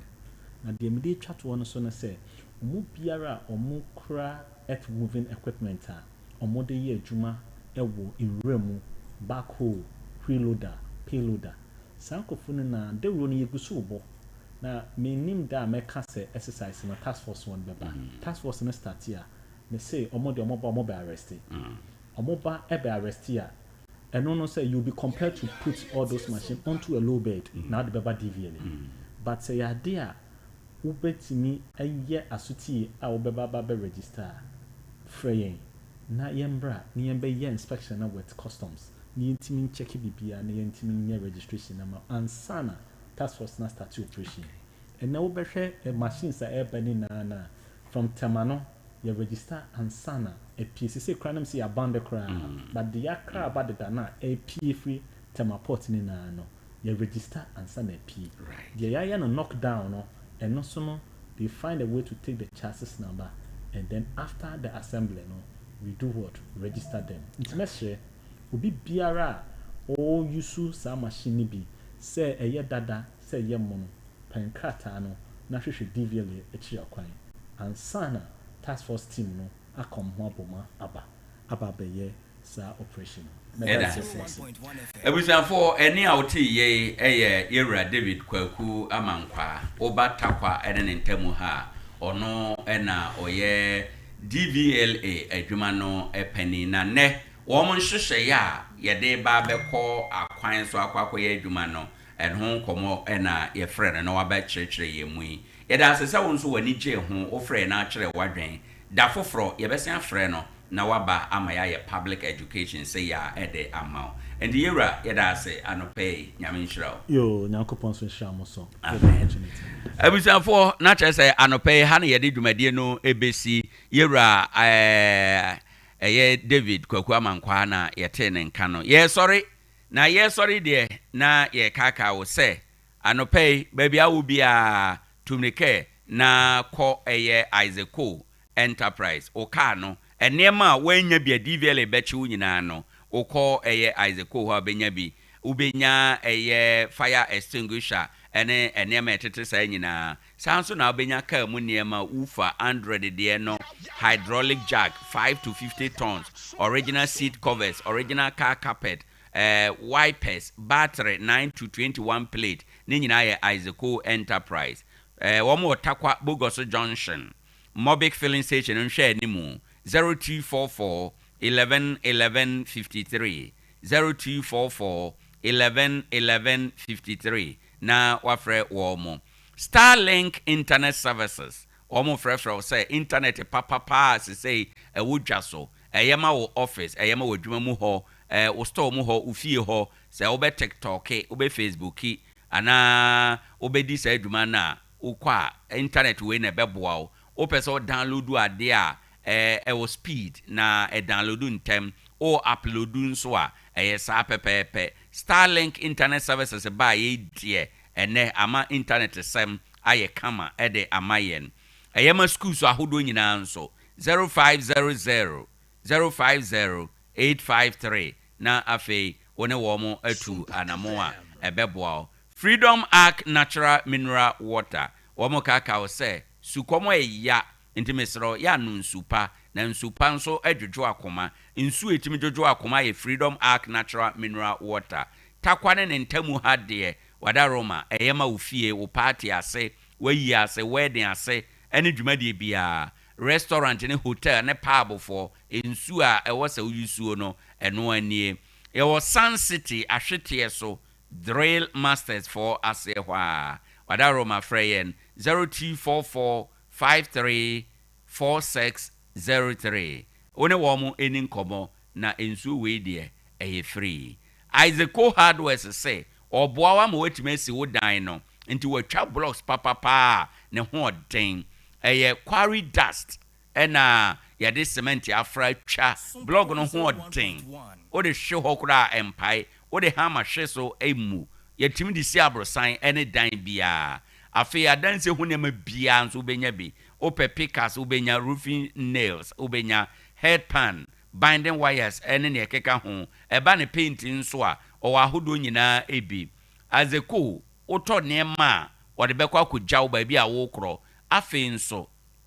obeye estimate ede amount estimate no boawo ema otumi sidan no aho hareso na ho nkyero ene se o ye o to foundation a obey estimate o to dan obey estimate o do lentil obey estimate e de amount e ma ho he han o ma utumi si dan no ententem me pa cho adansie ho adwasuo de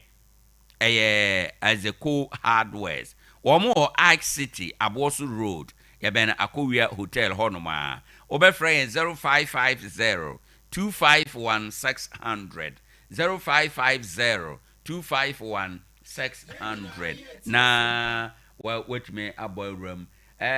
Mary Usa oba Facebook no so Mary say pay on my good morning Mary also good morning nyame nshraw baby bia wo bia systematic press and so hweyen wo Facebook no so onon so pay ye chia no wo ho ennom me ba cho pay say udi birthday ye kaka o se ene o birthday no wone nipa atituru bebre ena edi birthday no ene ewo baby a wo bia nti nyame enhraw ene eye o birthday birthday we enkoma highest odogu ene eye o birthday happy birthday enkoma highest odogu nyame enhraw pa o ma nkwa tenten ema ade bia obeye enye nhira o birthday we ntino erade enfrefre yedie erade mfre sika erade mfre oboafo erade connectio abrabom ema untumi nyina ye enam o birthday we enti efri systematic press eho enom enode ma highest odog or Accra systematic press say ye ma happy birthday systematic or Sompa TV Sompa FM and all months happy birthday way mekane sade anabusan for anopay ye beda DJ Ken ase na ono de call Facebook on the call YouTube no eso account ne Sompa 101.1 FM yebedi yeden komodie bro nyame ya adoma ochena yebesan ya ba ochena me guest former MCE Tarkwa Nsoayem Municipal Assembly former MCE Tarkwa Nsoayem Municipal Assembly yebedi enkomo ewufia ndi ochena enso ya na waka ye ho anopa nonum na yatena se na anopa message na eba ye ne se so opese unya asetena pa ne abrabo pa eya control your mouth hwewanu ye ano kasa ye say asembia ebefiri wano atofom no enya tofom say wom o sesebie wa enye ye o pacha okura asem da so da ho enkankan ne ye brei so a internet ye available social media ye available no o kan asem a ye careful fi say asem a obeka ade bia obeye no ebeda ho saa afebo enti say opese unya a better life wa control your mouth ene ye part 1 or china me part 2 ebebro ewo ha enom on that note anopay mu chief servant Owoahene Acheampong meba ebesom ye me do see ha macro na ya sorry na me ya adoma ebeba ebio na ya ba besom premoto a ye de premto breka sebo bebro premto breka sebo na chi donku brim ye de Sompa nkomo ebebro eye tie bi na obi ensisiu yakra o ema mo enitie